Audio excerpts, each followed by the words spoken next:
Hey everyone. Welcome back to another video. The other day, I put up a poll asking which story you wanted to see next. This was the winner. Here's part 1 of Son of the Sannin by Under Arias. Summary: Naruto lost his parents the night of his birth due to the Kyuubi escaping, but fortunately Jiraiya and Tsunade are willing to take care of him in their place. Watch how his life unfolds while being raised by the Sannin, and how such actions will change not only Naruto's life, but the lives of those around him. As always, huge thanks to all of my Patreons. Making these videos would be impossible without you guys' support, especially with all the restrictions YouTube places on my type of content. As always, the full story is already out over there for you guys, along with about 30 other different stories you can enjoy. Also, feel free to send me any messages over there if you have any questions or even if you just want to chat. Link to all of that will be in the description. Anyways, everyone, enjoy the video. Chapter 1. An Unconventional Family. Or Foxes, Toads and Slugs. Jiraiya stood in front of the gates of Konoha, contemplating the place that had been his home for such a long time. That's it, until Orochimaru's betrayal and Tsunade's self-imposed exile made it unbearable for the Toad Sage to continue living there. He never had a permanent home from that moment onwards, hopping from one town to another, doing his research and having one-night stands with beautiful and easy-to-charm women. He only returned sporadically to pay a visit to his student and friend, Minato Namikaze. It has been 3 months since the latest, and now last, of those visits.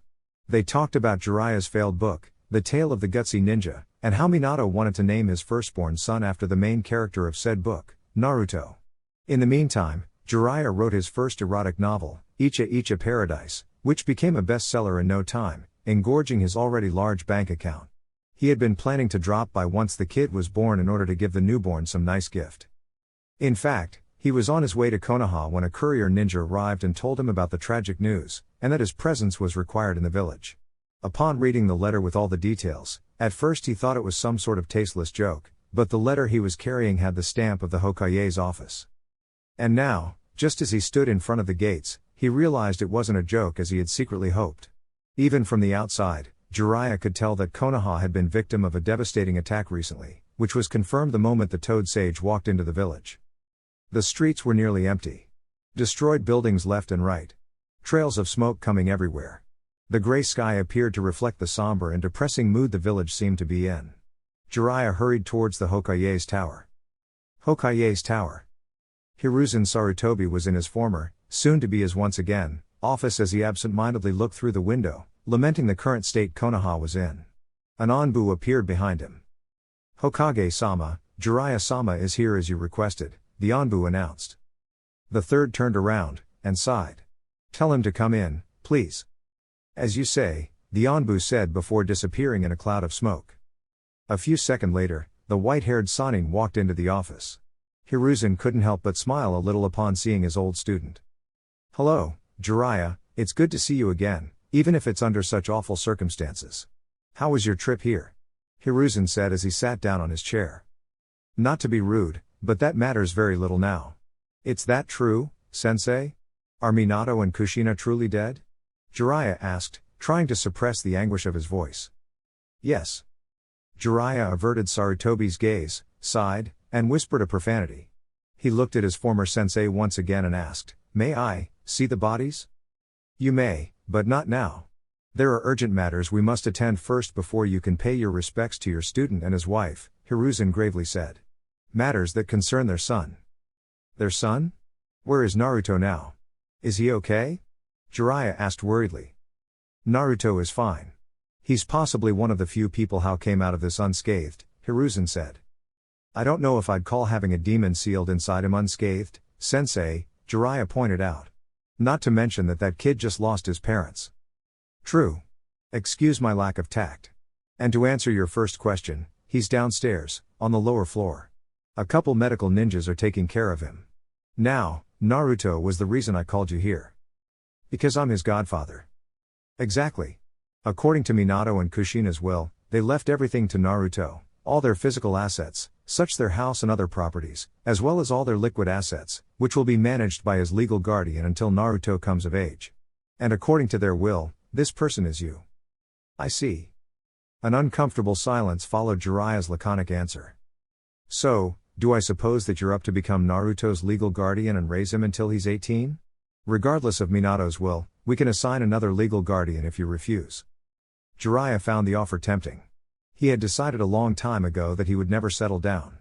That he would throw himself to the pleasures of life, to wander the world and enjoy it as much as possible. Taking care of a baby would make such thing impossible. He'd need to stay at a permanent place, more than likely Konoha, since neither sensei nor the elders would allow the Kyuubi out of the village for other nations to take it, and had to prioritize Naruto's needs and well-being over everything else. No, the perspective of becoming a single father was everything but alluring. But then again, if he didn't take care of Naruto, who will? Almost nobody in the village would want to be near Naruto after the Kyuubi's rampage out of fear, and he knew that other people would try to turn him into a weapon, depriving him of a normal childhood.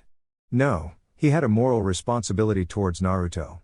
Nobody else would want to take care of Naruto and raise him like a normal child but him. Jiraiya soon would learn how wrong he was. He was about to give his sensei an answer when shouts from outside the office drew both men's attention.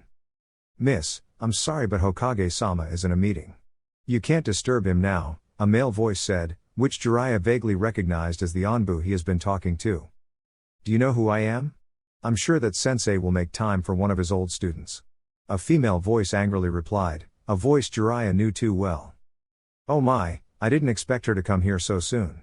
Or to come at all," Sarutobi said, visibly worried. "What is she doing here?" Jiraiya asked, equally worried. "You see, Hokage-sama's guest is also another one of his old students and..." "What? Get out of my way." Boom. Jiraiya and Sarutobi winced, and they both hoped that the poor Anbu wasn't too hurt. The office's door slammer opened, and a big-breasted blonde burst in. She fixed her eyes on Jiraiya, and snarled. She then looked at Sarutobi with rage in her eyes. "Oh Kami, I knew it. You're going to do it. Tsunade, harming my Anbu and breaking into my office like that is not an appropriate thing to do," Hiruzen said calmly. "Oh Kenneth, sensei. I came here to stop you from making a huge mistake," Tsunade said angrily. "And that mistake would be?" "Leaving a child under the care of this maniac," Tsunade said, pointing at Jiraiya. "I'm fine, Tsunade-heim, thanks for asking," the Toad Sage said in a deadpan tone, earning another glare from his former teammate. "I see. I suppose that you have a better candidate in mind?" Sarutobi asked, intrigued. "You are damn right. I myself would make a much better caretaker than this smut writer." "That's fine, but you don't have any legal base for claiming Naruto's guardianship. I am his godfather and Minato left Naruto under my care should something happen to him and Kushina," Jiraiya retorted. "Yes I have. Naruto's my family." "Yeah, sure. And I am the grandnephew of the Sage of the Six Paths." "It's true, you moron. Kushina was an Uzumaki, just like Mito, my grandmother. I am Naruto's only family, and thus I have a greater claim to be his guardian. While I admit I am no expert when it comes to parenthood, I'm pretty sure that taking care of a baby costs money. Lots and lots of money. And last time I checked, you were hounded by quite a few creditors. I'm aware that Minato had quite some money on his bank account. I can use that to cover Naruto's expenses."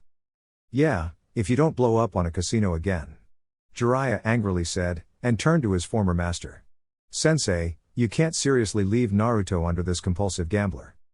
I do have experience raising children. I've been raising Shizune since she was a little girl, and she turned out fine," Tsunade said before Sarutobi could answer. "Even with my flaws, there's no way I can't be worse than Jiraiya." "All right, I heard enough," Hiruzen said, raising his voice and slamming his hands on the desk to make his former students to shut up. "Both of you have good points, and I'm sure we can reach a compromise." "What kind of compromise?" asked Tsunade. "Shared custody?" "Not exactly. It's obvious that you want what's best for Naruto, so why don't you raise him together? You can cover each other's weaknesses, and I'm sure that Naruto will benefit better if he has both of you taking care of him instead of just one of you." "But, that means that we'll have to live together," Jiraiya said. He didn't like where this was going. "Yes, of course. But we're not a couple. What the hell are we supposed to do, pretend that we're a happy marriage for Naruto's sake?" Tsunade protested. "You don't have to pretend anything. If it put your mind at ease, think of each other as being roommates with a couple common interests. Or teammates fulfilling a long-term mission," Hiruzen said, hoping his solution would appease both Sannin. "I don't know if this little meeting didn't make it obvious enough, but Tsunade-heim and I aren't exactly on friendly terms," Jiraiya mentioned. "Yeah, I saw. But there was a time in which you'd take a kunai to the gut for the other. I have faith you'll mend your relationship, at least for Naruto's sake, Sarutobi said.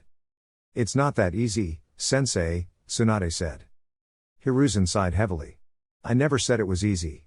Listen, I've been aware of the lives you have been living after you left Konoha, and frankly you had me worried. From what I could see, all what you did is try to run away from your personal demons, indulging in superficial pleasures for shallow comfort. But I can tell that neither of you have been happy, regardless of how much you might try to deny it. We all have lost somebody dear to us.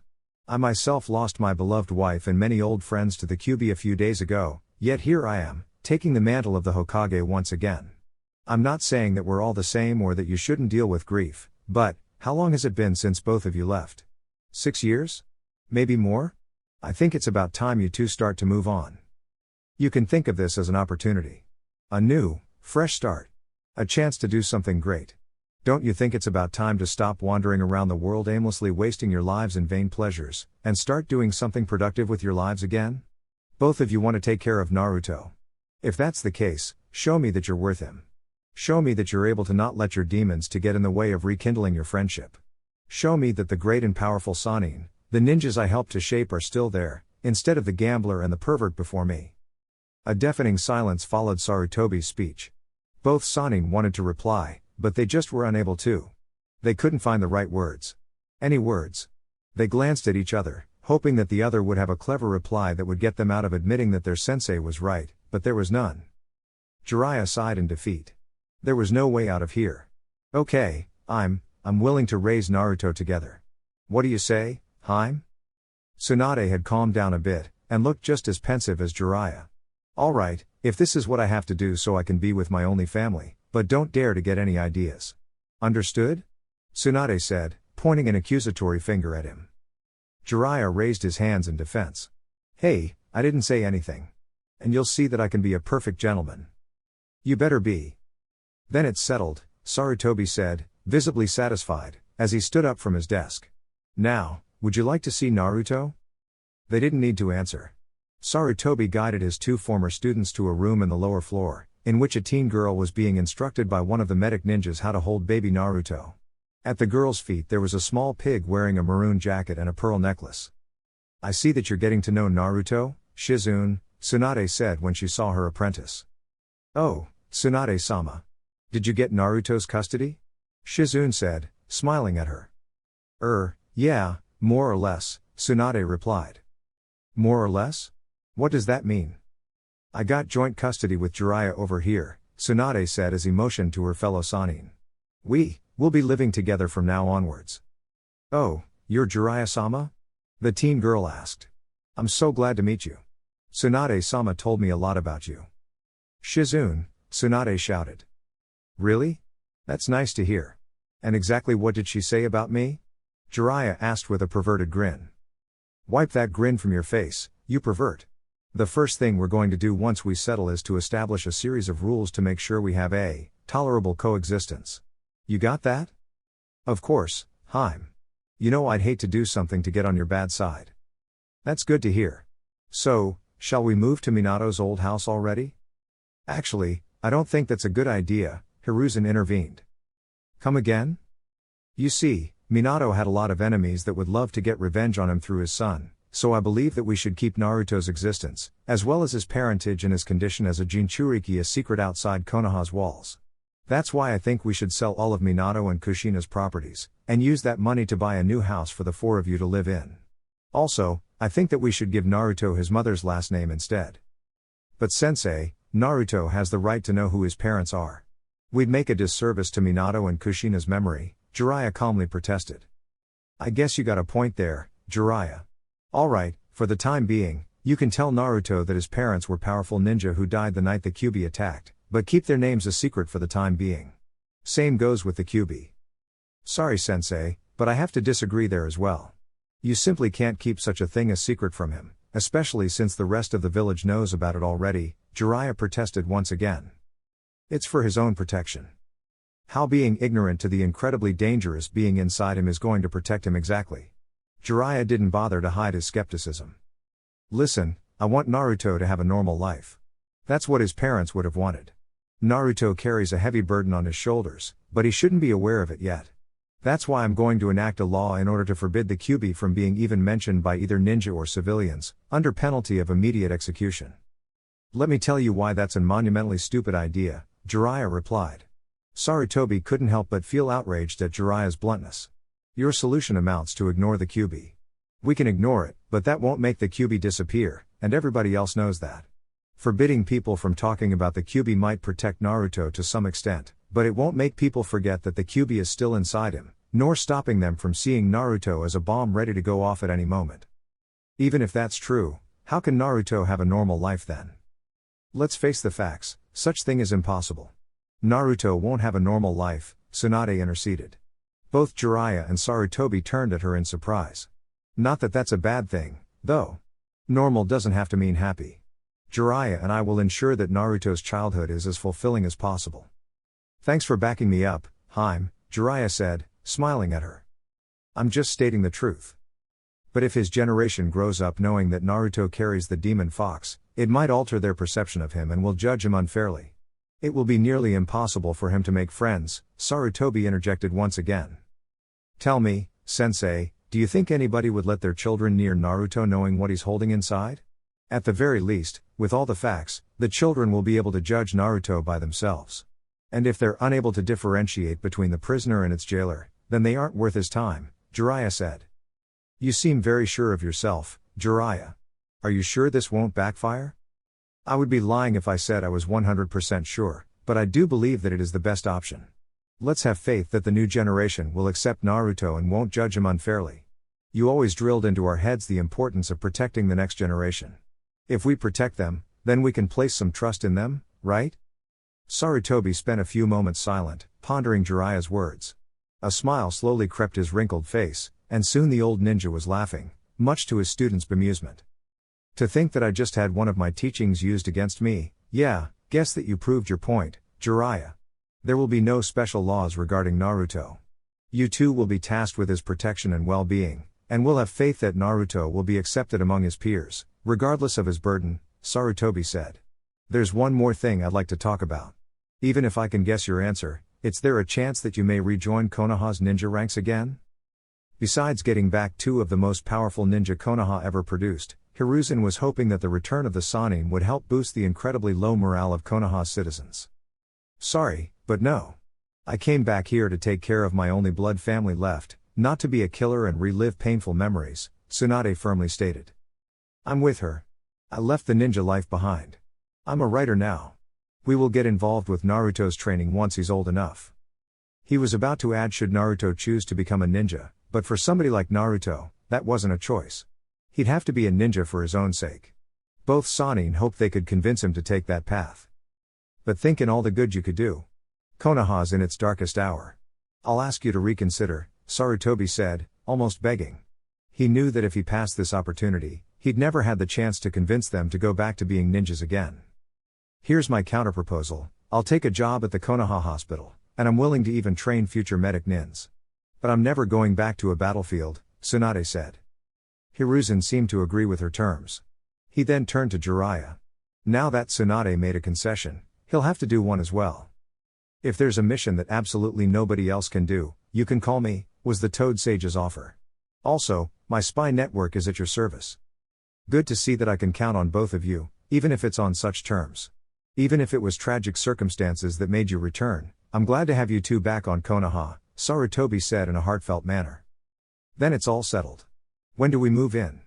Tsunade asked, impatient. 3 weeks later. Neither Jiraiya nor Tsunade had much luggage, due to both of them being wanderers, and hoped that they could move to a house to begin their new life. However, it took Naruto's new family some time before they could be settled in. With Minato's money, they bought and remodeled a 2-story house with a yard, that had been damaged during the Kyuubi attack. It needed a lot of work before they could live on it, such as giving the front a paint job, replace broken glasses, fix the plumbing and the electricity, and move out the previous occupants' possessions, who had sadly died during the Kyuubi attack, and were given to their closest relatives. While they worked on the house, they were forced to live on an improvised shelter for other people who also lost their homes to the Kyuubi. Still, after weeks of hard work, they were ready to move in. Jiraiya had called dibs on setting up Naruto's bedroom. Despite Tsunade's very loud protests, in the end she had relented, and allowed the Toad Sage to have his way. The fact that he locked the door and didn't allow anybody to enter until he was done was enough to raise an alarm on the blonde's head. As Jiraiya was getting ready to show Tsunade and Shizune Naruto's room, Tsunade couldn't help but have a feeling of overwhelming regret. "Alright, here it is," Jiraiya said as he opened the door. Tsunade braced herself for the worst. "What do you think?" Tsunade had to admit that it wasn't as bad as she had expected. The originally white walls were decorated with murals of beautiful forests and mountains with smiling toads on them. There was a toad-shaped crib on a corner with a few stuffed toads on it, a desk, and an empty wardrobe with toads carved on its doors. "While I find the amount of toads excessive, at the very least you had enough taste not to put any poster of a half-naked girl," Tsunade said in approval. "Oh, those will come when he gets older," Jiraiya said, and he was suddenly hit by a wave of killing intent coming from Tsunade and her ward. I mean, of course not. I know I can be a pervert, but I do know that there are some things not appropriated for children." "Good to hear." They had to spend the rest of the day buying food, clothes, especially for Naruto, diapers, and other baby items. By the time they were finished, it was night time, and the three of them were exhausted. Tsunade placed Naruto on his crib, and went to sleep alongside Jiraiya and Shizune.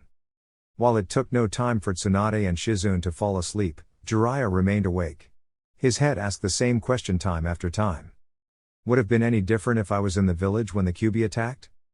Based on the details Sarutobi had been willing to share of that tragic night, Jiraiya's mind went over and over with the possible scenarios of how that night could have ended if he was there.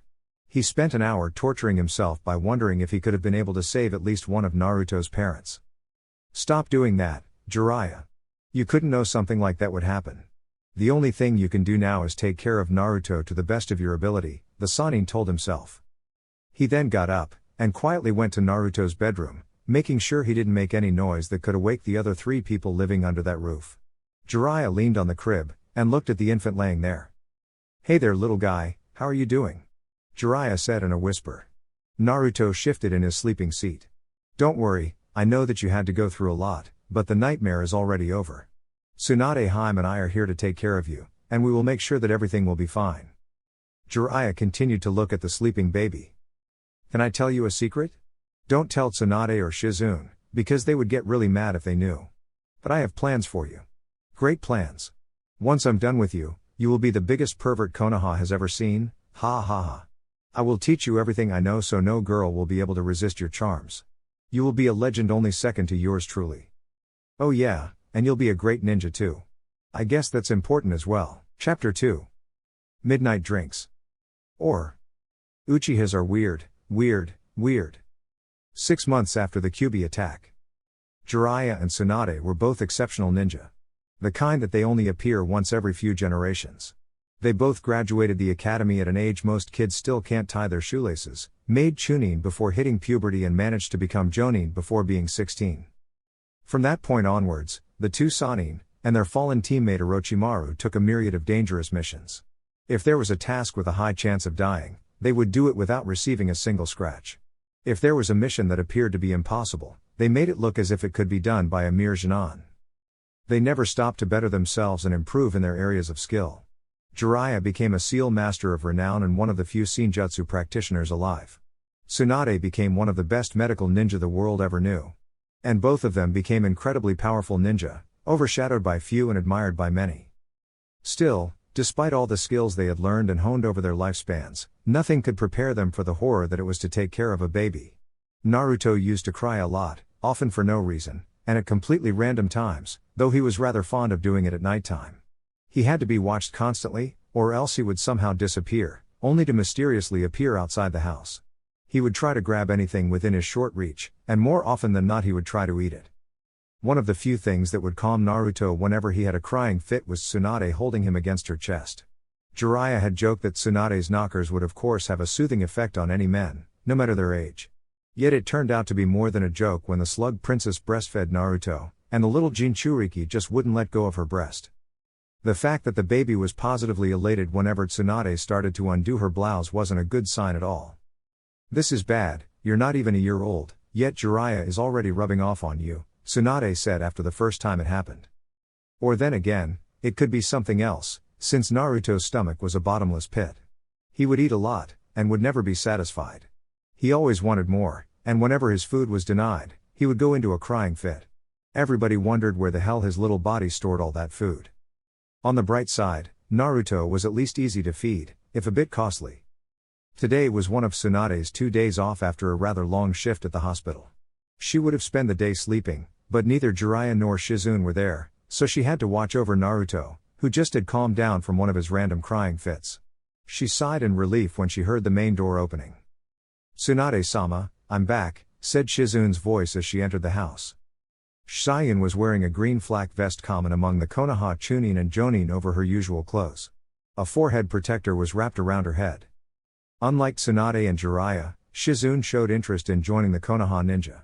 Shikaku Nara, Konoha's current Jonin commander, alongside other Jonin, tested her abilities to determine her rank, and they decided she was good enough to be a Chunin. Plus she was a good medic, something Konoha was in desperately need of. Everybody hoped that Tsunade's presence in the village would solve the issue. "Good, because I need you to go buy some baby food." "I was about to go myself, but you know how Naruto gets when we go out and he's hungry," the blonde woman replied. "What? And what happened with all the baby food that I bought before I left for my mission?" Shizune asked, incredulous. Tsunade stared at her in a way that said, "Do you really need to ask?" Without further ado, the younger woman nodded and went to buy the much-needed food. Tsunade wondered what was Jiraiya doing.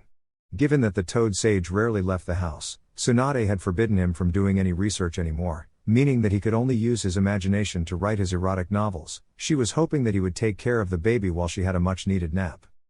But unfortunately for the legendary sucker, an Anbu appeared, claiming that the Hokage requested Jiraiya's presence. Of course, such a convenient timing. It seemed that fate was conspiring against her. Meanwhile, in the Hyuga compound, a toddler sneezed. "You know, Sensei, I wasn't expecting that you would call me into action so soon. Are you sure that this mission is something no other ninja but me can do?" The Toad Sage asked, a bit skeptical. "Once the old Hokage activated all the privacy seals," he answered. Yes indeed. You're the best information gathered this village has seen.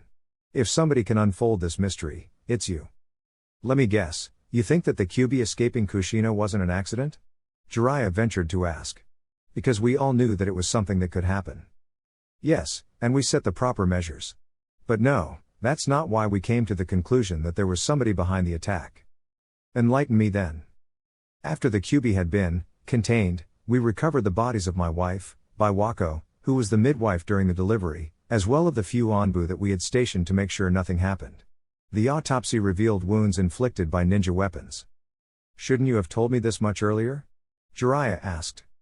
"Maybe, but I didn't want to call you into action so soon.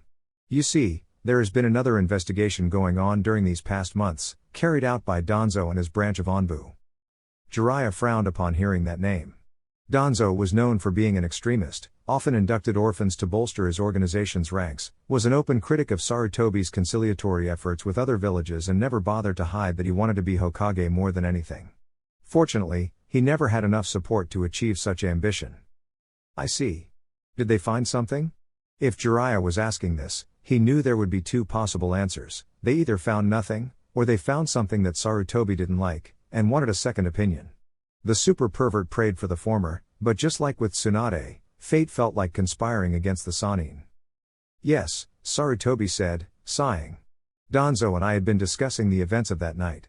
According to the many witnesses he interrogated, it's not like the Kyuubi simply broke through our walls, it suddenly appeared in the middle of the village, coming out of a cloud of smoke." "That sounds awfully similar to the summoning jutsu," Jiraiya pointed out. "Indeed it is. But then again, summoning the Kyuubi? The only person I can think of being able to pull something like that is Madara Uchiha, and he has been dead for decades. Maybe he had an apprentice? Someone he trained on how to tame the tailed beasts? It sounds rather far-fetched. We all know that Madara left the village alone, and tried to attack it alone. He never married nor had any children that could avenge his death. Anyway, Danzo decided that Madara was a good starting point. He made some interesting discoveries. Besides Hashirama-sensei, Madara also had a way to control the tailed beasts. We believe it was his Sharingan. You see, Madara's Sharingan wasn't normal. Apparently, he managed to awake a higher level of Sharingan, that granted him extraordinary new powers. So? Madara was an unbelievably powerful ninja who had plenty of unique abilities, just like Hashirama. That doesn't mean said abilities can be replicated by his clansmen, just like how Hashirama's descendants did not inherit the wood release. The thing is, they can be replicated. You see, this new Sharingan, named Mangekyo Sharingan, is an ability every Uchiha can attain, but very few do because of its high price. If what Danzo uncovered is accurate, the prerequisite to awaken this Mangekyo Sharingan is to murder with your own hands someone you're close to or you love. The Uchiha might be a bit too battle-eager, but not even them would go so far just for the sake of power. But Danzo believes that one of them did. Yes. Even if that's true, what was the point of throwing the Kyuubi into the village? What did this person would have gained? Wait, please tell me Danzo doesn't believe the whole clan was behind the attack. Sadly, he does. Stupid one-eyed zealot. Jiraiya muttered. This made the Toad Sannin feel grateful for not having Danzo as the Hokage, or else the situation could have been much worse. That's stupid on every level. I know. That's why he ordered the Uchiha to stay in the rear and help the civilian evacuation. He didn't want any Uchiha to be near the Kyuubi. Of course, a thief believes everybody steals, Jiraiya said. He had no doubt that that's what Danzo would do if he had the power to tame the beast. You have to stop Danzo. The Uchiha are already cranky as they are without him poking them with a stick. That's why I called you, Jiraiya. The only way I can stop Danzo is with enough tangible evidence to discredit his own investigation. And I can't think in anybody better than you to gather said evidence. While I'm flattered that you think so highly of my skills, I'm not omniscient. This will take quite some time. I know. While you're working, I'll make sure to keep Danzo on a tight leash. All right then, Jiraiya said as he headed for the door. Oh, and one more thing. Do you realize that if I work on this, it will cut into my writing time, meaning that I will take much longer to finish the next Icha book, right? Sarutobi gasped in shock, his eyes opened wide in horror. But said horror was short-lived, and his face soon relaxed. A sad smile formed in his mouth. Sometimes we have to make sacrifices for the greater good, Jiraiya, regardless of how painful they may be. Shizune was in a mart close to her home, carrying out Tsunade's requests. After finding Naruto's favorite brand of baby food, she decided to buy all of it in one go to save further trips. Thog she couldn't help but wonder how long it would last. He needed to teach that kid the meaning of the word moderation. Excuse me miss, a voice behind Shizune said. The black-haired Kunoichi turned around, and saw a boy looking at her. The boy would be about 5 or 6 years old. He had dull black hair long enough to be styled in a ponytail, deep black eyes, and wore a black shirt, black pants and blue sandals. He appeared to be an Uchiha. Yes? Can I help you? Shizune said, putting up her best smile. Do you really need all that baby food? I'd like some too, if it's not asking much. There is more baby food left here. Yes, but that's the only brand my brother will eat without throwing a tantrum, the black-haired boy said. Oh, I can totally relate to that, Shizune said, giggling. Guess that I wasn't too nice of me to take all of it like that. How many would you want? 2 would be enough.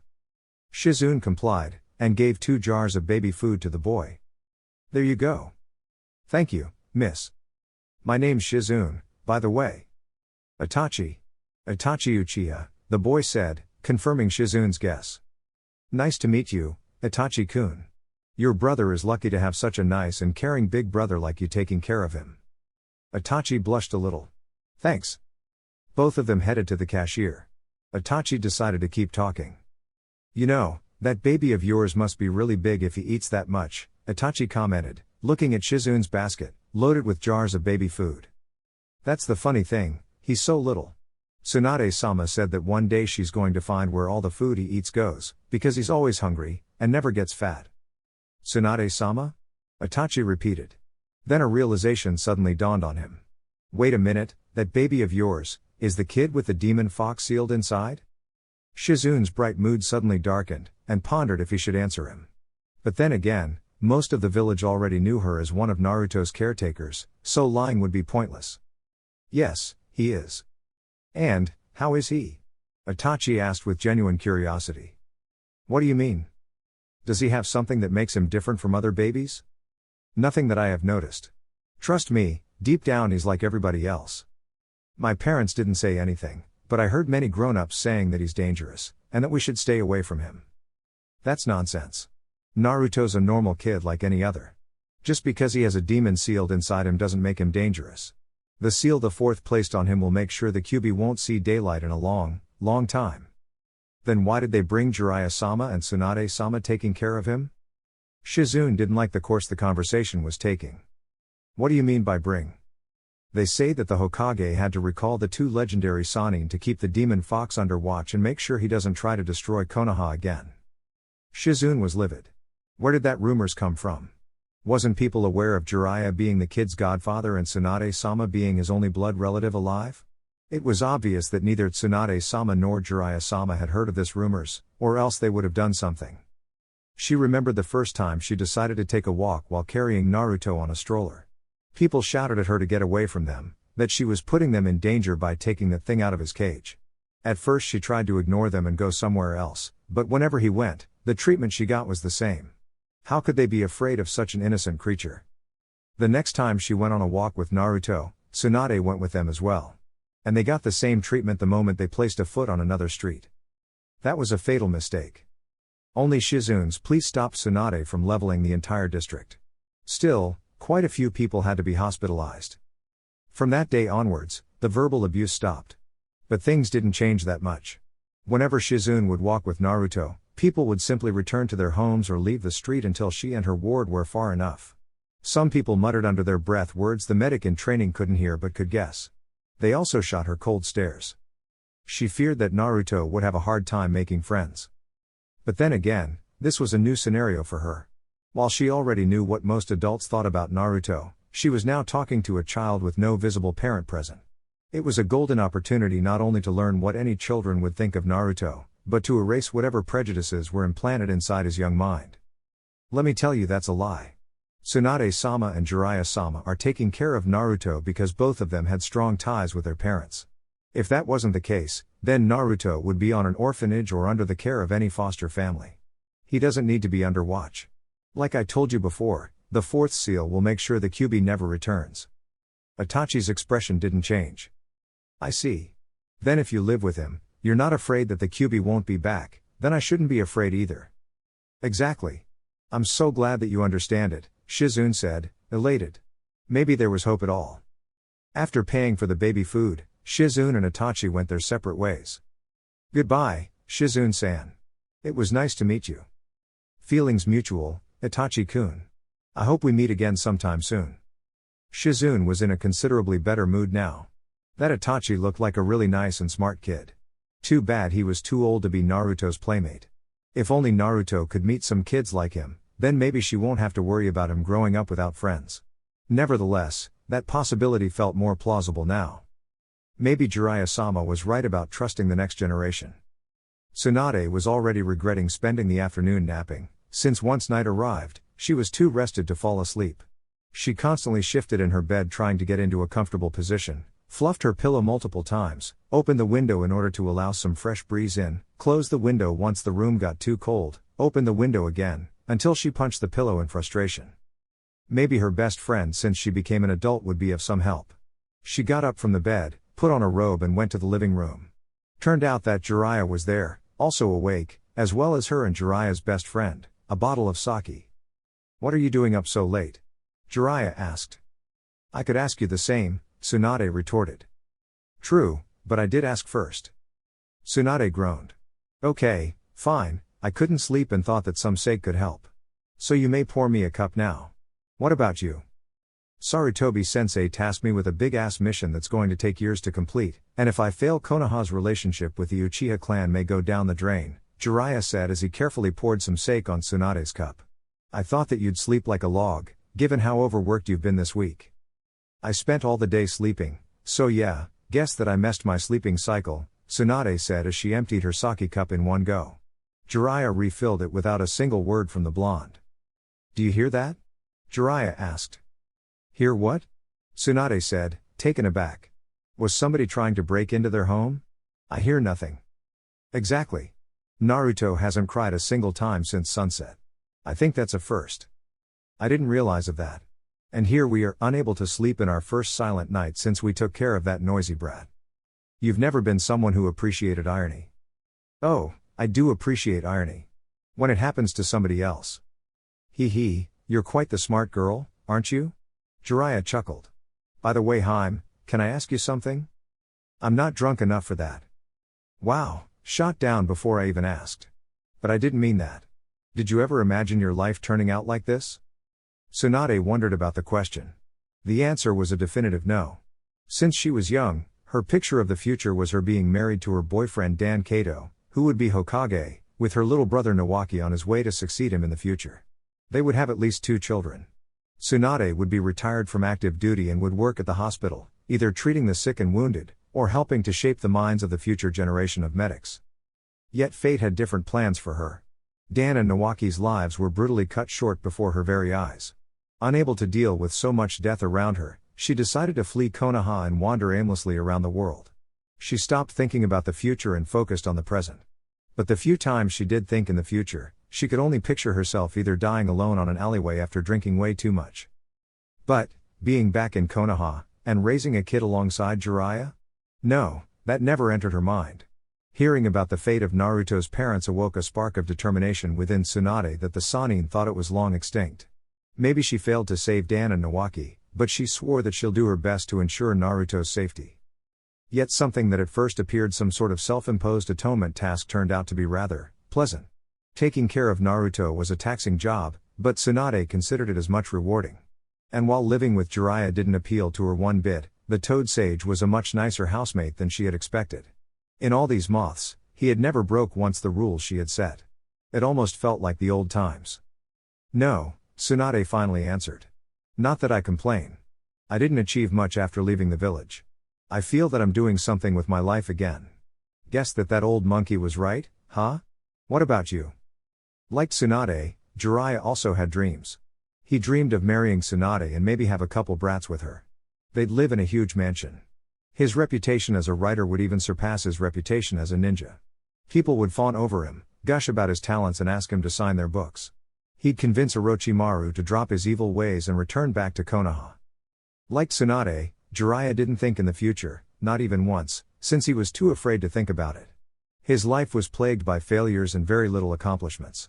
So far, his life was a cycle of doing his research to write his books to earn money, then blow up that money on alcohol and women, then start to work on his next book. Yet here he was, living under the same roof as Tsunade without even being in a relationship with her and taking care of a kid that wasn't his nor Tsunade's. It was a good thing that Jiraiya did appreciate irony. But then again, now he suddenly didn't feel so afraid of thinking about the future. The thought that Tsunade and Naruto were part of it brought some comfort to his tortured mind. No, but even if being a swinging bachelor unchained by responsibilities such as fatherhood was something I greatly enjoyed, being here with you and taking care of Minato's brat is a nice change of pace.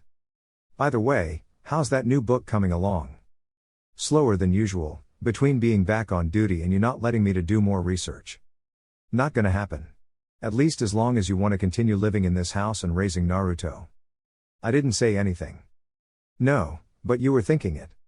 It was you who asked about the book. And I didn't know you read minds now. Are you part Yamanaka as well, besides being Senju and Uzumaki?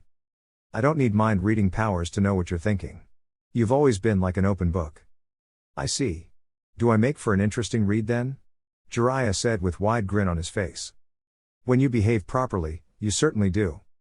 Jiraiya chuckled, but didn't say anything in return. They both continued drinking until Tsunade thought about something worth talking again. What do you think Orochimaru is doing right now? Jiraiya almost choked on his sake. Oh come on Haim.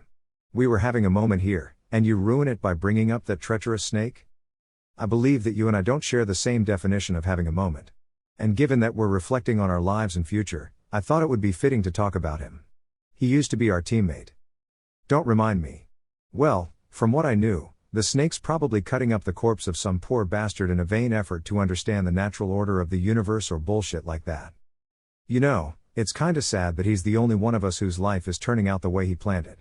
He doesn't seem to have any regrets over anything.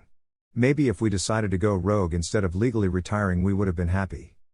Trust me, Orochimaru is everything but happy. He wanted to become Hokage, yet he got that denied. And he's embarked on a foolish quest for immortality that will end in disaster, simply because the guy is too afraid to die. The only thing that stopped me from enjoying his eventual demise is all the innocent lives he's going to take with him. You know, you don't have to say that to make me feel better. Or to make you feel better about yourself. I'm not saying it because of that. Well, maybe a little. When you're down, seeing other people down, especially hated enemies, can be a bit of a consolation. But I know that everything I said is true. Do you think we'll see him again? I'm afraid so. I don't think he'll ever let go of the grudge against Konoha and Sensei. He'll come back for revenge. Maybe not now, but sometime in the future. I'm certain of it. Well, that's an uplifting thought. Once again, it was you who asked. Yeah, bringing up Orochimaru might not have been a very good idea. It's okay. Alcohol can do that to you. Speaking of which, more sake? I think I'll pass, Tsunade said with a wave of her hand. Jiraiya gave her a look. Don't stare me like that. I might like to drink, but even I know when I had enough. I think I'm going back to bed. Yeah, that's a good idea, Jiraiya said. He was expecting Tsunade misinterpreting his words and loudly say how she didn't invite him into her bed, but said comment never came. You know, I think that maybe we should do this more often. Or at the very least whenever we can't sleep. I'll have to buy more sake then. Good night, Tsunade Heim. Good night, Jiraiya. Maybe it was the alcohol, or maybe it was the heart-to-heart, but both Tsunade and Jiraiya were feeling a little better about themselves, and managed to fall asleep rather quickly. And would have remained asleep until the next morning if it wasn't for certain somebody waking up all of a sudden. Wah-ah-ah-ah-ah. Naruto's cries could be heard across the whole neighborhood. I hate that kid so much. Tsunade grumbled as she lazily got out of her bed. Chapter 3. When a toad loves a slug. Or, why prophecies are always so damn cryptic. 2 years after the Kyuubi attack. If an outsider traveled to Konoha, he or she wouldn't be able to tell of the catastrophe that hit the village 2 years ago, caused so much property damage and took away many lives. The reconstruction efforts were already over. Most people had already stopped mourning their lost ones and continued with their lives. Unfortunately, that didn't mean that Konoha's inhabitants were more accepting of little Naruto. People would often scatter whenever one of his 3 caretakers would take him on a walk through the village, often between murmurs. While nobody was stupid enough to risk the wrath of the Sannin by speaking their opinions of the blonde toddler out loud, they couldn't be forced to show sympathy to him either. While the Toad Sage and the Slug Princess were outraged upon learning through Shizune that they're seen as Naruto's jailers rather than his foster parents, they had to admit it wasn't something illogical or stupid to think. Both Sannin spend many of their late-night drinking sessions discussing ways on how to make the population stop fearing Naruto. Speaking of Naruto, taking care of him became an even harder task once the little Jinchuriki learned how to walk. Despite his short, chubby legs, the kid was insanely fast, always running from one room to another, never taking a moment to stop. They tried to keep him at bay with a baby fence, but he somehow ended up escaping. The only way to make him stay still for a prolonged time was for somebody to play with him. And said person would end up utterly exhausted after an hour or so. Despite this, there was always somebody willing to play with Naruto. The kid had a talent to brighten the mood of anybody who spent more than a few minutes with him, and the few times in which the 3 adults were present at the same time were always the most fun and pleasant, and the only ones in which Naruto would be the one to fall asleep first. And today was going to be one of those days. After ending her shift at the hospital, Tsunade headed home with a smile on her lips. Shizune had recently returned from a mission outside the village, and Jiraiya wasn't scheduled to meet one of his spies until tomorrow. The whole family would be together. She then stopped in her tracks after realizing the implications of what she was thinking. Wait, I am actually happy to think that Jiraiya will be at home waiting for me? And I'm thinking of him as family? During the time they lived together, the 2 Sannin not only managed to repair their broken relationship, but they became even closer than when they were teammates. The nights they spent drinking and talking about their issues not only was a good way to vent some steam, but to get better acquainted with one another. She was starting to grow fond of the white-haired pervert. Hell, he had been good on his word and hardly did anything perverted anymore. At least in her presence. But that didn't mean that she was developing feelings for Jiraiya, right? Tsunade pushed those thoughts aside the moment her house came into view. It was time for a fun afternoon with Naruto. Hey everybody, I'm home, Tsunade said as she entered the house and walked into the living room. Oh, good. We were waiting for you, said Jiraiya's voice. Tsunade was surprised to see that Jiraiya wasn't with Shizune and Naruto as she had expected. The young Kunoichi and the blonde baby were playing with some toys at the other side of the living room. Jiraiya, meanwhile, was alongside 2 small toads wearing black cloaks. One was green, had gray bushy eyebrows and a goatee of the same color, while the other was greenish-yellow, had a bulbous purple head, and thick purple lips. I believe you already know Fukasaku and Shima, The two great sage toads, Jiraiya said as he motioned to the toads. It's good to see you again after so many years, Tsunade-chan, Fukasaku said. You turned into a quite lovely lady, don't you? Shima added. Fukasaku-sama, Shima-sama, it's an honor to meet you again, Tsunade said solemnly as she bowed her head. May I ask what is the reason for your visit? The great toad sage had requested to see both you and Jiraiya-chan. Now that you finally came, we must head to Mount Myaboku immediately, Shima answered. We'll travel there via reverse summoning, Fukasaku added. Wait a minute, I don't have a toad summoning contract. How are you going to bring me there? The slug Sannin asked. Don't worry, we have a solution for that. Please give me your hand, Fukasaku said. Tsunade walked towards the old toad, and did as she was told. Fukasaku placed his hand on Tsunade's hand, closed his eyes, and focused his chakra. Sage art, seal of the toads, Fukasaku said as his hand glowed blue. Tsunade felt something tingling the palm of her hand. When the toad's jutsu was over, the kanji for oil, which represented Mount Myaboku and was the kanji on Jiraiya's forehead protector, was engraved on her hand. That's a special seal that will allow you to be reverse summoned by the toads, as well as to summon any toad you want. It will only last 1 day before it fades, but for our current endeavor it will be more than enough, Fukasaku explained. Okay, we're ready to go, Shima said as she and her husband started the reverse summoning process. In less than a second, Jiraiya and Tsunade were no longer inside their house's living room, and found themselves in the middle of Mount Myaboku. While Jiraiya had been there quite a few times, Tsunade spent some minutes exploring the immediate surroundings, marveling at the natural beauty of the toad's home.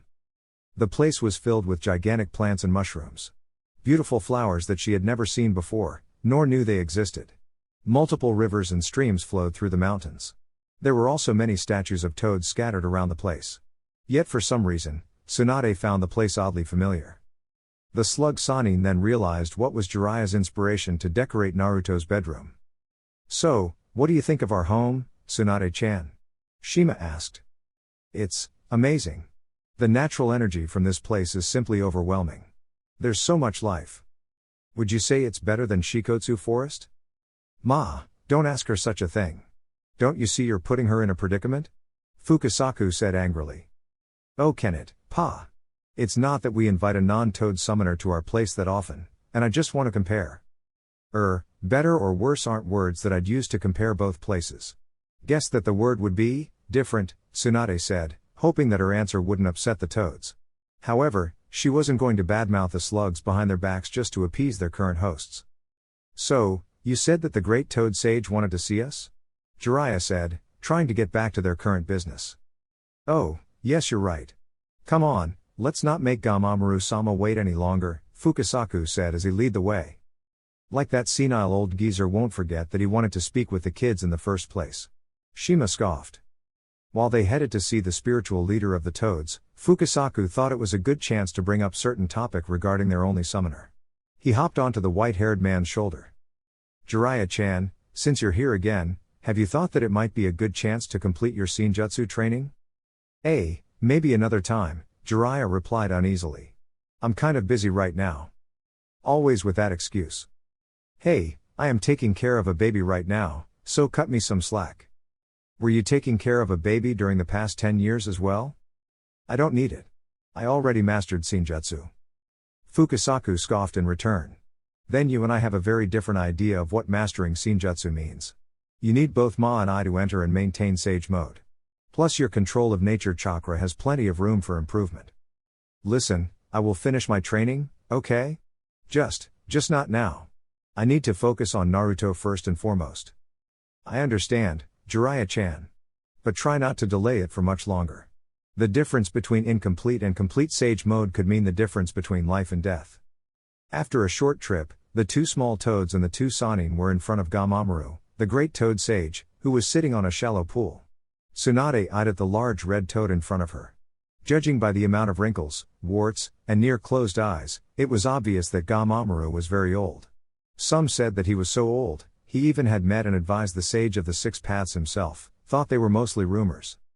Gamamaru-sama, Jiraiya-chan and Tsunade-chan are here, just like you requested, Fukasaku announced. Honorable sage, both Sannin said at the same time as they bowed before him. Ah, I see. Good. There is much we need to talk, Gamamaru said, each word coming out of his mouth at a rather slow pace. Jiraiya and Tsunade waited expectantly about what the Gamamaru wanted to tell them. They waited for a few minutes, but the old, large toad didn't say anything else. Gamamaru-sama? Fugakasu asked. Zzzzzzzzzzz. Jiraiya and Tsunade sweat dropped. Wake up, you old geezer. Shima screeched, startling Jiraiya, Tsunade, and Fukasaku, but apparently waking up Gamamaru. It's lunchtime already? Gamamaru asked, disoriented as he slowly looked around. Gamamaru-sama, you wanted to talk with Jiraiya-chan and Tsunade-chan, remember? Fukasaku said once again, hoping to get everything back on track. Ah, yes. Listen up, young ones, because there is a turbulent future ahead, both for you, and the little tadpole under your care, Gamamaru said. Tsunade's worry spiked upon hearing those words. I don't care what happens to me, is something bad going to happen to Naruto? Young Naruto will have a hard road ahead of him. He will do great things, and will meet terrible enemies. You will need to protect him from said enemies as long as he can't take care of himself. We will, great sage, Jiraiya stated with determination. Tsunade nodded as well. I have seen Konoha on fire. Divided against itself. Friends will turn into enemies. Sons will fight their fathers. And behind the fire, a one-eyed demon. Be aware of him, said demon will go after Naruto. You must protect him at all costs. I have nothing more to say. Return now to your home, and meditate on my words, Gamamaru said, before falling asleep once again. Jiraiya and Tsunade looked at each other, as their brains processed Gamamaru's ominous predictions, and what they could do to make sure everything was alright. Half an hour later, Jiraiya and Tsunade were sent back to their home.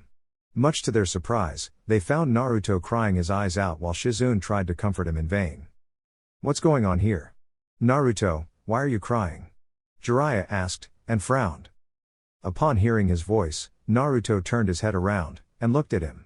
He stopped crying, and his sad grimace turned into the brightest smile they ever saw.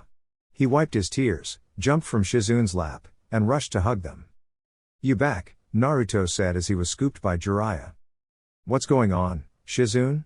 Tsunade asked, placing her hands on her hips. He saw you disappearing in a cloud of smoke, and thought that you were gone for good. I've been trying to explain him that you would be back soon, but he didn't believe me, the young Kunoichi replied. Oh, my poor kid. Of course he thought that. We left without even telling him goodbye, Tsunade said as she took Naruto from Jiraiya's arms. Forgive me, sweetheart, I promise we will never do that again, okay? Okay, Naruto said, wrapping his little arms around Tsunade's neck. Alright, enough of that, who's up for our game night? Jiraiya said, and everybody cheered in return. After a fun and lively game night, Shizune and Naruto went to sleep. Jiraiya and Tsunade tried too, but they couldn't. Both of them couldn't stop thinking about Gamamaru's warnings regarding not just Naruto, but the world in general. Like usual, they were in the living room, with a couple bottles of sake. So, Naruto is in danger from a one-eyed demon. Does that mean that we should be aware of any one-eyed people we run into? Because losing eyes is quite common in our line of work, Jiraiya commented as he emptied his cup of sake. My first choice would be Danzo, the leader or root. The only person with one eye that I know is Kakashi. Maybe he was talking about him? Tsunade said. Kakashi has two eyes, even if he only uses one most of the time. Plus he's a nice kid, he wouldn't harm Naruto. He was Minato's student, after all. And a huge fan of your books. And a huge fan of my books, yes. But I'm not defending him because of that, Haim. I know, I was just teasing you. Couldn't that old frog could have been a bit more specific about this one-eyed demon? Some more hints could have been useful besides lacking an eye. First, Gamamaru is a toad, not a frog. Never call frog a toad, they don't take it very good. And second, Gamamaru doesn't have the context of the visions he gets, so all he can do is interpret them to the best of his ability. Well, that vision of his got me on the edge. He told us that Naruto is in danger, but didn't specify about what kind of danger, and we can't protect him from everything. I mean, it's not that we can lock him down in his room or something. Even if you did, he'll find a way out. He always does, Jiraiya mentioned, causing Tsunade to chuckle. But then again, that's nothing new. His parents, especially Minato, had a lot of enemies that would love to get revenge through Naruto. And he already has yet another bullseye on his back due to being the Kyuubi Jinchuriki. Even worse then. What also worried me was the part about Konoha being on fire. Do you think that somebody is planning to attack us? I wouldn't rule that out. We're still recovering from the Kyuubi attack, which made a number on our forces. I'm hoping our presence here serves as a deterrent for any village who might want to invade Konoha. I hope so. We may not be the Yellow Flash, but the name of the Sannin still can inspire fear among our enemies. And that part about friend turning enemies apostrophe ... Do you think that we may be betrayed by one of our allies? From what I know, our current allied village is Suna, but even with our recent losses, they still lack the numbers and power to wage war against us. At least on their own. Maybe they can ally with one of the other 3 great villages, but I find that unlikely. Even then, maybe it would be a good idea to try to strengthen our ties with them. Pay them a visit, mail some sake to the Kazekage, stuff like that. Sake seems to be your answer to everything. Because it works. I mean, remember when we returned here, how we couldn't spend 5 minutes without yelling at each other. Actually, it was you who did most of the yelling, Jiraiya said with a cheeky grin as he poured more sake on his empty cup. Yet when we started to have this late night drinks, everything became far smoother. Now I'm even happy to see that you're home when I get back from work. If that's not enough proof of Sake's miraculous conciliatory powers, oh. Of course, Tsunade said in realization as a huge smile formed in her face. What? That's how we can make everybody accept Naruto. He only needs to go drinking with every villager here. Wow, even in my wasted state, I still can see how much that idea sucks. Tsunade's smile disappeared, and was replaced by an angry frown. And why is that, smartass? Well, I might not know much about babies, but isn't alcohol very toxic to them?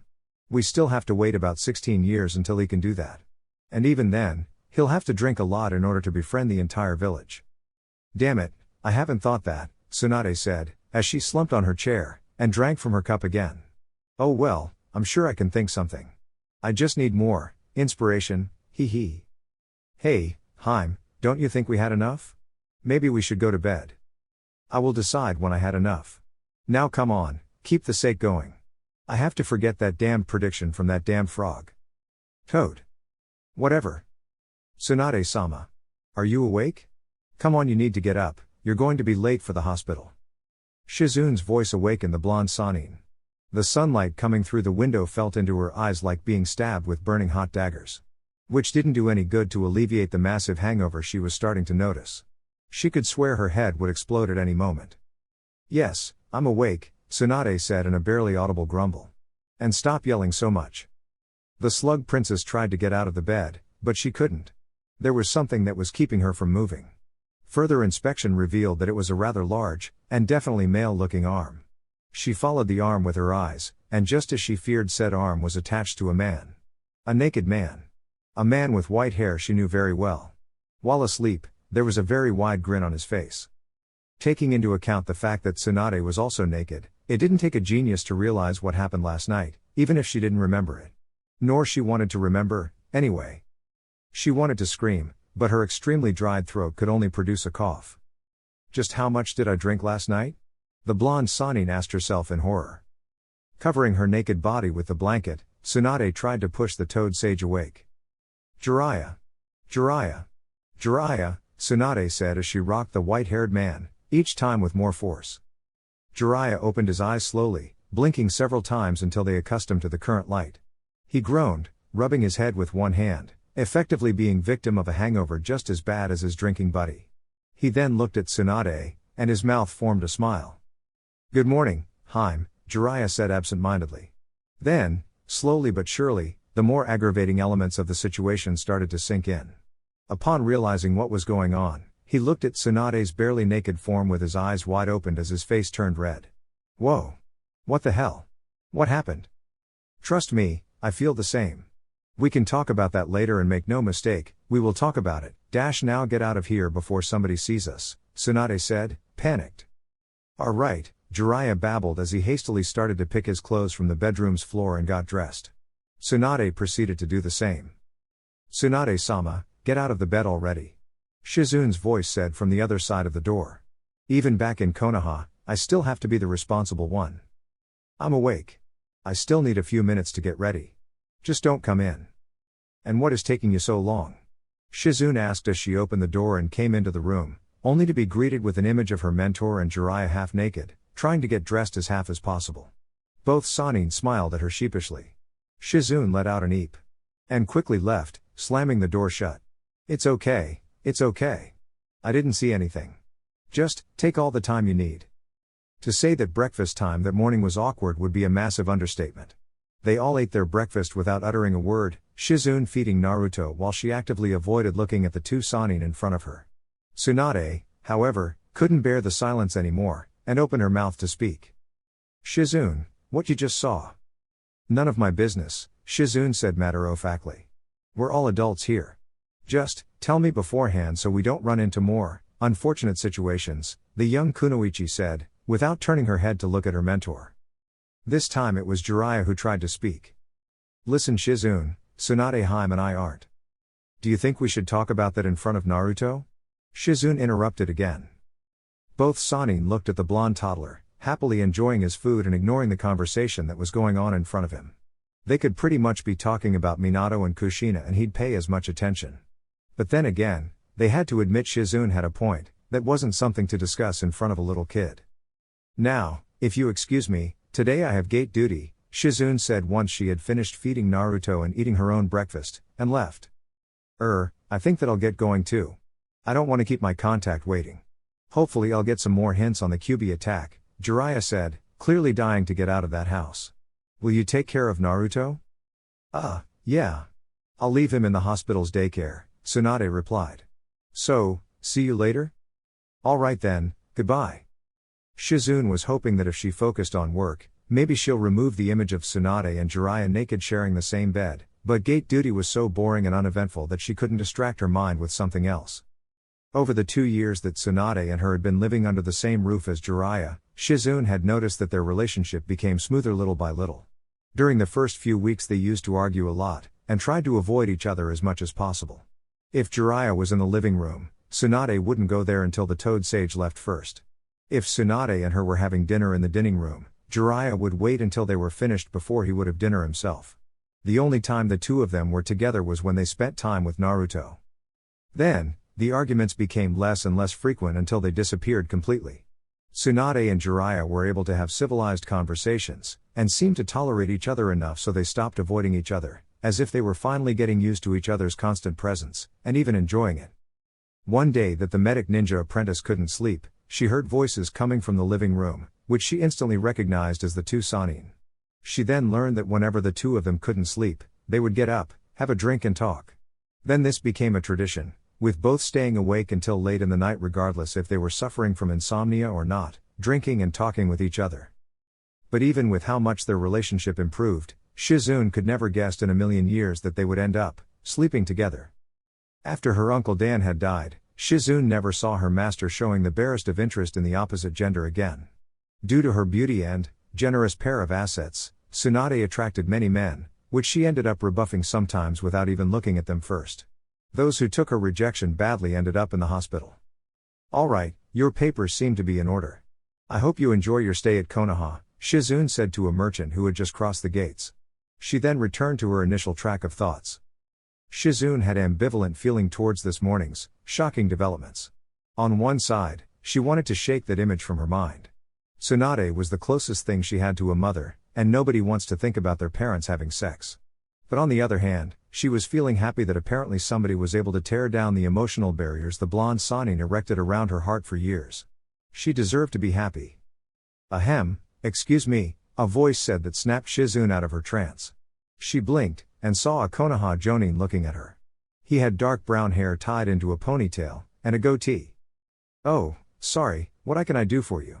Shizune asked the Jonin. My name is Yuki Minazuki, Jonin sensei of Team 2. My team is about to take its first mission out of the village, the Jonin explained. Alright, Shizune said as she wrote down everything Yuki said. I'll need the names of your Jinan, please. Sure. They're Shinko Inari, Tenma Izumo, and Itachi Uchiha. Shizune was taken aback when she heard the last name. She then looked at the Jinan that were waiting a few meters behind their sensei. She saw a boy that was about 10 or 11 years old with gray, spiky hair, wearing a dull blue shirt and black pants. Besides him was a girl of a similar age with the same hair color, styled into two pigtails that curved upwards, and was wearing a maroon t-shirt that exposed her belly, dark blue shorts, and a cap on her head.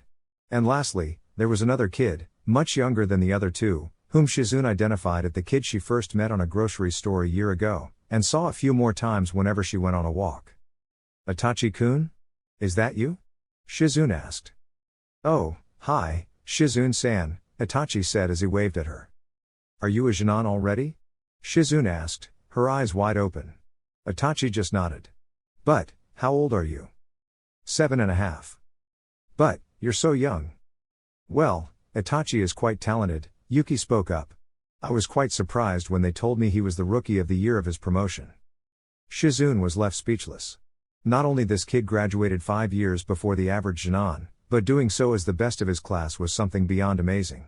Granted, she knew that both Tsunade and Jiraiya had graduated academy when they were just 6, but she never expected to meet another prodigy of the same caliber. "We're going on our first C-rank mission, it isn't great?" Itachi said, beaming. "Now, if everything is in order, I'd like to continue with our mission, please," Yuki said. "Oh, yes, of course. Good luck out there. You'll tell me how it went when you get back, Itachi-kun," Shizune said as she waved at Itachi and his team. "Thank you, Shizune-san. And yeah, I will," Itachi said, waving back. Guessed that they weren't exaggerating when they talked about the prowess of the Uchiha. Wonder if under the tutelage of Tsunade-sama and Jiraiya-sama Naruto-kun will be able to become a Genin that soon. Shizune mused to herself. Night fell over Konoha once again. While Shizune and Naruto were asleep once again, Jiraiya and Tsunade were having their usual late-night drinking session. Except there were two key differences. The first one was that they were sitting at the opposite ends of the living room's couch, in an awkward attempt to put as much space between each other as possible. And second, there was no sake. Despite both Sannin's undying adoration of the burning brew, they weren't going to take any chances after what happened the previous night. Jiraiya cleared his throat. "So, how was your day, Haim?" "Good. Today came a pregnant woman who gave birth to triplets," Tsunade answered, without looking at him. "Oh, triplets. You don't see that every day," Jiraiya replied. "And, how's your hemophobia going?" "Good too. Therapy is working fine. I'm making some progress, even if it's at a slow pace. My therapist says I will be able to perform surgery again in 2 years. That's something great to hear. And, what about you? How was your meeting with that spy?" "Good, I guess. He shared with me some information about a new mercenary group that seems to be interested in the tailed beasts. I'll have to investigate that in the future." "It's good to know that we're getting closer to screw this," Tsunade shouted, throwing her hands in the air. Fortunately, she didn't wake up the two youths sleeping upstairs. "It is something I said?" "No. It's this. I mean, we're in our 40s and here we are, acting like a couple of emotionally disabled teenagers. Having some small talk in a pathetic attempt at ignoring what we did last night. You want to talk about it?" "Like hell I do. But before we talk," Tsunade said as she walked towards the drinks cabinet and grabbed 2 cups and a few sake bottles. "Let's have a drink." Suan poured the sake on the 2 cups, and both Sannin drank them in one go. "So, do you feel better?" Tsunade asked. "Yeah, I guess, but I could do with another cup," Jiraiya said. Tsunade obliged and poured him more sake. "All right, Jiraiya, now I want you to answer me this honestly, no lies. Do you still like me?" Jiraiya sighed as he gulped down the second cup of sake. Tsunade would expect a yes/no answer, but not even the toad Sannin knew the extent of his feelings towards his former teammate. I don't know, I guess." "You guess? Come on, Jiraiya, try a bit harder. Take another drink if you need it. I know I used to like you, and I tried to get over my feelings for you since I knew we weren't meant to be together, and I thought that I moved on. Then, plenty of shit happened, and suddenly I'm raising a kid with you. I thought that taking care of Naruto would be like doing a mission, but seeing you every day, our late night talks, being Naruto's parents, I think they rekindled those feelings." "I see.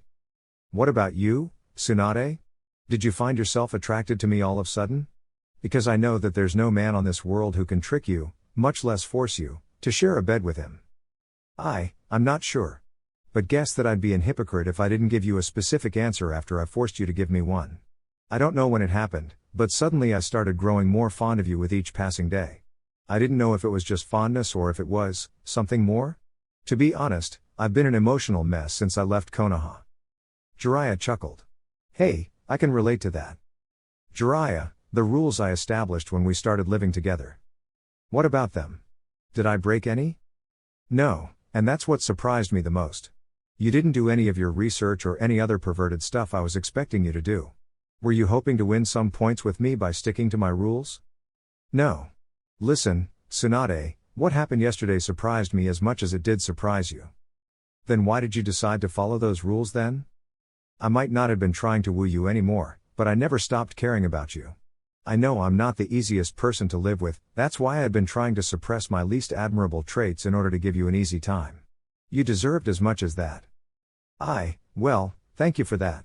I know I hadn't been the easiest housemate either. Looking back, I was a total bitch to you when we first moved here. You know, you could have set some rules for me as well. It's okay. I didn't find it necessary. Really? Wasn't there anything I did but you wanted for me to stop?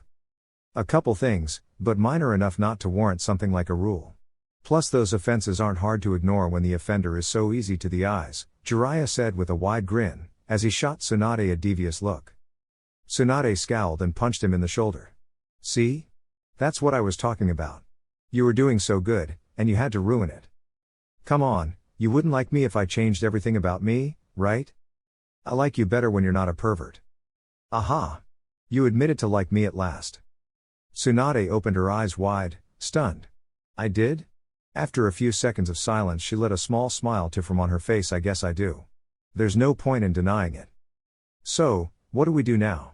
Do we go on a date or something? Actually, let's take this slow, okay?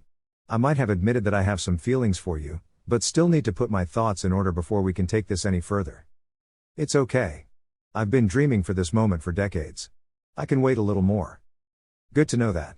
As for now, we might not go on a date, but there are a couple bottles of sake that have on a date with our livers, Tsunade said as she poured more sake on her and Jiraiya's cups.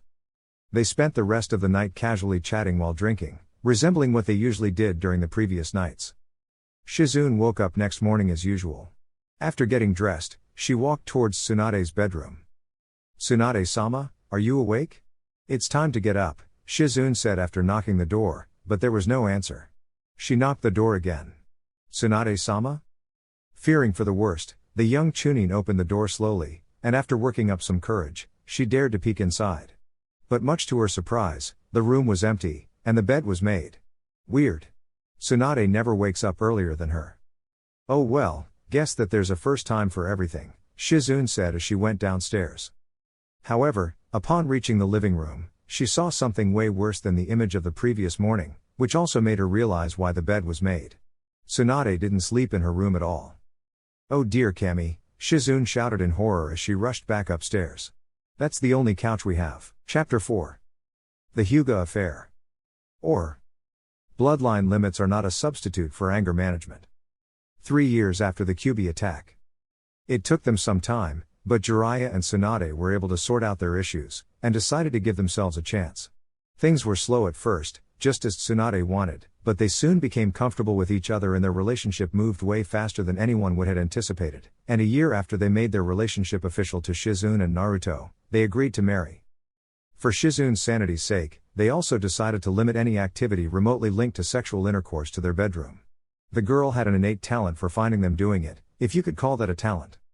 While Tsunade and Jiraiya wanted a small, intimate ceremony with their closest family members and friends, in the end it became a huge event due to how many people wanted to witness their union. After the wedding was over, there were 2 consecutive days of partying across all of Konoha, and it would have been more if Sarutobi didn't use the Onbu to force everybody, especially other ninja, to return to their usual duties. Jiraiya and Tsunade traveled to a village in Land of the Hot Springs, which used to be a ninja village like Konoha, but failed due to the lack of quality of the ninjas trained there, and was converted into a tourist resort, which was far more successful. That had been a week and a half ago. Naruto was elated, since today was the day their beloved parental figures would return from their trip. He had begged and cried to take him with them. It took nearly 3 hours until they convinced him to stop begging. The moment the door opened, Naruto immediately bolted from the couch. Shizune had it washed 4 times since the incident, and dashed towards the door. Mom! Dad! You're back! Naruto cheered as she hugged Tsunade's legs. Well, I was going to ask you if you missed us, but guess that there's no need to, Tsunade chuckled as she bended down to hug Naruto. Welcome back, you two. How was your trip? Shizune asked. Couldn't have been better. The weather was perfect, the food was delicious, the service pretty nice, but all of it pales in comparison to the wonderful company, Jiraiya said as he pulled Tsunade near him and kissed her. Didn't you guys get enough fun time already? I don't need more mental scars. Shizune is right, Jiraiya. At least, wait until tonight, Tsunade replied as she gently pushed Jiraiya back. I make no promises, Jiraiya said with one of his trademark perverted grins. What amazed me the most is how that place seems to be always summer. One day I'll find out what did they do to have a microclimate like that. You buy me a present? Naruto asked. It was your birthday not even 2 months ago. You already had presents, Tsunade said, hands on her hips. Naruto's eyes then watered as his mouth curved down. Tsunade sighed, rolled her eyes and produced a wrapped box from under her jacket. There you go, brat. Naruto quickly snatched the box and unwrapped it, revealing to be a set of toy shurikens and kunais made of plastic. Yay! My first ninja stuff. Naruto cheered as he opened the box. We thought that maybe you could start training with the basics. You'll be enrolled in the academy in a couple years after all, Jiraiya mentioned, ruffling Naruto's hair. Naruto didn't say anything, he simply took his present and rushed towards his room upstairs in order to enjoy his new toy. Boy, I wish everybody else could be so happy with so little, Jiraiya said as he saw his adoptive son disappearing upstairs. Then he turned his eyes to the young kunoichi. So, did something interesting happen while we were out, Shizune? Actually, yes. I've been promoted to Special Jonin. The black-haired girl announced, even jumping in joy. Congratulations. You really deserved it, Jiraiya said, patting her in the back. Hell, she deserves to be an actual Jonin. Tsunade added, a bit upset. Tomorrow I'm going to have a talk with that old monkey and make sure that. Please, don't. I don't want everybody else to think that I got my promotion because of you. Besides, Hokage-sama said that if I keep working hard, I can be an actual Jonin within the next year. That's awesome. Come on, we need to have dinner out to celebrate your promotion, Jiraiya suggested. It's not necessary. Besides, aren't you tired from the trip back? Shouldn't you try to rest a bit first? Tsunade frowned. Seriously, Shizune, do I look that old? Isn't my transformation working properly? Okay, let's go have dinner outside. I'll get Naruto ready while you two unpack, Shizune conceded as she walked upstairs. And show more enthusiasm, damn it. We're going to celebrate your promotion. The next day, Jiraiya was summoned by an Anbu to the Hokage's office. The white-haired Sannin already expected what his old mentor would ask, and he wouldn't like the answer. After waiting some minutes, an Anbu told the Toad Sage that he could enter the office. Hiruzen was already waiting for him. Welcome back, Jiraiya. Take a seat. So, tell me, how was your honeymoon? Well, that definitely wasn't what he was expecting him to ask. It was good, we had a great time there. We might go there again on one of our anniversaries, Jiraiya replied. Good to know. Though I'm glad that at least 2 of my students found happiness with each other, you'll probably guess that that wasn't the reason I called you here. How is your investigation going? Yeah, that was more like it. Truth be told, I hadn't found anything that might exonerate the Uchiha from the Kyuubi attack. What I did found, however, was that there's a group that has been gathering information about the tailed beasts. They call themselves Akatsuki, Jiraiya explained. That's something worrisome. What did you learn about this group? Nothing much, other than they're a recently formed mercenary group. They managed to become well known in the past year due to their high rate of success and absurdly low prices. Many villages, both major and minor, are losing quite some customers to this group. Hiruzen frowned, and crossed his hands under his chin. We'll have to keep this group under close watch.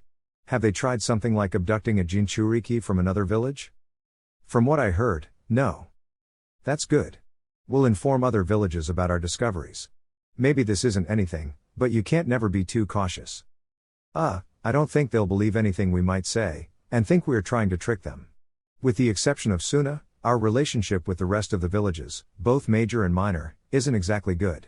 And Suna doesn't give me good vibes either. Actually, that may change soon. We're making preparatives for an alliance with Kumagakure. Jiraiya couldn't help but open his eyes wide in shock. Are you serious? Jiraiya almost shouted as he leaned towards Sarutobi. Indeed I am. The Raikage sent a few days ago a small retinue, led by Kumo's head ninja. They want us to sign an alliance treaty. This doesn't smell good. Did you read the treaty? I did, and I found their terms to be reasonable. Neither me nor the council think there's a reason for not to sign the treaty. I see. But you don't think I should sign it? Right, Jiraiya? Exactly. I mean, I can't give you a specific reason. It's more like a gut feeling. I mean, don't you find a bit weird that rageaholic jackass that is the Rakeage would want an alliance with us all of a sudden? This smells fishy. I did think the same, Jiraiya, but if never learn to forget past transgressions and make an effort to create bonds with our former enemies, we will never attain true peace.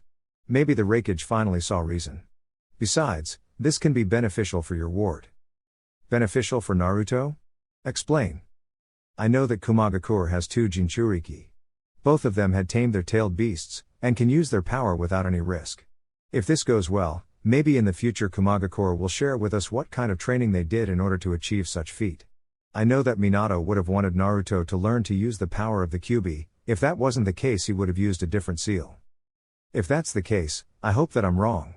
Naruto needs to be as strong as possible, and such training would prove invaluable.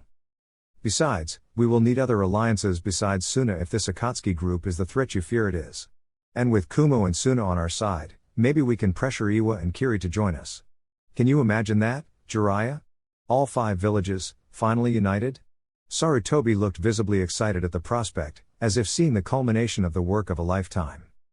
It's a pretty good picture, sensei.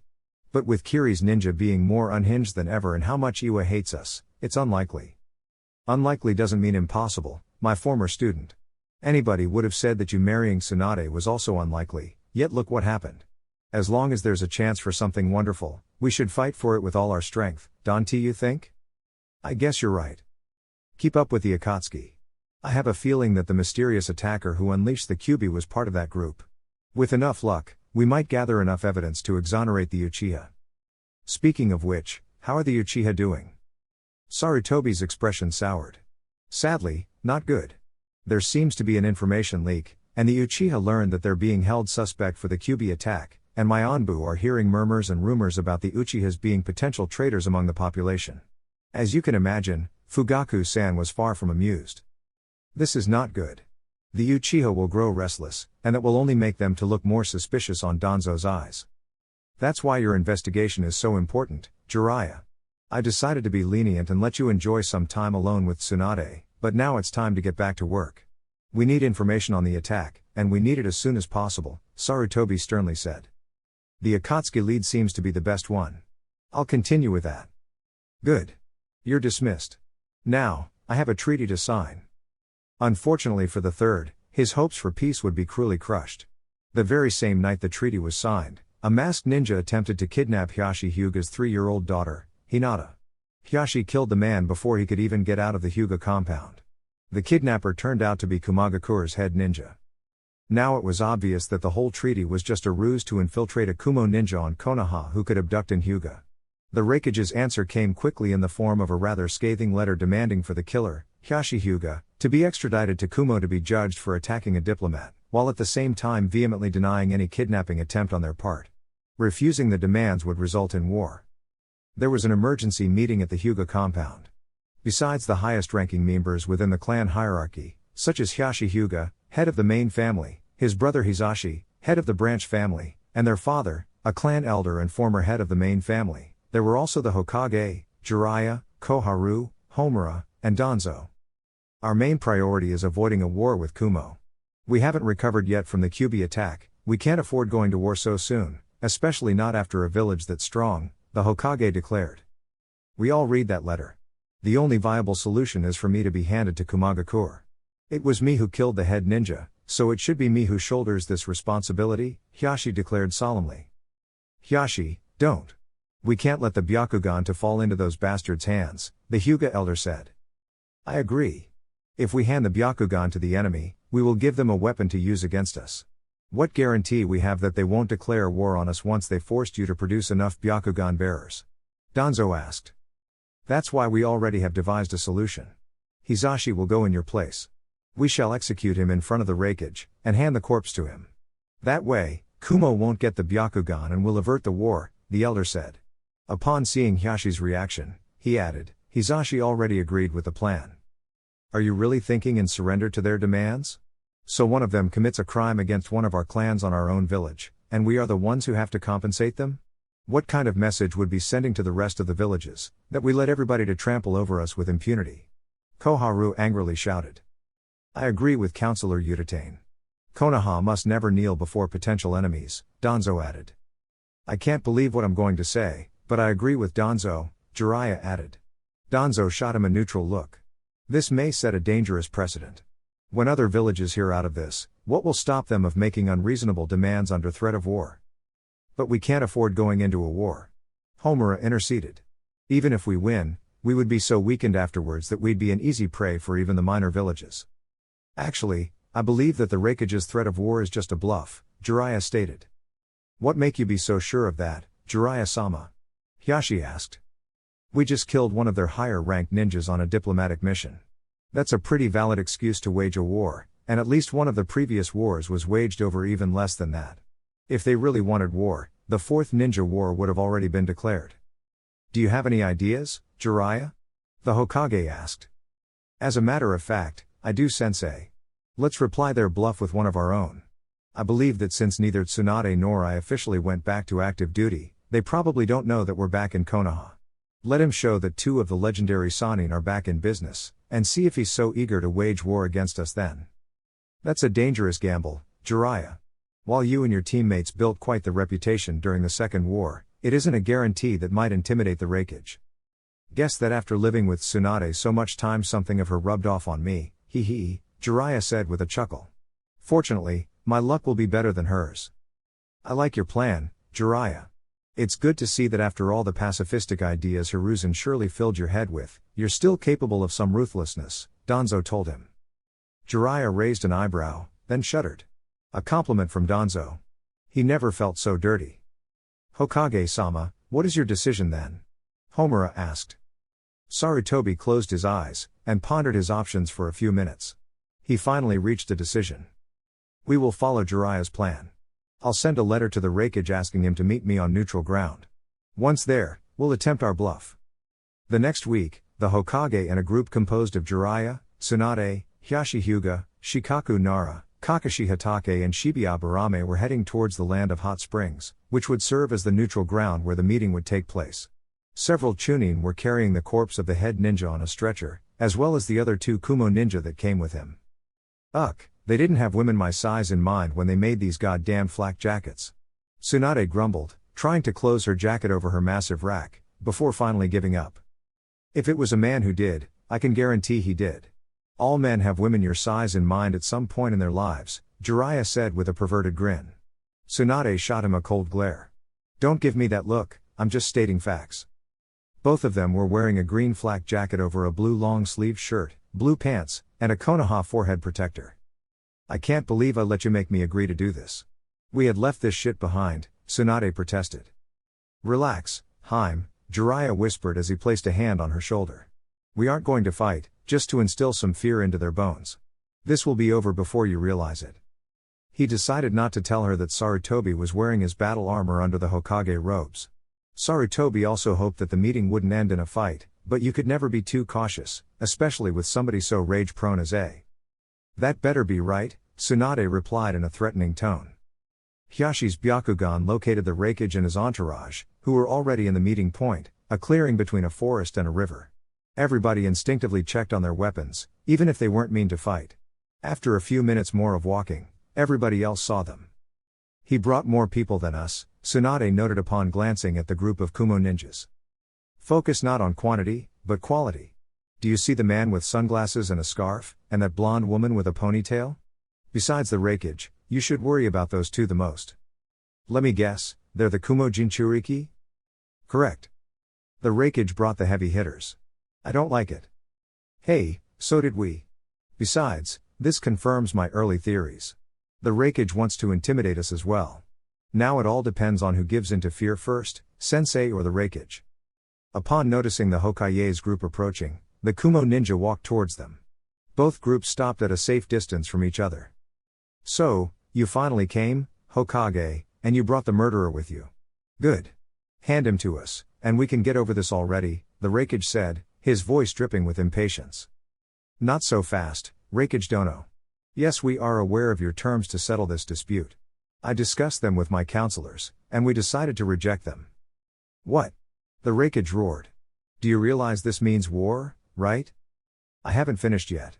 Now you will hear my terms. Not only you will cease your demands, but you will apologize to Hiashi-san, the Hyuga clan head, for attempting to kidnap his daughter, right here, and right now. As a gesture of goodwill, we will give you back the corpse of the head ninja of Kumo so he can receive a proper burial, as well as the 2 ninja who came with him. As you can see, they received no harm during the time they were under our custody. A looked livid. He was releasing so much killing intent that the Konoha ninja instinctively reached for their weapons. The Hokage, however, remained impassible. Then, the Raikage appeared to calm down, and chuckled. I know what you're trying to do, Hokage. You got me there for a second, but I saw through your trap. Still, gotta give credit to you for the effort. Excuse me? Sarutobi titled his head, genuinely puzzled. Tell those 2 subordinates of yours to dispel the transformation. They are not the real Jiraiya and Tsunade. They're only embarrassing all of you. Sarutobi raised an eyebrow. I don't know what you're talking about. Those are the real Jiraiya and Tsunade. Oh please. The guy posing as Jiraiya is putting some effort, but that Tsunade poser looks in her 20s, while she should look much older than that. Who are you calling old, you steroid monster? Tsunade bellowed as she tried to attack the Raikage. Fortunately Jiraiya managed to restrain her. Calm down, Haim. Ignore him, he's not worth your time, Jiraiya whispered to Tsunade's ear. Well, if you believe I'm bluffing, why don't you check their identities yourself? Hiruzen asked. I see your bluff, Hokage, and I'll take it. Daru, come here, I shouted. A dark-skinned man with shaggy blonde hair that covered his left eye, looking no older than 18, who was carrying a rather large sword on his back, stepped forward. Yes, boss? Check if those 2 are the real Jiraiya and Tsunade, or if they're 2 other people posing as them as I suspect. All right, the young man calmly said, and walked towards Jiraiya. He placed his hand on the white-haired man's shoulder, and sent a pulse of chakra through his body. Said pulse should have dispelled any transformation, as well as any genjutsu in case Jiraiya was under one. Yet the Toad Sage remained the same. Daru looked at the Raikage uncomfortably. Sorry boss, but this man isn't under any transformation jutsu. The Raikage was trembling with fury. Now the woman. Daru moved towards Tsunade, and hesitated a bit before placing his hand on her shoulder. Besides shooting him a murderous glare, the blonde Sannin was projecting an immeasurable amount of killing intent, as if saying go ahead, put a hand of me, I dare you. Still, Daru was a dutiful ninja, and didn't let Tsunade's anger to get in the way of following his boss's orders. He repeated the process, and Tsunade started to change into a visibly older woman. Ha! I knew it. The Raikage yelled in triumph. But said triumph proved to be short-lived when Tsunade didn't change any further. She was still Tsunade, only with a few wrinkles. Well, are you happy now? Tsunade barked at Daru, who jumped back, startled. Boss, this woman seems to be Tsunade as well, Daru said. Then he turned towards Tsunade again. Sorry for dispelling your beauty transformation, Tsunade-san. Tsunade just growled in return as she quickly reapplied the transformation. Daru quickly returned at his boss's side before the Sannin could lash out at him. Since when did those 2 rejoin Konoha? The Raikage shouted. His anger was an all-time high. 3 years ago, shortly after the Kyuubi attack. The village needed help, and they heeded our call. In fact, they even married not long ago, and have an adoptive son, Hiruzen calmly replied. I even have pictures of him here. Wanna see them? He looks so cute when he tries to ride our pet pig. Jiraiya mentioned. Jiraiya, please. Naruto always looks cute, Tsunade corrected. Anyway, now that the identities of my students is no longer an issue, can we go back to the matter at hand? Hiruzen asked, not bothering to hide a smile. Gritting his teeth, the Raikage pondered his options. His ploy to get the Byakugan was falling apart, and he couldn't see any way to save it. His intimidation tactics weren't working, and it appeared that the Hokage had realized that the threats of war were just that, threats. Now, if Kumo went to a war against Konoha, the Raikage was sure that they could win. But it would be a very costly win, now that 2 of the Sannin were back among Konoha's ranks. And he didn't want to start a war in the first place. As much as it pained him, there was no other way out other than quit now. All right Hokage, I agree with your terms, the Raikage said, almost spitting those words. Hiruzen's smile widened. I'm glad you could see reason, Reikage Dono. Hyashi-san, please step forward. The Hyuga clan head moved towards them. He had his chin up, and his face was sporting a smile of superiority. Well, Reikage Dono? I'm waiting, the Hyuga said, in an almost mocking tone. On my and the entirety of Kumagakure's behalf, I'm sorry for the actions of my representative on your village. Please accept our apologies. A looked as if he was in pain. Daru wondered why his boss, and everybody else for that matter, had such a hard time apologizing. After all, was really saying 2 short words that hard? Apologies accepted, Reikage Dono. I hope this incident never happens again. Well, now that everything's settled, we should head back to our respective villages, and try to forget that this unfortunate incident ever happened, Sarutobi said. Wait a minute, Jiraiya said as he moved towards the Kumo ninja. It would be a shame if you guys went home empty-handed after getting here, so you can have this. Jiraiya handed the Reikage a book. Icha, violence? The Reikage asked, puzzled as he glanced inside the book. All other Konoha ninja sweat dropped. That's right. The second installment of my successful series will hit the bookstores next month, but you can have now a copy of that book, completely free, and signed by yours truly. What is this, smut? You pretend to appease me with this badly written porn? The Reikage roared. Hey, the proper term is adult literature with erotic scenes, and as for poorly written. Look what I do with your stupid book. The Reikage said as he angrily tossed the book into the ground. No. Time suddenly slowed for Jiraiya as his beloved book fell to the ground with enough force to shatter upon impact. But then a miracle happened, and a pair of dark-skinned hands caught the book before it could touch the ground. Yes. Saved. B. What the hell are you doing? The one who saved Jiraiya's book was the ninja with the sunglasses and the scarf, one of the Jinchuriki. Come on bro, don't be such a fool, this book you just threw is pretty cool. Now it was the Kumo ninja's turn to sweat drop. The Reikage, however, wasn't in the mood to get in an argument with his brother. Well, if you like it so much, you can have it then. The Reikage said, then he turned towards the rest of his ninja. Everybody else, gather your stuff, we're going back to the village. Jiraiya then walked towards the Reikage's brother. Nice to see that there are fans of my books outside the Land of Fire, Jiraiya said as he stretched his hand. Name's Jiraiya, though you probably heard it already.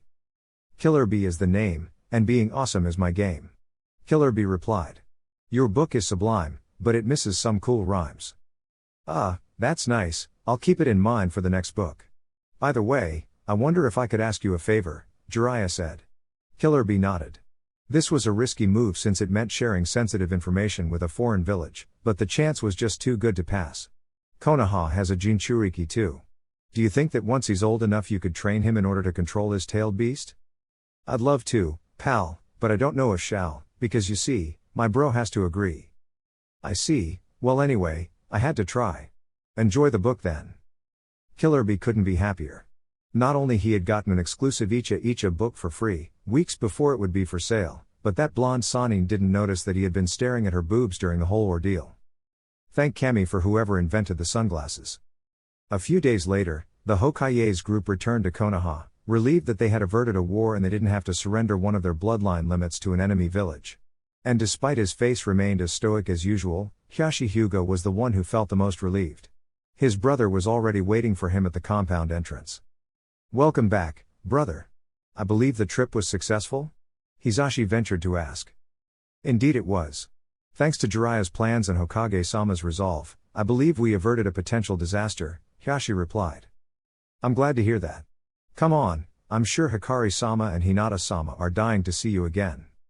They walked through the front courtyard, when some young main house boys and girls were practicing the gentle fist, under the watch of a clan elder. Hisashi, during the whole time I've been out there has been something in my mind that I couldn't shake off. Were you really willing to die in my place? You were willing to die too in order to prevent a war, Hisashi replied. But it was me who killed that Kumo ninja. And it was me who Kumo wanted. Besides, you didn't answer my question, the older twin said. Yes. Yes I was. But, why? I thought you hated the main house. And I do, make no mistake. But that doesn't mean I hate you. You're my brother and I love you, main house or not. And I'd be willing to die for you, just like how you'd die for Hikari or Hinata. Isn't that enough? I'd die for you too, you know, branch house or not. I prefer if you wouldn't. I don't want to have your death on my conscience, Hisashi replied. Come on, let's stop talking about death. We averted a war, the Byakugan is safe and none of us had to die. Yeah, guess you're right. Did something interesting happen while I was out of the village? At the same time, the Raikage and his ninja had also returned to the village. Through their mood was considerably less cheerful, for obvious reasons. While it wasn't a man who indulged often in alcohol, now he could use some sake, at least to forget the past few days. He remembered he still had a few bottles of sake the Lightning Lord gave him as a gift for his appointment as Raikage. Opening the door of his office, he saw that there was a man already there. More precisely, the man who started all this mess to begin with. A young man with shaggy white hair, pale skin, and had his eyes closed for some reason. Though maybe man was stretching it, since he couldn't be older than 16. Back already, Raikage Dono? The young man's lips formed a half smile. And I guess that your contingency plan failed. The Raikage slammed the door closed, and walked towards the intruder, trembling with fury. What are you doing here? I wanted to check the progress of the mission, that's all. But even if you didn't say anything, I can guess that it ended in failure. So, you failed to capture the Byakugan princess, and failed to procure me a pair of pure Byakugan. Disappointing. The Raikage's face contorted in fury, and grabbed the man by his robe's collar. Watch your mouth, brat. Or you will find that my rage is all but disappointing. Is this how Kumo treats their clients? The man replied, not losing his cool. This is the way Kumo treats those who piss the Raikage. And look at me in the eyes when I talk to you. I'm afraid I can't do that, due to some impairments, the man said, opening his eyes, revealing 2 empty eye sockets. Even the Raikage was startled by such an horrible visage, and released the white-haired man on instinct. Even if you failed the mission in every possible way, you can keep the payment if you wish. Let's hope I can find somebody who can actually help me in my endeavors. And with that, the man suddenly vanished, as if he was never there to begin with. Now I really need a drink. Later that night, Tsunade and Jiraiya were in their bed, on each other's arms, trying to sleep. The slug princess then started to giggle, which evolved into a laughing fit. May I know what do you find so funny all of a sudden, Haim? Jiraiya asked. It's just, I can't believe you tried to promote your book back then, Tsunade said between laughs. I mean, we were trying to stop a war, and you tried to sell them porn. It was so surreal. It's not porn, it's adult literature with erotic scenes. How many times I have to repeat that? Jiraiya complained. Besides, that Jinchuriki was a fan of my book, and I almost convinced him to train Naruto. Tsunade suddenly turned at Jiraiya, and looked at him with her eyes wide open. Really? Because if Naruto learned how to use the Kyuubi's chakra then. Unfortunately, he has his hands tied. He needs the Raikage's permission first, and I doubt that such thing will happen anytime soon. Though I do plan to train Naruto to use the Kyuubi's chakra myself. Really? Do you know how to do such thing? Yes, I've collected some scrolls about tailed beasts and Jinchuriki, and have some hints that might be useful. I hope you can teach him. Naruto's going to need all the help we can bring him. Naruto will grow up into a strong ninja, just like his parents. You'll see that when he grows up. They both kissed, and within minutes they fell asleep. If they only remained awake for a couple more minutes, they would have noticed that the crystal on Tsunade's necklace started to glow with a dim, teal light. Chapter 5. The White-Eyed Girl. Or. Hey, Naruto made a friend. 6 years after the Kyuubi attack. 3 years had passed after the incident with Kumagakure, known as the Hyuga affair, in which fortunately, there was nothing that threatened Konoha's stability, and it could continue its recovery from the Kyuubi attack.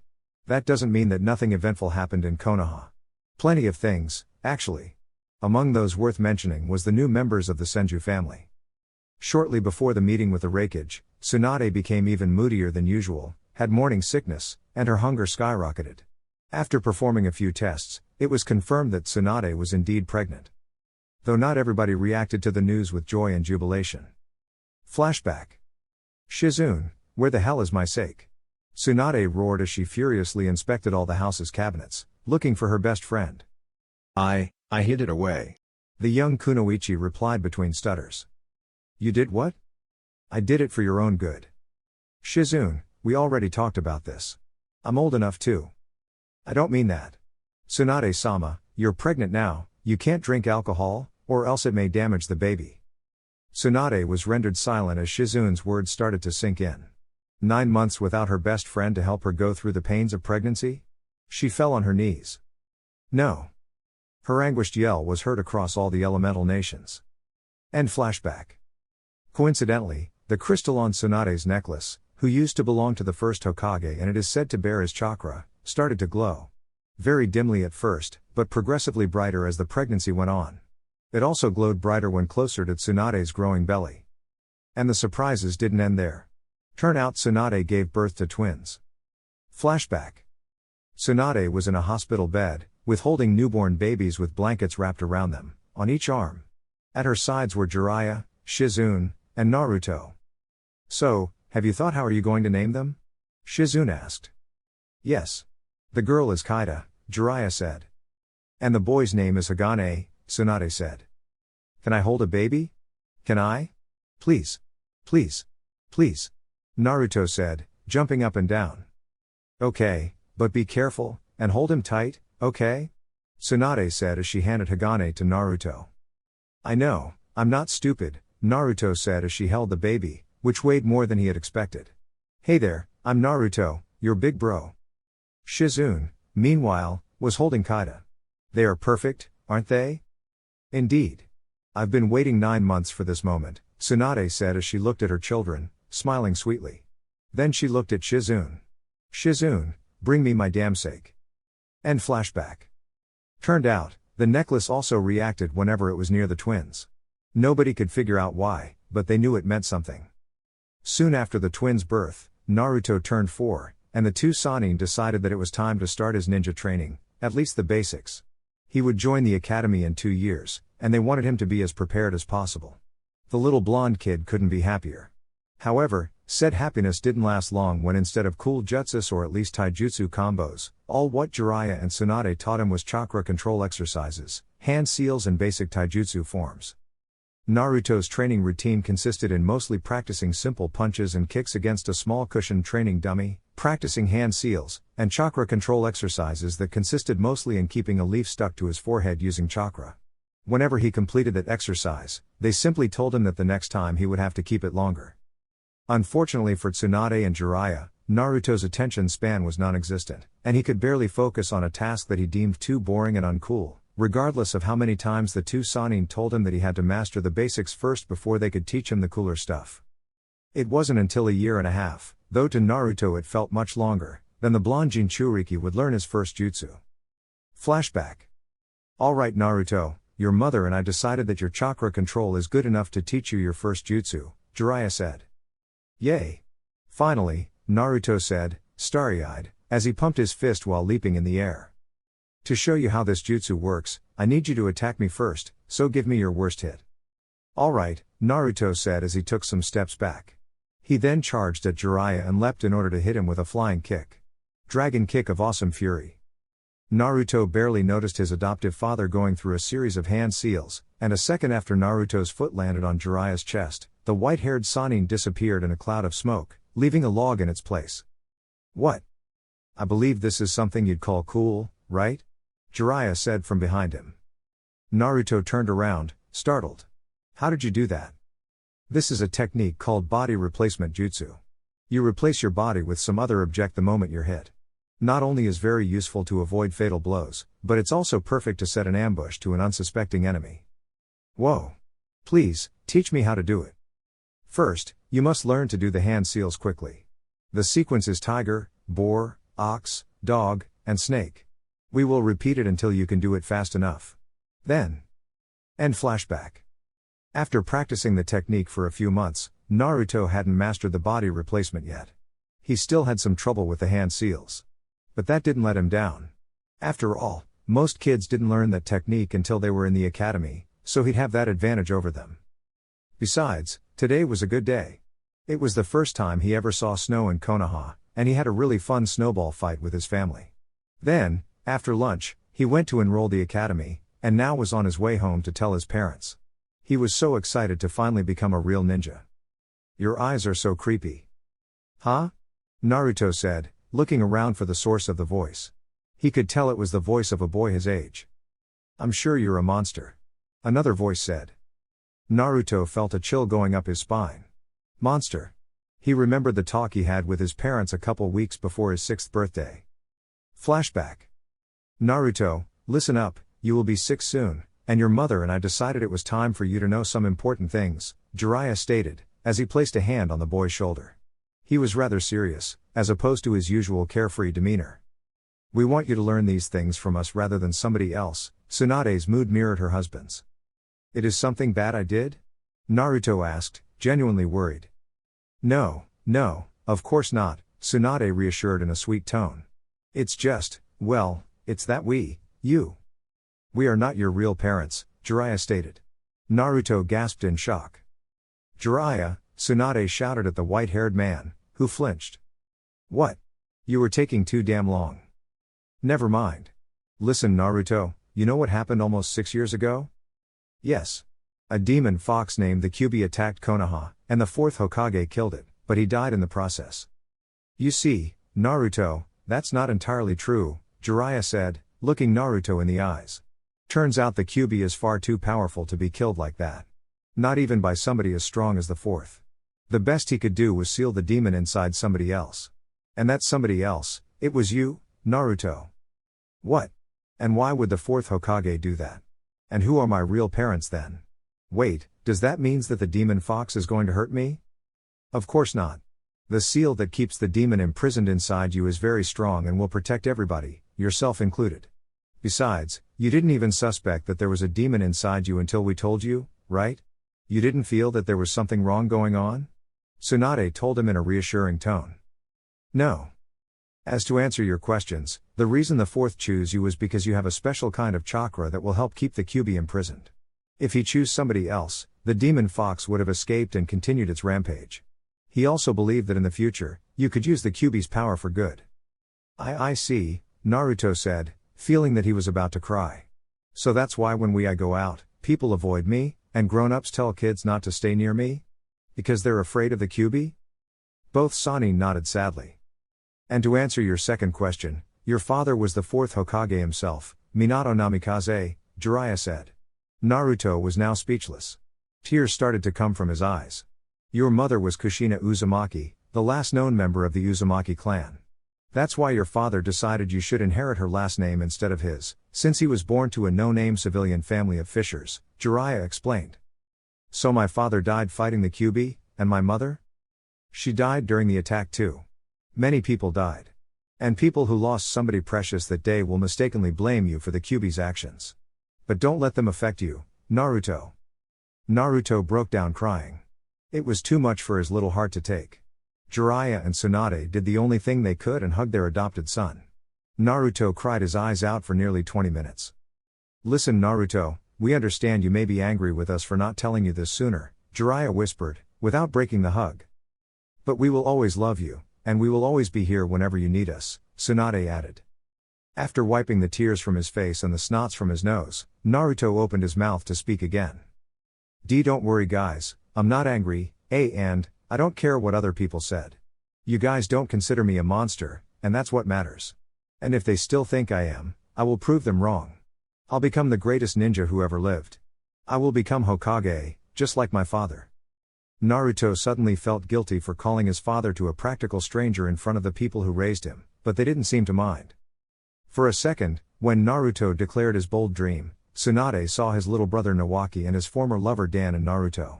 She felt worried that Naruto's path would lead him to the same doom as them, but part of her reassured her that it wouldn't be the case. That Naruto would succeed where others had failed. That she should have faith in him. Of course you will, kiddo, Tsunade cheered softly. Yeah, you'll show him who's the boss, Jiraiya added. Thank you, even if you're not my real parents, can I still call you mom and dad? This time, it was the two Sannin's turn to break down in tears. End flashback. Tracking the voice, Naruto found a trio of boys surrounding a girl his age. The girl had short dark blue hair and very pale eyes. She was on the verge of tears. Yes, the Byakugan monster, right? One of the boys said. The girl couldn't take it anymore, and fell on her knees, crying. Such shameful display made Naruto's blood boil with anger. Hey, stop it, Naruto yelled as he rushed towards them. What do you want, dork? One of the boys asked. Hey, I know this guy. He's the demon fox. Another kid said. Of course, the demon boy would defend the demon girl, right? He's the first kid. I'm not a demon, and neither is she. I'm Naruto Uzumaki, the future Hokage. Future Hokage? Ha! The third kid laughed. You know, my parents said to stay away of you, that you're dangerous. But now that I see you, you don't look that dangerous. In fact, you look like a wimp. Come on, let's teach this demon brat not to mess with much stronger people. The first kid said as he reared his fist back. The blue-haired girl gasped when the kid's fist connected with Naruto's face. Naruto didn't flinch. You call that a punch? My mom punches way harder than that. With a quick movement, Naruto pushed the first kid's fist out of his face as he punched him in the face as well. The punch knocked the first kid on his butt. Ha! Take that! Naruto cheered. However, the blonde Jinchuriki didn't see the other two bullies coming at him. One of them punched him in the guts, while the other pushed him back into the snow. Naruto gasped for air as he grabbed his pained stomach. He could hear the other two kids coming at him. Suddenly, he remembered something Jiraiya had told him during their trainings. Look around you and try to use your surroundings to your advantage. There were lots of snow, so he could use that. Hey, he's getting up, I think he wants to be beaten more. One of the bullies laughed. As fast as he could, Naruto turned around and tossed some snow at the bullies' faces. His throw was accurate enough to hit the intended targets. My eyes! Both of them screamed in unison, as they threw their hands to their eyes. Taking advantage of their momentary blindness, Naruto grabbed the larger of the two bullies and pushed him against the smaller one, and both of them ended on the ground. One of them got up quicker than Naruto had anticipated, and landed a punch on Naruto's face. Naruto replied with a punch to the gut, and quickly kicked that kid onto his fallen friend. You're dead. Naruto turned around and saw the bully he punched first charging at him, holding a rather large tree branch. His instinct screamed at him to dodge, but instead he decided to try something else, and his hands formed 5 seals. When the first bully hit Naruto in the face with the branch, Naruto disappeared in a cloud of smoke, leaving a pile of snow instead. Yes. It worked. What the hell? Can he use ninjutsu? The bully said, angry but now also shocked. He looked around. Where did he go? Dragon kick of awesome fury, Naruto yelled as he leapt at the bully from the branch he had just teleported, kicking him in the face, knocking him backwards. Did you have enough already, or you want more? Because I can go for longer if you want. Deciding that they had enough, the 3 bullies got up and ran away. And pray I don't catch you again making a girl cry, Naruto yelled as he saw the 3 bullies disappearing from his sight. Especially a blind girl.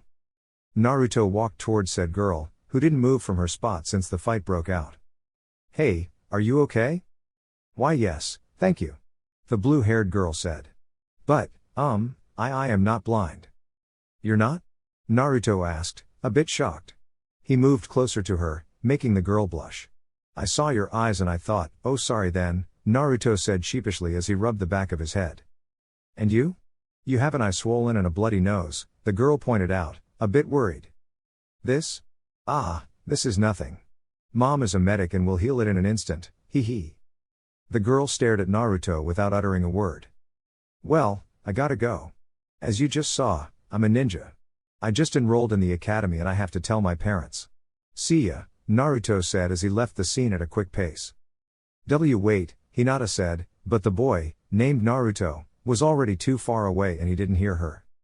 Hinata cursed her indecisiveness. There were so many things she wanted to talk about with him.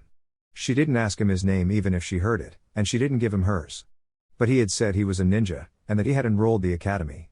He looked to be the same age as hers, so maybe they would be in the same class. Those kids called him the Demon Fox. Does that mean that he was the kid with the Kyuubi sealed inside him? She remembered some of the clan grown-ups telling her that if she ever crossed paths with him, to avoid him at all costs, that he was dangerous, and a monster. But he defended her from not 1 but 3 bullies, and fought them all at once. How can somebody so kind and selfless could be dangerous or a monster? A certain feeling that Hinata's young mind couldn't identify formed inside her. For some reason, she felt she needed to see this boy again. A couple months later. At the Dengo shop, Shizune was having lunch with Itachi Uchiha, and 2 of his clansmen. The first one was Shisui, a teen a few years older than Itachi and a couple years younger than Shizune, who had short, dark gray hair and black eyes, which were so common among the Uchiha.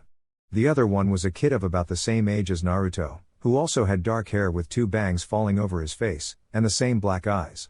This kid was Itachi's younger brother, Sasuke. While Shizune felt out of place, being the only one not being an Uchiha, Itachi insisted on her joining them. She couldn't pinpoint when it happened exactly, but she and Itachi had become friends during the past few years. They even sparred quite a few times, and Shizune even helped him and his team prepare the Chunin exam. Itachi was treating them at one of his favorite spots to celebrate his first successful mission as a team leader. Shizune felt hard to believe that this kid, who was barely 11, could have ascended to the rank of Chunin so quick, when most kids his age didn't even had graduated the academy yet. So, tell us, Itachi, and be honest, were you afraid during the mission? Shizune asked. Well, I'd lie if I said I wasn't. Maybe a little, Itachi replied. Only a little? Man, when I led my first mission, I was such a nervous wreck I couldn't sleep the night before. But then again it wasn't as bad as it appeared, Shisui said with a laugh. But Itachi Niazan completed lots of dangerous missions, while he should be scared? Sasuke asked. Sasuke, when you're the leader of a team, everything changes. Not only you're responsible of the mission being a success, but you have to make sure that all your teammates come back home alive and, if possible, without any missing limb, Shisui explained. But if you have to take care of your teammates, that doesn't mean they're a burden to you?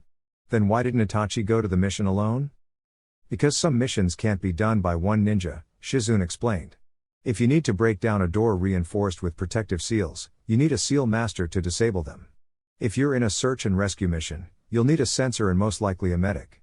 And sometimes is also a matter of numbers, since there will be times in which 2 or more people will need to be at 2 or more different places at the same time. Do you understand, Sasuke-kun? The youngest Uchiha nodded. Shizune-san is right.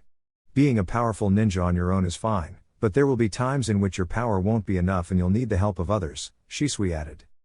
By the way, Sasuke, how is the academy? Itachi asked. It's okay, I guess. They teach me mostly stuff I already know, so it's kind of boring. At the very least, the shuriken and kunai toss practice and taijutsu practice are nice, Sasuke said with a shrug. You know, my little brother also goes to the academy, Shizune mentioned. His name is Naruto. Did you see him? Naruto? Does he have spiky blonde hair, is super loud and claims every 5 seconds that he's going to be Hokage? Shizune chuckled. Well, that's an accurate description of him. I presume that you met him then. I did. For some reason he likes to sit beside me. And no offense to Jiraiya-sama and Tsunade-sama, but given who their parents are, I expected him to be stronger. Well, you could say that Naruto-kun has some trouble focusing. His body moves way faster than his brain does. But we're working on it, Shizune said, and laughed. He looks like an interesting fellow. Maybe you should befriend him, Shisui suggested. In fact, I was about to take him to the park. Do you want to join us, Sasuke-kun? Shizune asked. Pass. Itachi promised to train me when he came back. Maybe another day, Sasuke replied with a dismissive hand wave. Come on kid, I'm sure you'll have fun. There's more to life than training, Shisui insisted. It's okay. I don't want him to come against his will. Like he said, maybe another day. I'll better get going. Itachi-kun, congratulations again for your first mission as team leader. Shisui-san, Sasuke-kun, it was nice to meet you. Nice to meet you too, Shizune-san, Shisui replied. Then, once the young woman was gone, he leaned towards Itachi, and whispered, Man, that friend of yours is really cute. Do you know if she has a boyfriend?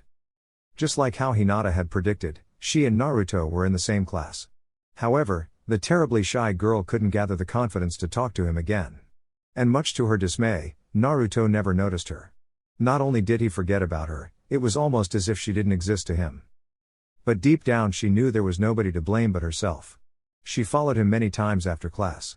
He usually went to that ramen restaurant named Ikaraku's, sometimes he went directly to his home, while other times went to one of Konoha's training grounds where one of his parents was already waiting for him for a training session. Hinata's surprise was major when she found out that his parents were Jiraiya and Tsunade, 2 of the legendary Sannin and the heroes of the Second War that appeared in the history books. Hinata also noticed that, whenever Naruto went to a park to play with other kids, their parents would pick them up and take them somewhere else, leaving poor Naruto playing alone. Did they seriously believe that he was a monster? Couldn't they see that he was a kid like any other? Today one of those days. Naruto arrived at a park with a small pig and his older sister? And the kids who didn't left on their own were taken out of there by their parents. Hinata really wanted to go there and play with Naruto. She really did. But the moment she took a step forward, her chronic shyness manifested in full force and left her frozen in place. She needed somebody to give her a little push. Fortunately for her, she was now seeing that somebody. Shizune sighed as she watched all the kids leaving the playground, not before some of the parents shot angry glares at her and her almost little brother, while Naruto slumped sadly. This happened way too often. Don't worry Naruto, we don't need them. What do you want to do? The black-haired Kunoichi asked, trying to hide her annoyance and remaining optimist. The swings, he said as he rushed towards them. She didn't need to ask if she wanted her to push him. Shizune was expecting that now that he finally started the academy, Naruto could make some friends his age, but such thing didn't happen. In fact, both her and the two Sannin were a bit worried with Naruto's current performance at the academy. The boy would more often than not ignore the teacher when explaining something he wasn't interested in, loudly complained about how boring their lessons were and demanding them to teach him some cool jutsus. He would also boast about how strong he was for his age and how he was going to become Hokage. Fortunately, he never revealed who his biological parents were and often challenged the other boys, especially Sasuke Uchiha, to one-on-one duels, and was rather fond of pulling pranks, to both the teachers and his classmates. It was obvious that the kid desperately needed a friend his age, that way he wouldn't be victim of a constant need to prove how awesome he was to everybody. Suddenly, Shizune heard something. A noise coming from the trees near the park. While she wasn't a sensor, her senses were sharp enough to perceive that somebody was watching them hidden behind those trees. Naruto-kun, I need to find a restroom. I'll leave you alone with Tonton for some minutes, okay? Sure, take your time, Nichin. Naruto happily replied. Shizune then disappeared in a cloud of smoke, puzzling the blonde. She used the body flicker? Guessed that she really needed to go. Hinata was a bit startled when Naruto's older sister disappeared like that. She didn't quite catch what she told him. Naruto was there, all alone, by himself. The perfect opportunity to go and talk to him. But even then, Hinata still couldn't muster the courage to go and talk to him like that. No, she needed to find a way to draw his attention, to make him take the first step. Ahem, a voice behind her said. Eep. Hinata squealed in shock as she turned around and saw Naruto's older sister staring down at her, arms crossed over her chest. Didn't your parents teach you that spying on people is rude? Shizune asked. Sorry. I didn't mean to, Hinata babbled, her words tumbling into an unintelligible stuttering mess. Shizune took a better look at the panicking girl. Hey, Naruto said that he saved a girl with weird-looking eyes from a bunch of bullies the day he enrolled in the academy. It was you? And Naruto-kun said my eyes are weird-looking? Hinata said, disheartened. Shizune cursed inwardly for using Naruto's choice of words instead of something far less insensitive. I'm sure he didn't mean it as an insult, Shizune assured. You didn't answer my question. What are you doing here?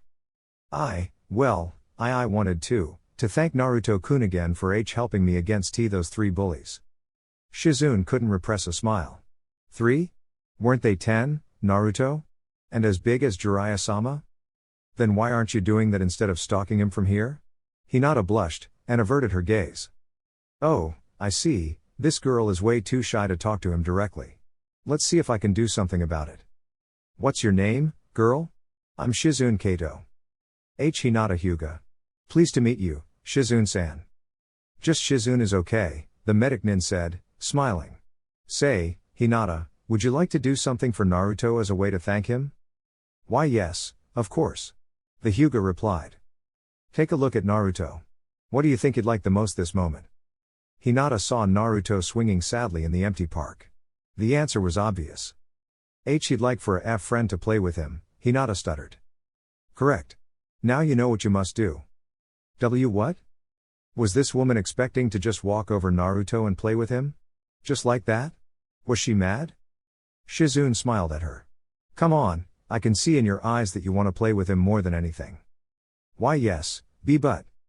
Or I can tell Naruto that not only were you spying on him and didn't even bother to say him hello. Please no. Oh okay, I'll do it. The Hyuga almost shouted, extremely flustered. Then you better hurry. I don't think Naruto will be there for much longer until he gets bored. Hinata nodded, and gulped. The shy Hyuga started her walk towards the blonde, silent enough not to reveal her presence too soon. She didn't want him to think she was some creepy stalker. After reaching what she deemed a safe distance, She dropped the stealth and walked normally. Or as normal as she could. Still, the boy was too enraptured in his own thoughts to notice her. Hello. Hinata timidly waved her hand at him. Hinata's sudden salute snapped Naruto from his thoughts, and turned his head at her, and smiled. Oh, hi. Hinata blushed furiously. There was something about that smile that was so damn dreamy. Forcing herself to calm down, she proceeded to introduce herself. Hinata. Naruto titled his head and looked at her puzzled. What? Hinata was so angry at herself. Did she just shout at her name like that? She was aware that she wasn't the most social or eloquent person out there, but that was just too much. I mean, my name is Hinata Hyuga, what is why yours? The shy girl asked, even if she knew the answer. I'm Naruto Uzumaki, future Hokage. Naruto proudly proclaimed. Say, your face looks kind of familiar, did we meet before? Actually we're C classmates, didn't you see me before? Nope, sorry. Then again, there's a lot of people at class. I only remember the people that sit near me. Hinata was a bit hurt that Naruto wasn't even aware that she was in the same class as him, but deep down she knew that it was also her fault for not talking to him first. If she always sat far away from him and never opened her mouth except when the teacher asked her something, how she could expect him to know her? Why you also helped me against some bullies that were insulting me some months ago, Hinata said as she started twiddling her forefingers. Oh, you're that girl, Naruto said in realization. Did they harass you again? Because if they did then I'm going to beat them even harder. Naruto loudly said as he punched his palm. And no, it's fine, and nobody bullied me since then. By the way what or why you doing? Well, I came here to play with other kids, but nobody wants to play with me, and playing alone gets boring rather quickly. So I'm waiting for Shizune Nichin to come back from the bathroom so we can go home and maybe train a bit with mom and dad. The Hyuga decided it was time to make her move. Hinata's heart was beating so hard she could swear it would come out of her mouth at any time. Oh, see can I play with YUU until she comes back? Hinata asked, blushing harder than ever. She couldn't believe she was doing this. Naruto's eyes opened widely, gleaming with joy, as his mouth curved into a wide smile. You want to play with me? Really? But I am. Why yes, I know, the nine tails, but I don't think that having a demon S sealed inside you makes you a demon. A demon W wouldn't have defended me against those bullies. So you want to be my friend?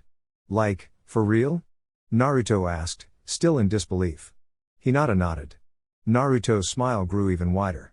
He finally had a friend. For a moment he thought that if this girl wanted to be his friend and was one of his classmates, then why she never talked to him before? But he was too happy to care about that. So, what are you playing? The swings. Don't you know how do you play on a swing? Hinata shook her head. Then we'll have to fix that. Come on, sit over there. Hinata did what Naruto said, and sat on the vacant swing beside him. Now you need to move your body forwards in order to move the swing. Use your legs to help.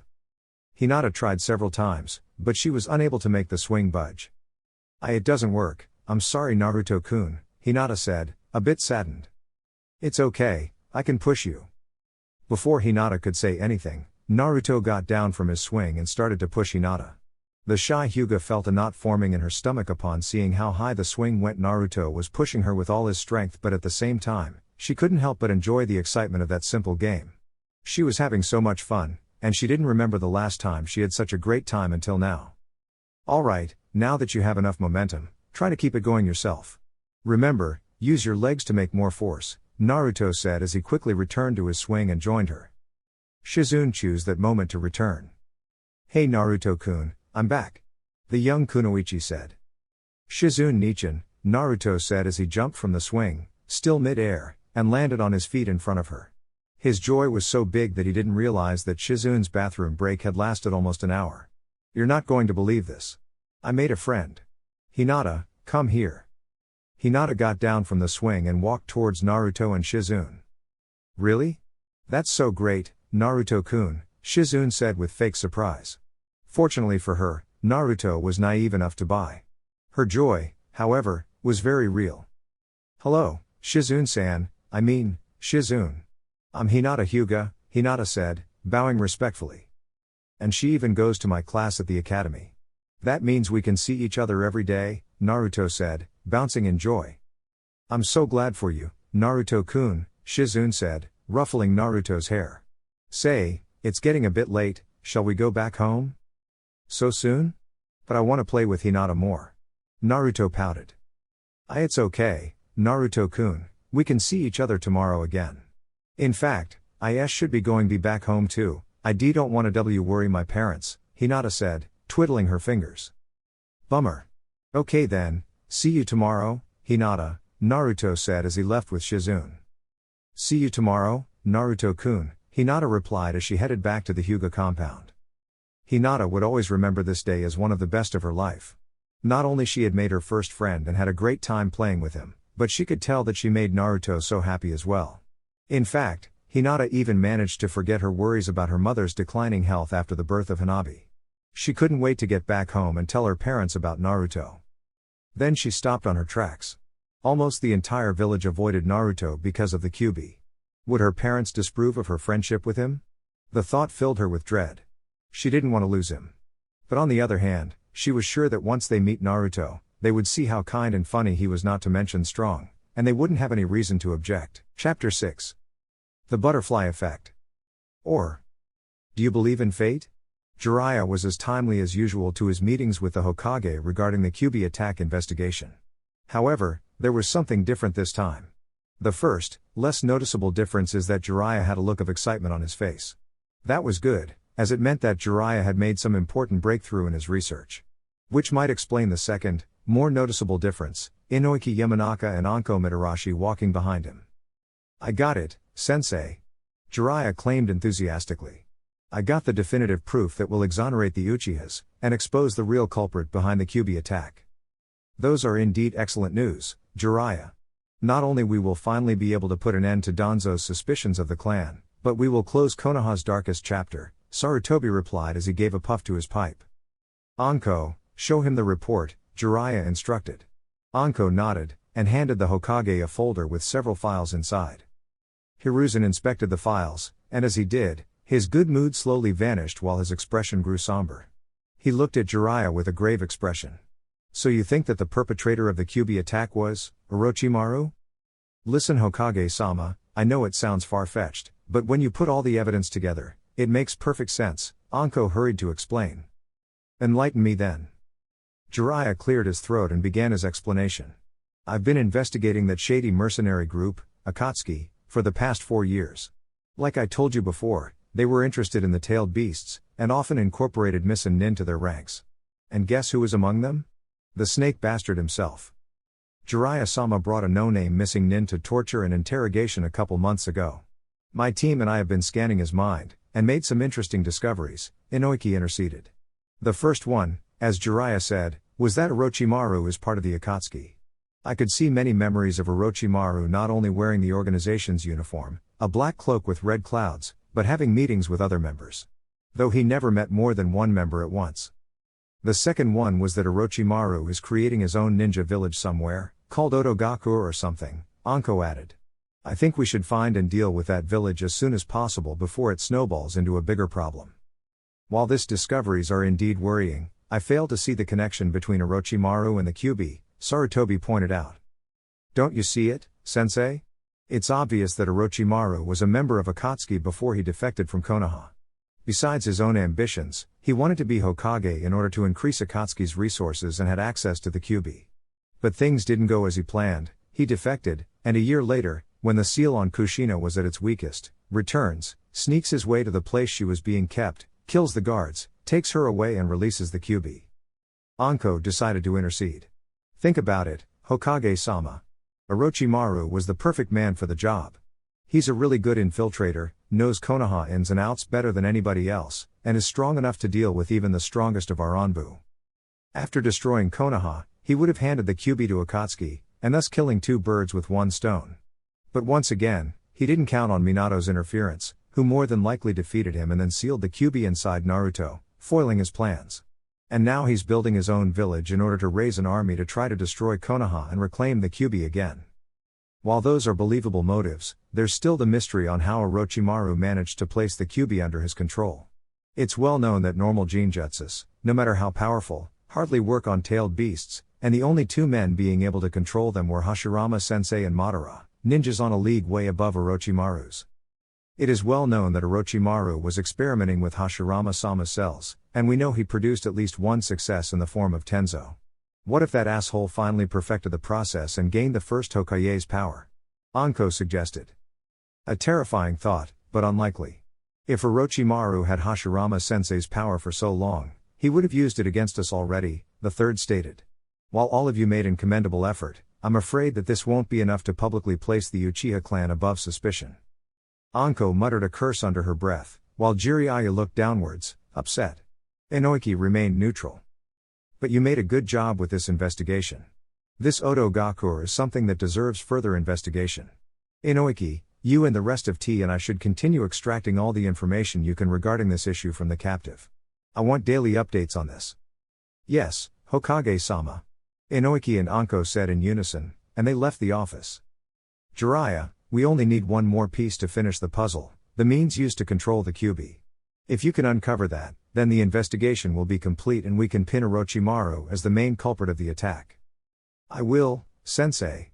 I'm not going to stop now that we're so close to end this, Jiraiya stated. Meanwhile, I'll use the information you've gathered to dissuade Danzo from stopping bothering the Uchiha clan. You are dismissed. One more thing, sensei, Jiraiya mentioned. My investigation of the Akatsuki and Jinchuriki had me find some interesting discovery tangential to the investigation. And that would be? Suna had created a Jinchuriki. Hiruzen raised an eyebrow. Do you have any information? Yes. His name is Gaara. He's the youngest son of the current Kazekage. It seems that he's doing his best to keep Gaara's status a secret, but the boy is having a lot of trouble keeping the tailed beast under control, and such thing can't be concealed easily. My guess, the result of a shoddy sealing process. Plus there's the fact that we're only learning about this now. Only Kami knows how long that kid has been a Jinchuriki. More worrying news. I knew that Suna had the one tail in their power, but it wasn't sealed on a person. If they decided to create a Jinchuriki now, I don't want to think about the implications. We know that Sunagakure is the weakest of the 5 great ninja villages. Maybe they decided to put their tailed beast to use in order to appear strong, to both potential enemies and clients. Even then, that's something we can't afford to overlook. Jiraiya, I'm going to prepare a trip for you to Suna. Once everything is settled, you'll inspect the Jinchuriki and uncover the reasons behind his creation. Suna is our ally and I'd hate to think that they're plotting against us, but you can't never be too cautious. Understood, sensei. Fire release, Great Fireball Jutsu. Shizune jumped in time to avoid the incoming fireball, which exploded against the ground a couple meters in front of her. Her opponent was an 11-year-old boy of average height with dull black hair tied in a ponytail and black eyes, wearing the Konoha Chunin flak jacket over his usual black shirt. Said opponent took advantage of the dust raised by his fireball and dashed at her at an ungodly speed. 2 kunai clashed against each other multiple times, filling the air with sharp, metallic noises. Shizune leapt backwards, and while she was mid-air, fired a barrage of senbons at her opponent from her wrist-mounted needle launcher.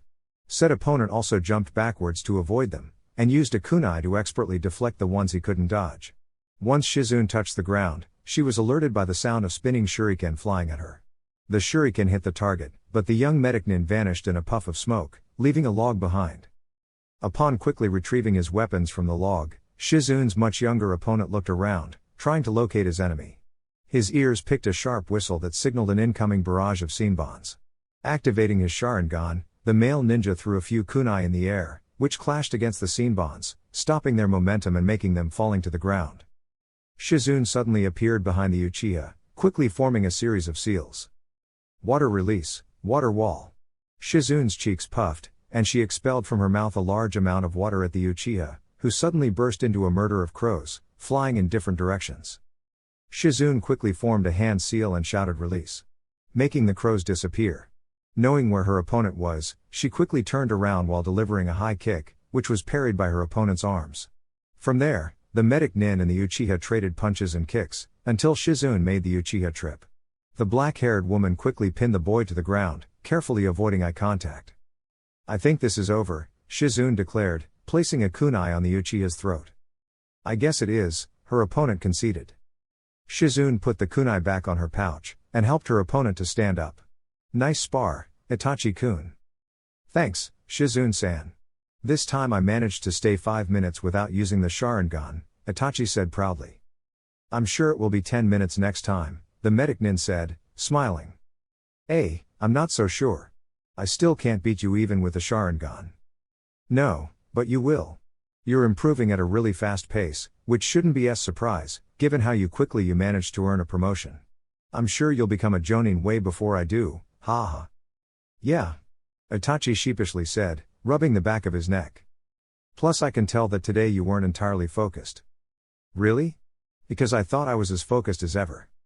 Itachi-kun, you cannot lie to me. I can see that there's something troubling you. Care to tell me what it is? Shizun's question was met with silence as the Uchiha prodigy looked at the grass below, and sat down. Shizun started to feel bad for pressuring him to talk about something he clearly wasn't comfortable with. She sat beside him. Sorry Itachi-kun, it was not my place to ask. If it's something of personal nature. Shizun-san, did somebody you love ever forced you to do something you don't want to? Itachi asked. Shizun was taken aback by such question, and wondered if Itachi had some problems with his parents. Well, no. I'm lucky such thing never happened to me. Well, it's that, Itachi stuttered a bit. He never talked about this with anybody else, not even Shisui, his cousin and closest friend. But then again, there was something about Shizun and her generally friendly demeanor that made him more comfortable to talk about personal matters. My parents, they want me to join Anbu. And you don't want to, Shizun reasoned. Exactly. I know the kind of missions the Anbu do, and I don't want to do that, at least not yet. While that was technically true, Itachi purposely left out the other, much more meaningful reason for him not wanting to become an Anbu.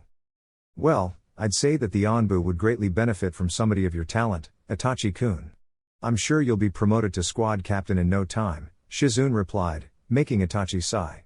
Then again, if that's not what you want to do you have any other idea?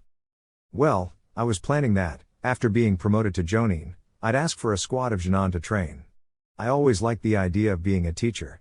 Well, not an academy teacher, but a field teacher, you know what I mean? Yes, of course. In fact, I think I might do the same once I'm promoted. I'm sure you'll be an amazing teacher, Shizun-san. And about your problem, well, I don't know what else I could tell you other than talk to your parents, and make sure they know how you feel. If they really love you, and I'm sure they do, they'll understand you and let you choose your own path. They spent a couple minutes there, silently sitting beside each other. A gentle breeze started to blow. Well, I don't know if it will work, but I'll try talking to them. Thanks for your advice, Shizun-san, Itachi said as he stood up. You're welcome, Itachi-kun. Same hour tomorrow? I'm afraid not. I've been assigned for a mission outside the village. Aw, nuts. Now where I'm going to find a worthy sparring opponent that doesn't leave me all sore? Seriously, never spar with Tsunade-sama. That woman never holds back, not even with her children. Itachi chuckled. Well, she's the best medic in the world, right? She doesn't hold back because she will patch you up afterwards. Anyway, I better get going. See ya, Itachi said as he headed back to the Uchiha compound. Meanwhile, the firstborn of another clan had returned to her home as well. Hinata Hyuga was still smiling upon remembering the heated argument between Naruto and the history teacher regarding the Second Ninja War. Naruto insisted that the information on their textbook was wrong, since he claimed his parents were veterans from said war, and their version of a certain battle clashed with the textbook's description. Hinata had the feeling that the Sannin, while undoubtedly skilled and powerful, had exaggerated their contributions during said war. Still, there was something heartwarming of seeing Naruto defending her parents' reputation so vehemently. Hinata was now regretting not talking to Naruto sooner. After that afternoon in the park, Naruto sat beside her instead of his usual seat near Sasuke Uchiha. Though while she enjoyed his company most of the time, Naruto had an habit to loudly disrupt the class when the lesson failed to catch his interest, which could be kind of annoying. One day, Hinata politely asked Naruto to stop interrupting the teacher when he was explaining the basics of chakra control. Apparently, Naruto already knew that already, and wanted to do something else. She was afraid that Naruto would take her request as some sort of betrayal and would cease their friendship, but his reaction surprised her. What?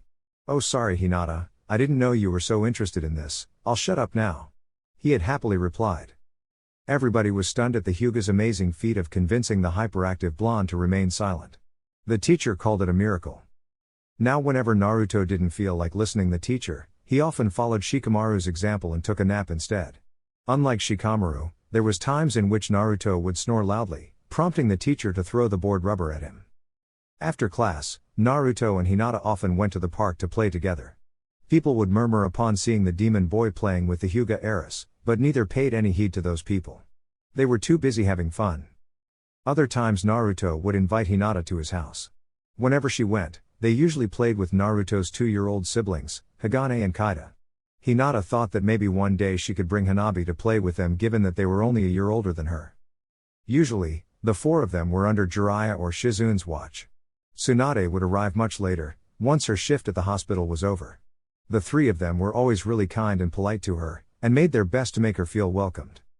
However, today was none of those days. Naruto had to meet his mother for some training at Training Ground 3, their usual training spot, so finding herself with nothing better to do, Hinata decided to head back home and maybe spend some quality time with Hanabi until her father called her for gentle fist training. Hinata realized that, for all the time she has been in Naruto's house, she never asked him to visit hers. Then again, her friendship with Naruto was a secret to pretty much all of her clan. She was still thinking how to tell her father that she had befriended the demon boy everybody feared and avoided. A nasty surprise awaited the little Hyuga, though. Upon entering the compound, she found it oddly deserted. No Hyuga youths training, no branch house patrolling the place. She had a bad feeling about that. After dropping her backpack and removing her shoes at the entrance, she started calling for her parents, or anybody else. Finally, she found another clansman, Ko Hyuga, a main house member who was his usual caretaker whenever her parents were busy. "Oh, Hinata-sama, I see you're back," Ko somberly greeted the Hyuga heiress. "What's going on, Ko-shan? Where's everybody?" Hinata asked, worried. "Hinata-sama, something bad has happened, your mother." Ko began. Hinata's skin turned even paler. "Mother? What happened to mother?" Hinata panicked. Ko grabbed her hand, and led her towards her parents' bedroom, where most of the Hyuga, both main and branch house, were waiting outside.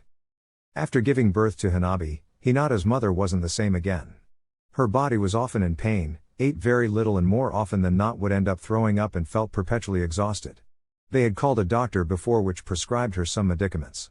They appeared to work at first, but after that the symptoms returned, and became worse each day. Hinata was afraid that something like this would happen anytime soon. "You know, Hikari-sama has felt really bad these past months. It appears that she got even worse. Hiyashi-sama called the family medic in order to check her. We can only wait to see what he can do." They didn't have to wait much until they heard Hiyashi's angry and desperate yells. "What do you mean that you did all what you could? There has to be something you can do to save her." "I already told you, Hiyashi-sama, the symptoms are too advanced. You should have called me earlier than this." "We already called you once. Your medicine didn't do anything to get her better." "I'm sorry, Hiyashi-sama, but I did all what I could. I can prescribe you some painkillers to make your wife's last days more bearable." "Get out of my sight," Hiyashi bellowed. The medic left, and the gathering of Hyugas started to murmur among themselves. Hinata was on the verge of tears. "You must remain strong, Hinata-sama. Is what Hikari-sama would have wanted," Ko said, who was also fighting tears. Hinata felt her world falling apart. No, this was too cruel. Now that things were finally going better for her, she had to lose her mother? All because that doctor couldn't see that her state of health was way worse than he initially thought. If Tsunade had treated her mother, then... Wait, that was it. What about Tsunade-sama? Can we call her to check mother? Hinata asked. We already looked for her. She wasn't at the hospital, and there was nobody in her residence. We don't know where she is right now. Hinata's face saddened upon seeing her mother's last hope disappear.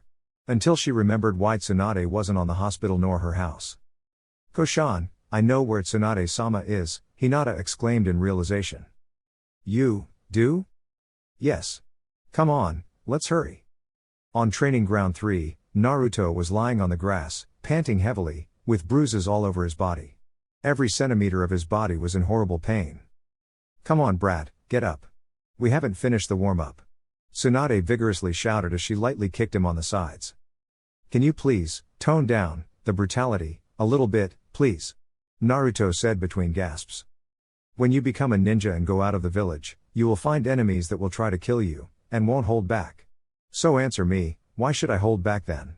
I would be a bad teacher if I don't prepare you properly, Tsunade explained, hands on her hips as she stared down at Naruto.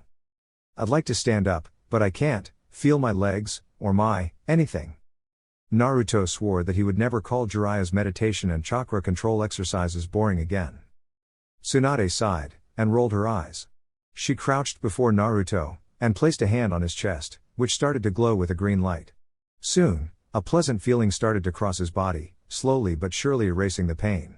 While the pain didn't disappear completely, it diminished enough to be bearable. You're such a wimp, you know? What would the fourth think if he saw you complaining like that over a little rough training? You won't become Hokage anytime soon if you don't build some pain tolerance, Tsunade scolded as she healed him. Better now, kid? Yeah, thanks mom. Don't expect me to go this easy on you all the time. Okay, let's continue. Get in the taijutsu basic stance, and try to dodge my Naruto-kun. A high-pitched voice yelled. Both Naruto and Tsunade turned towards the source of the voice, and saw Hinata and an adult Hyuga running towards them. Oh, hey Hinata. Nice to see you. Did you come here to spar with mom and me? Naruto asked, grinning at the idea. Both Hinata and the unknown Hyuga stopped to gasp for air. They were both completely red and sweating, as if they had been running non-stop for quite some time. Tsunade-sama, you have to come with us, it's an emergency. The adult Hyuga pleaded. Hey, calm down. What's going on? Tsunade asked. It's my mother, she's very sick, and our usual Dr. C can't do anything to make her get better. Hinata explained, almost in the verge of tears. Naruto gasped in horror, and turned to Tsunade. Mom, you have to help Hinata. Please. Alright. Just let me go to my house first to get my medical instruments and medicines, Tsunade said. Soon it became nighttime. Upon arriving, Tsunade pretty much kicked Hiashi out of the bedroom, since she didn't want an audience when treating patients in critical condition, and spent there the following hours. That didn't stop the Hyuga clan head as well as many other clansmen to gather in front of the closed doors. Hinata was sitting in the hallway near the bedroom, with Naruto sat at her side, trying to comfort her to the best of his ability. Mom is the best medic there is. She'll heal your mom in no time, you'll see. Hinata didn't say anything, just nodded, and prayed to whatever deity is out there for her mom to get out of this alive. Hinata then realized something. This was the first time Naruto was in her house. Besides that, now all the Hyuga clan, her father included, knew that she was friends with Naruto. But none of that mattered to her anymore.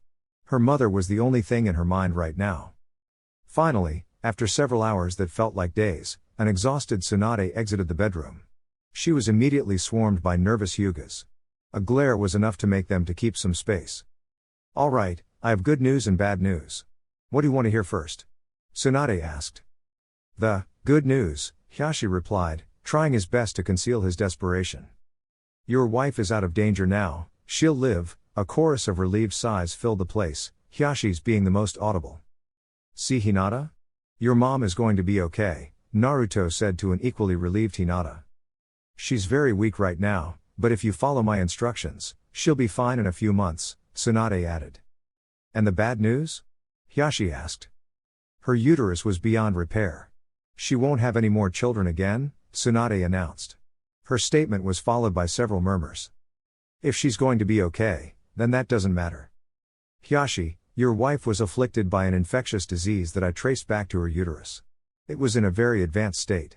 2 days later, and she would have been beyond saving. Was there any complications when she gave birth to your youngest daughter? Yes, there were, but the doctors said that she would be fine. Hiashi protested. Evidently, those doctors missed something. Anyway, there's no point in fretting over that.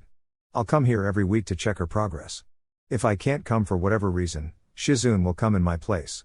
Now this is what your wife must do if she wants to recover. After Tsunade finished her explanations, she and Naruto were escorted to the compound's main gate. It was late and treating Hikari for so long had left Tsunade utterly exhausted. She prayed Jiraiya wasn't in the mood for sex. Oh, who was she kidding? That horny bastard was always in the mood for sex. Oh well, at least she had a very good excuse to put him down. In the name of the entire Hyuga clan, thank you, Tsunade-sama. What you just did today will never be forgotten, Hiashi solemnly said as he bowed before Tsunade. Yes, thank you, Tsunade-sama, Hinata echoed as she bowed as well. It's okay, I was just doing my job. Besides, our kids are friends, right? Tsunade said with a chuckle. Then she yawned. Boy, after that, I feel like I could sleep for a whole week. Let's hope there are no emergencies tomorrow at the hospital. Come on, brat, it's way past your bedtime. Coming. See you tomorrow, Hinata. Naruto chimed as he waved at her. Come on, Hinata, you should be in bed already too, Hiyashi stated as he led his daughter inside. Can I see mother first? Hinata asked. Hinata, your mother needs to rest now. You can see her tomorrow morning.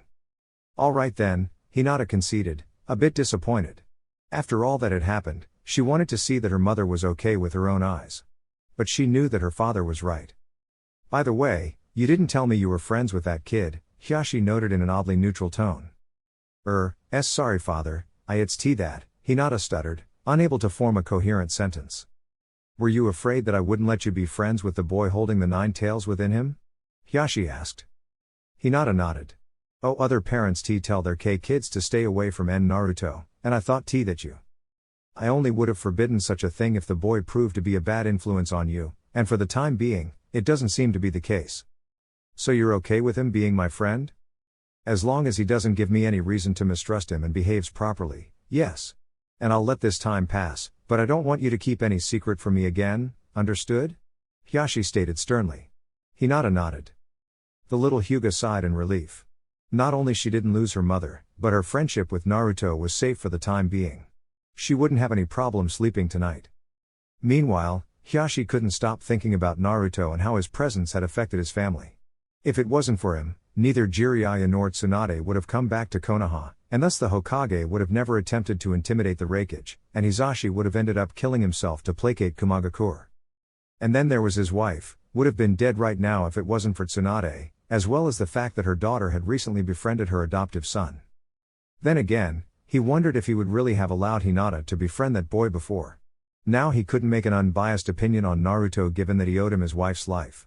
He never thought much about that boy, and the idea of Hinata becoming his friend never crossed his mind not even once. While the Hyuga was one of the most traditionalist clans of Konoha, Hiyashi wasn't a superstitious man. He had heard many people say, even those among his clan, that Naruto would only bring bad luck and misfortune to whoever was near him. Sure, the risk of the 9 tails coming out was very real, regardless of how small it was, but Naruto being a bringer of bad luck was just ridiculous. But now, it seemed that the opposite was true. Naruto's presence had saved the lives of 2 of his closest and most beloved people, on top of becoming his daughter's first and only friend. And while her progress in mastering the gentle step was going at a far slower pace than he would have wished, maybe he could convince Naruto to let her join him on his training with the Sannin. But for some reason, Hiyashi couldn't shake the thought that all this good fortune had a price tag attached to it, and that one day somebody would ask him to pay. Chapter 7. Desert Winds. Or, why turning your children into weapons is not cool. 7 years after the Kyuubi attack. Are we there yet? No. Are we there yet? No. Are we there yet? No. Are we there yet? No. Stop asking that already, Jiraiya yelled in anger. Between the heat and Naruto's constant chattering, he'd swear he'd go insane at any moment. Then he noticed something in the distance, and narrowed his eyes to see it better. Then, he turned to Naruto and said, "Yeah, we are there already. Sunagakure is just behind those dunes." Finally, Naruto threw his hands in the air. The heat was downright oppressive, and his thirst was becoming nearly unbearable. He wished he had listened to Jiraiya's advice and didn't drink all the water from his canteen the first day they were in the desert. But after 2 hellish days waddling through an ocean of sand, their journey was already over. After much time, and much stalling on the Kazekage's part, Sarutobi finally managed to convince his Sunagakure counterpart to accept the visit of a Konoha diplomat, in order to strengthen the relationship between the 2 villages, as well as to help with his Jinchuriki problem. While the intention to help was genuine, or else Sarutobi wouldn't have sent Konoha's best seal master alive as its representative. Sarutobi had other less selfless motives behind such action, namely, evaluate the threat said Jinchuriki could pose, as well as the Kazekage's intentions on how he was planning to use him. Jiraiya requested to bring Naruto with him to the mission, believing that having a Jinchuriki who also happened to be a kid of the Suna Jinchuriki's age would help to connect with him.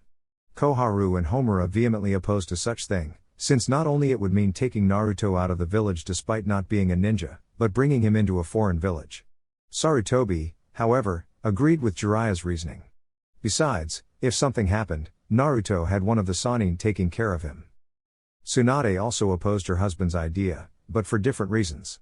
She felt that Naruto was too young to do such a journey to another village, and all the possible dangers he could face, besides losing academy days. Jiraiya spent a whole hour convincing the Slug Princess that he would make sure that Naruto would return from the trip unscratched, and that Naruto would work extra hard to make up for his absence at the academy. Naruto was elated when Jiraiya informed him about the trip. He had never been outside Konoha's walls, and he was dying to see the world out there. He was amazed by the lush forests of the Land of Fire, which made Naruto wonder why it was called the Land of Fire instead of the Land of Forests, and that such name would only make sense if somebody set those forests on fire.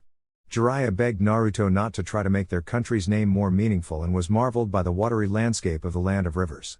But when they reached the Land of Wind, this place should be called the Land of Unbearable Heat. But fortunately, they arrived at the large rift in the middle of a large stone wall which was the entrance to Sunagakur, flanked by a couple of Suna Chunin. After they verified the Toad Sage's identity, they allowed both him and his son access to the village. The hallway that was the rift was completely covered in shadows, and thus had a much cooler temperature, something both Konoha residents greatly appreciated. After a short walk, they arrived at the village proper. Naruto took some moments to contemplate the village before him. The village was composed almost exclusively by spherical, cylindrical or conical buildings made of clay. Jiraiya would explain him later that clay was easy to mold and harden fast in a heat climate, making construction work easier and faster. Plus clay-made buildings, while weaker than brick and concrete buildings like those from Konoha, helped to keep the inside of said buildings cool, and there were none of the abundant plant life that was so common on his home village. Even if it was in the middle of a desert again, Jiraiya would explain him that no plant could live in such place, and thus most plants were kept on greenhouses. They immediately headed towards the Kazekage estate, a massive spherical building with the kanji of wind inscribed on its front, which was placed in the middle of the village. Just like the Hokage Tower in Konoha, not only it was where the current Kazekage worked, but it also doubled as his and his family's residence, should he choose to live there. While Suna looked wildly different from Konoha, the atmosphere was rather identical. Carefree kids played in the streets, traders sold goods, civilians walked through the streets headed to their usual jobs, some ninja patrolled said streets while others watched everything from the buildings' roofs. Naruto guessed that deep down, most ninja villages were just the same. Kazekage's estate.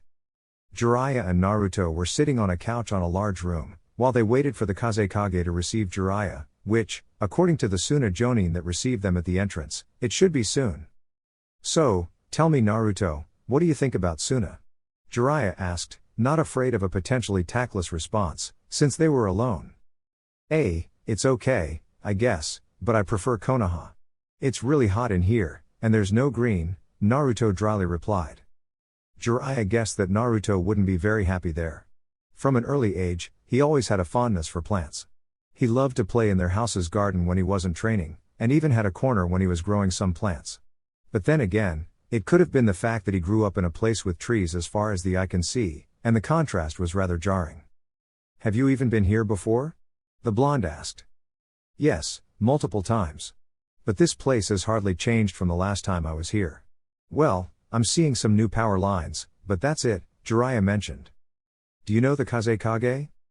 I'm afraid not. I met his predecessor once during the Third War, but that's about it. Then he mysteriously disappeared. Weird. Did they think it had something to do with you? Fortunately not. A door opened, and another Suna Jonin, a woman in her 20s with purple marks on her cheeks, appeared. Jiraiya-san, Kazekage-sama is waiting for you at his office. About time. Is there a place where Naruto can wait while I'm with the Kazekage? Yes. Kazekage-sama said that Naruto-kun can spend the time with his children. I'll take him with them, the Jonin offered. Good, that way Naruto can get closer to the Jinchuriki, Jiraiya thought. Alright Naruto, this might take some time, so be patient, and be nice to the Kazekage's children. Sure thing Dad, Naruto nodded as he saw Jiraiya leaving. Please, come with me Naruto-kun, the female Jonin said, extending her hand at him. Okay, Maki. My name is Maki, the female Jonin replied, smiling a bit. Alright Maki. I'm Naruto Uzumaki. But you already know that, right? Hee. You're quite a lively child. I'm sure you'll have no problem in making friends with the Kazekage's children. I hope so. Jiraiya entered the Kazekage's office, and saw the man himself, Raza of the Gold Sand, the Kazekage, already waiting for him, sitting on his desk with a frown on his face. The Sannin put his best smile, and sat on the only empty chair. "Kazekage Dono, is a pleasure to finally meet you," Jiraiya greeted, as cordially as possible. The Sannin, however, was cursing on the inside. He was really good at infiltration and information gathering, but diplomatic affairs were so out of his range of talents. He had to measure his words carefully as not to spark an international incident. Konoha already dodged a shuriken with Kumo, and the last thing he wanted was to unwittingly provoke Suna and made those two villages to ally against Konoha. Jiraiya of the Sannin. While I always wanted to meet a living legend, pleasure isn't the word I'd use. We both know why you are here, and nobody but my Anbu are listening, so you might as well dispense with the pleasantries and go towards the matter at hand. As you wish, Kazekage Dono, Jiraiya replied in a neutral tone. As the Hokage's letter said, I'd like to know the reasons behind creating a Jinchuriki, as well as what you have planned to do with him. What, are you afraid that we might use him against Konoha? Raza asked, raising an eyebrow. Should I worry about a preventive war? We both know that's not gonna happen, so cut the act, Raza, Jiraiya sharply asserted, and immediately cursed inwardly. Not only he had talked the Kazekage in a disrespectful tone, but addressed him by his first name instead of his title. Judging by Raza's expression, he didn't take it well. Act? I'm not the one who's acting, Jiraiya. Since the end of the war, Suna has been steadily losing clients to Konoha, including the Wind Lord himself. The disappearance of the third Kazekage turned the village into a mess. Defections were a daily occurrence. Bandit attacks over our supply caravans multiplied drastically. And when I made an attempt to recover part of our lost strength, Konoha forces me to accept an emissary demanding information about our internal affairs. We may be allies during the last war, but Konoha had done very little for us after it ended. Hey, we weren't having a great time either. Do I need to remind you that the strongest tailed beast attacked Konoha not even 10 years ago? If you're trying to make me feel sorry for Konoha, then stop it. You're only embarrassing yourself. Jiraiya repressed the urge to yell at the man's face, and breathed heavily. I don't want to do that. The Hokage's concerns lies exclusively over your intentions with the Jinchuriki, and you're standing with Konoha. This is the proof I needed that I was doing the right thing. See? Before news that we had a Jinchuriki leaked, nobody gave a shit about us. But after that happened, we have oh so mighty Konoha meekly asking us about our intentions. Alright Jiraiya, you can go back to Konoha and tell this to your Hokage. I will do whatever it takes to make Suna a strong village, and if Konoha, or any other village gets in my way, there will be reprisals. That's a bluff. Jinchuriki or not, Suna lacks the ability to wage war against Konoha, Jiraiya boldly stated. On our own, maybe. But finding allies willing to crush you won't be hard. I heard about what happened with Kumo, you know. And the minor villages aren't too fond of Konoha either. Jiraiya was starting to sweat bullets. This was the kind of stuff he wanted to avert. Fortunately, the meeting wasn't over yet, and the Kazekage didn't hear what Konoha was willing to offer. You misunderstood me, Kazekage Dono. Konoha does not wish to engage in any war with you at the moment. We only want to guarantee that our alliance still stands. Raza raised an eyebrow, and stared at Jiraiya with an amused look. Alright. Do you want to hear my demands, or do you have an offering already prepared? The latter.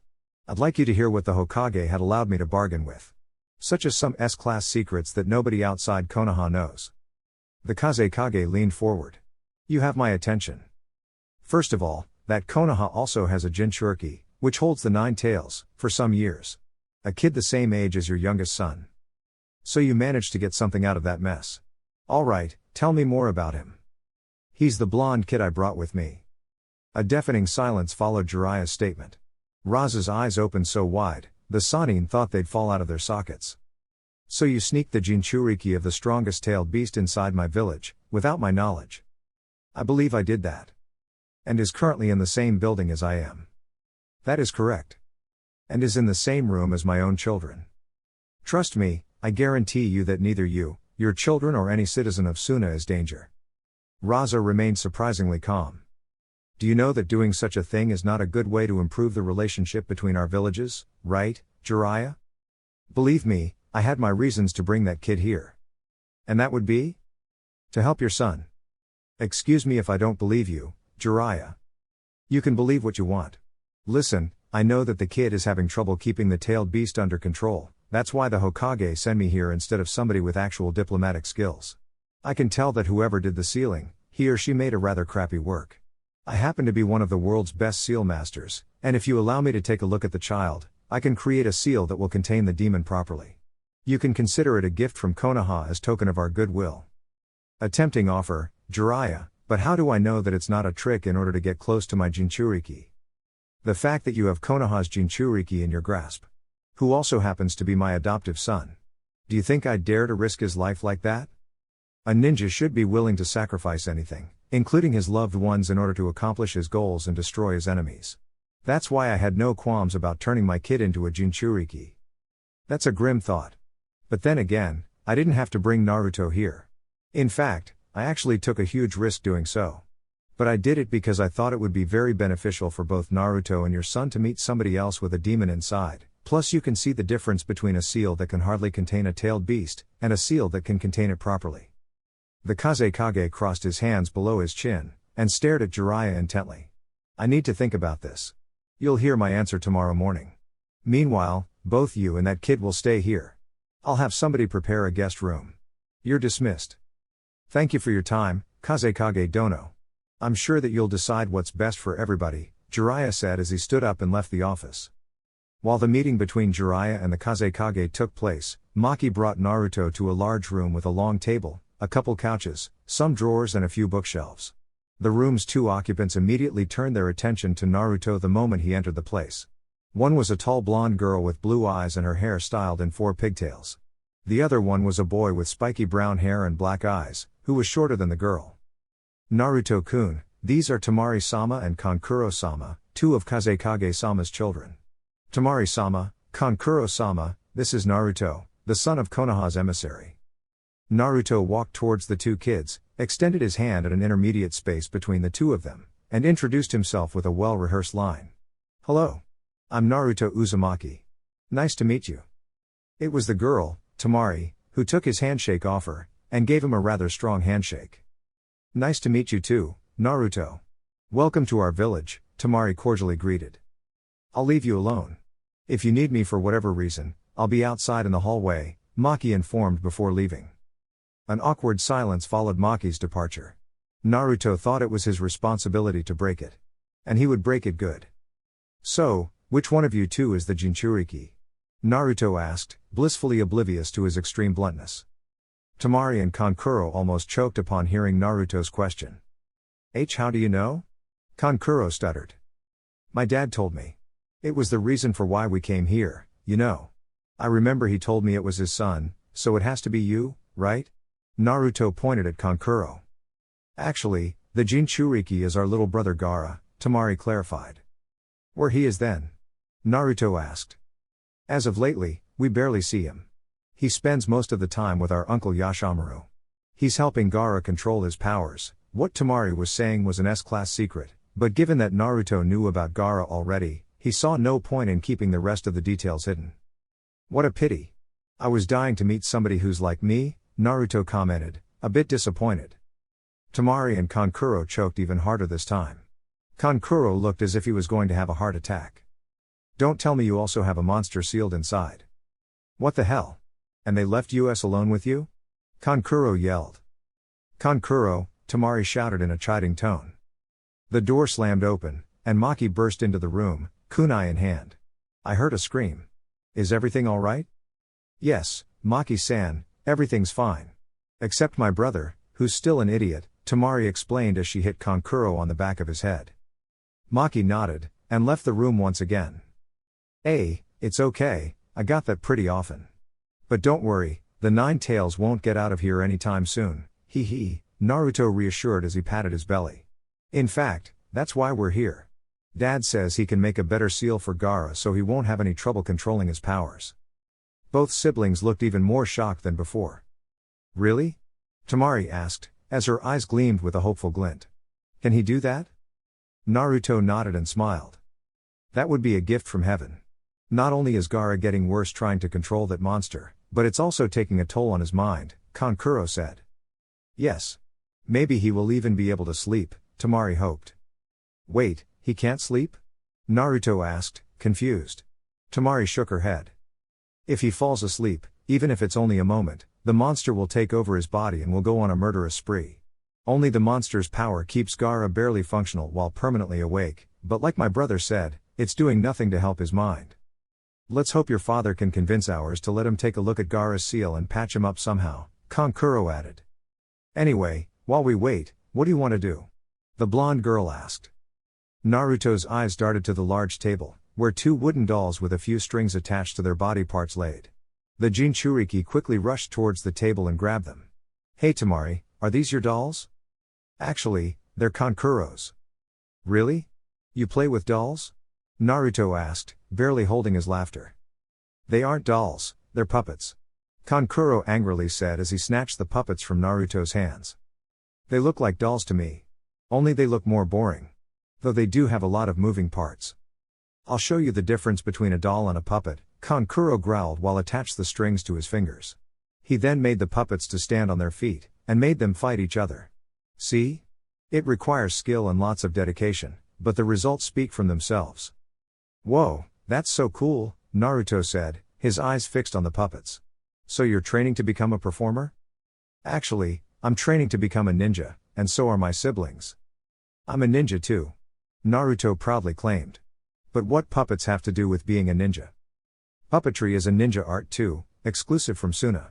Some of the deadliest ninja from Suna were puppeteers. Naruto, however, continued staring at him puzzled. You'd understand it better if you saw an actual ninja puppeteer. Their puppets are as big as an adult, and they're full of lethal weapons. What my brother is using is no different from the tools of a street performer, Temari commented. Well, I have to start somewhere, right? Kankuro protested. I'll be using a puppet before you realize it. Konoha Academy. Even without the Sharingan, Sasuke had no trouble dodging the fist aimed at his face, and with a quick movement, he delivered a low kick at his opponent's legs, making him fall on his back. Sasuke placed his foot on his defeated foe. Winner, Sasuke Uchiha. Delcared the teacher overseeing the fight, a tall, fat and broad-shouldered man named Daikoku Funino. Sasuke's fangirls, which were pretty much all his female classmates minus Hinata, burst into a series of loud squeals as they repeated his name ceaselessly. For those near them, it was almost like having a flock of seagulls screeching into their ears.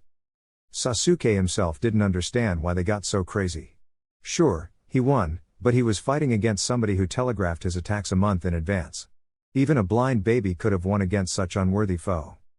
I can't believe I'm going to say this, but I'm starting to miss Naruto. Sure, the guy's loud and obnoxious, but at the very least he made me work for my victories, Sasuke commented. It has been almost a week since Naruto left, and all of a sudden taijutsu practice became infinitely more boring.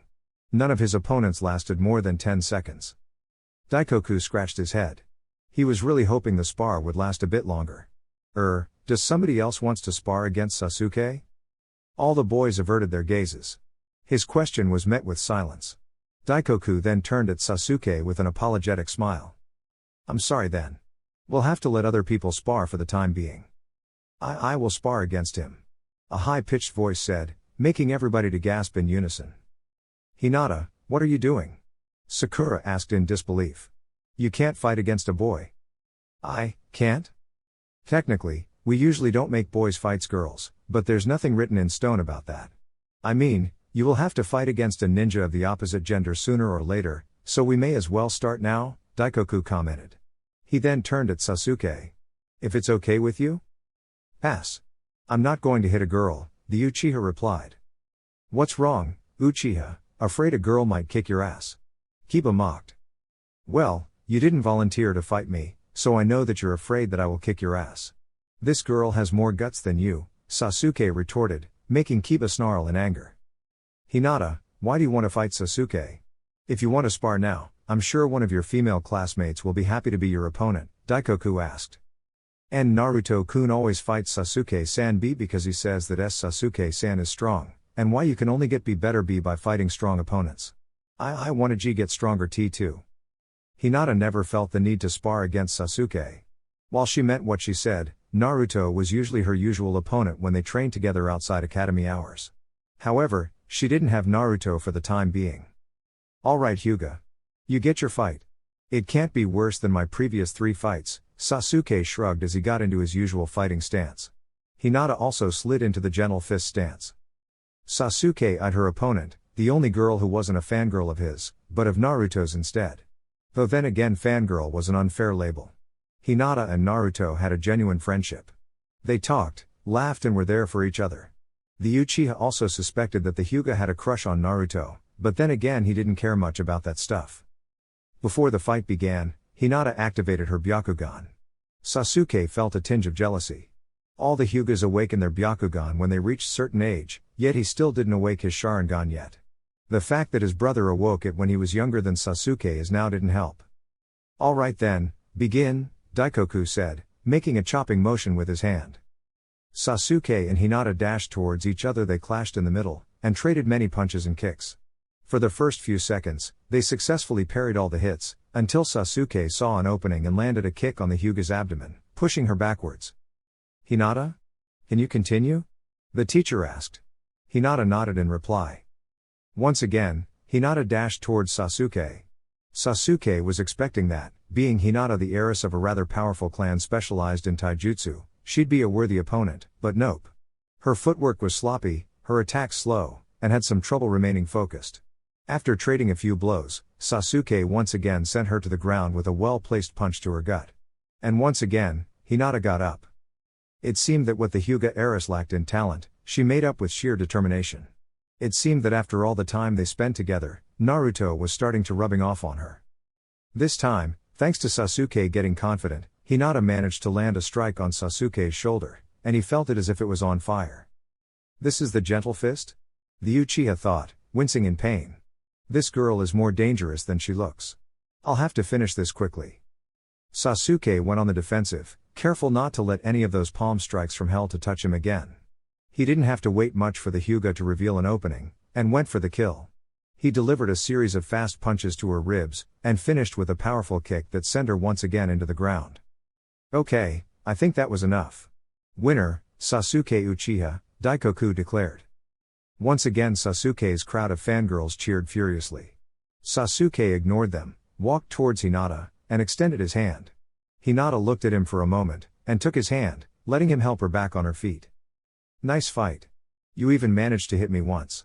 He meant that as a genuine compliment despite being so easy to interpret as a belittlement. Thank you, Sasuke-san. Hinata replied. I knew that I couldn't win, but if I could hit you once at least at W would be something. Well, it was certainly more than what the rest of my opponents managed to accomplish, Sasuke said, glancing at the crowd besides him. Okay, I think that was enough for you too, Daikoku intervened. Now do the seal of reconciliation. While Naruto was usually very unwilling to do said seal with Sasuke whenever they sparred, not that Sasuke was any less guilty of such thing, Hinata had no problem. After locking their fingers, they returned to the crowd. Okay, who else wants to show their abilities? Come on, I need 2 new volunteers. Hours later, Sasuke was on his way home, hoping that today he could train with Itachi. Things hadn't been good at home recently. Itachi and their parents would often get into heated arguments that Sasuke couldn't fully understand, but the words duty, honor, clan, family and shame were uttered by both parties. After that, Itachi would usually leave the Uchiha compound and would not return until sunset. However, it appeared that today wasn't going to be one of those days, since Itachi was already waiting for him at the compound's entrance. He was carrying a backpack, and had a suitcase besides him. For some reason, Sasuke had a very bad feeling about that image. Sasuke, you're back. I was hoping you'd be here soon, Itachi greeted his younger brother in a neutral tone. Ni-san? What are you doing with that suitcase? Are you going somewhere? Sasuke asked, afraid of the possible answer. I'm afraid yes, Sasuke. I had an argument with father and mother again, the worst one so far, and they just disowned me. I'm no longer Itachi Uchiha, just Itachi. What? Sasuke couldn't believe his brother's words. I just wanted to see you before I left this place. I wanted you to know this from me then from our parents. And most importantly, I wanted to say goodbye. But, you can't leave, Sasuke cried, tears almost forming in his eyes. You are my brother. Itachi kneeled before Sasuke. Listen me, Sasuke. Uchiha or not, disowned or not, there are 2 things that nothing will ever change, the fact that you're still my brother, and that I love you. But, I don't want you to go, Sasuke cried again. I know you don't want to. Being away from you is the most painful part of this mess. But father and mother don't want me being part of the clan anymore, and honestly, I can't live under the same roof as them either. But you can't leave. Sasuke repeated. Let's go and talk with father and mother. I'm sure that whatever happened, we can fix it. Itachi smiled sweetly at his little brother. My little brother, you're still so innocent. Unfortunately, the reason for my banishment is way too complex for you to understand yet. But, what are you going to do now? I already rented an apartment. I'll bring you there so you can see it once I'm settled. Now you have to be strong, Sasuke.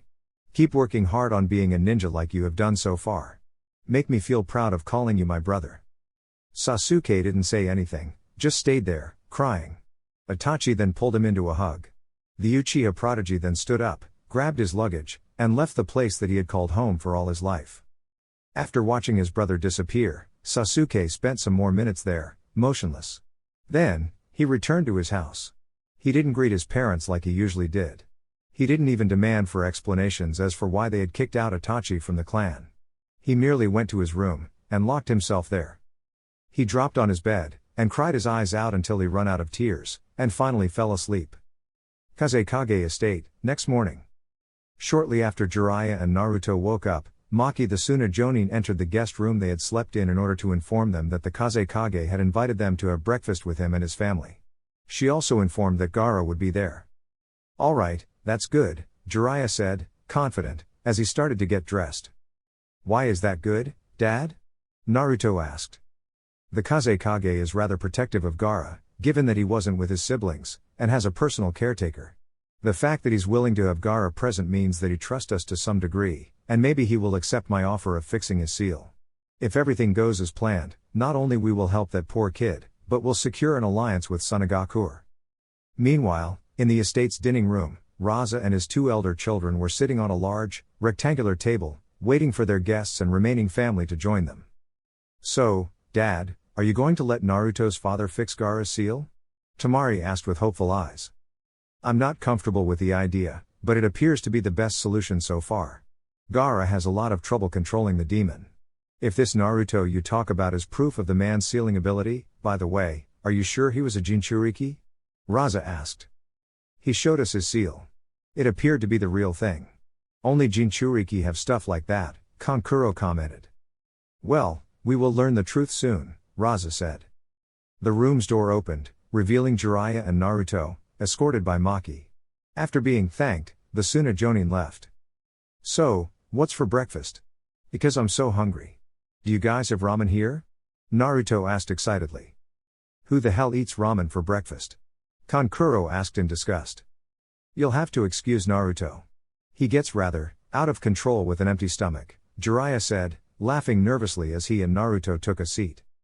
Jiraiya, these are Temari and Kankuro, my oldest children, Raza motioned to the two kids at his sides, then he fixed his eyes on Naruto. And I believe that this is the Jinchuriki, right? Your son Naruto. Yup, that's me. Remember that name, because when the old man retires, I'll be the next Hokage. Naruto proudly claimed. Raza couldn't help but chuckle. The kid had some big ambitions, too big, some might say. Before Naruto could reply, the door opened again, and a redhead child entered the room followed by an adult.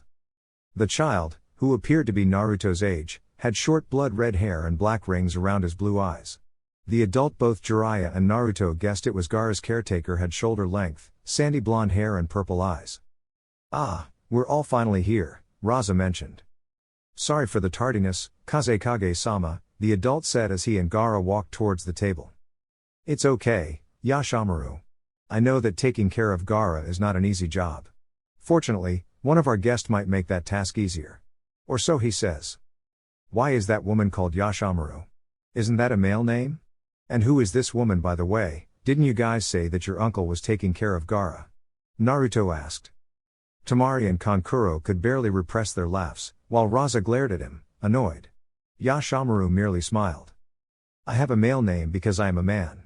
And yes, I am Gaara's uncle. But yes, my looks makes others to mistake me for a woman, it has happened before. What? You're a guy? Naruto shouted in shock. Then he turned to Temari. Wait a minute, you're a girl, right?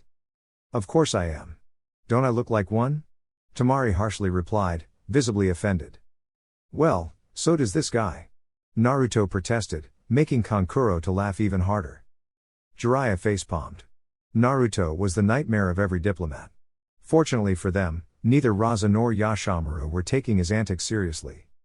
Gaara, Raza said, fixing his eyes on his youngest son. These are Jiraiya and Naruto. They have come from Konoha to meet you. Gaara looked at Jiraiya with impassible eyes, and then looked at Naruto. I see, was all what he said. Gaara, do you notice something special about this kid? Raza asked, and waited expectantly at his son's response. Gaara parsimoniously walked to Naruto, and inspected him. So far, there was nothing remarkable about that boy except for how loud and obnoxiously cheerful he was. And then, he felt a shiver. Father, there's something inside this kid, something Mother doesn't like. Mother wants to kill this child. Gaara grimly commented. The blonde almost jumped out of his chair. Hey, what the hell did I do to your mother? Naruto protested. So it is true, your son is a Jinchuriki, Raza concluded, mildly fascinated.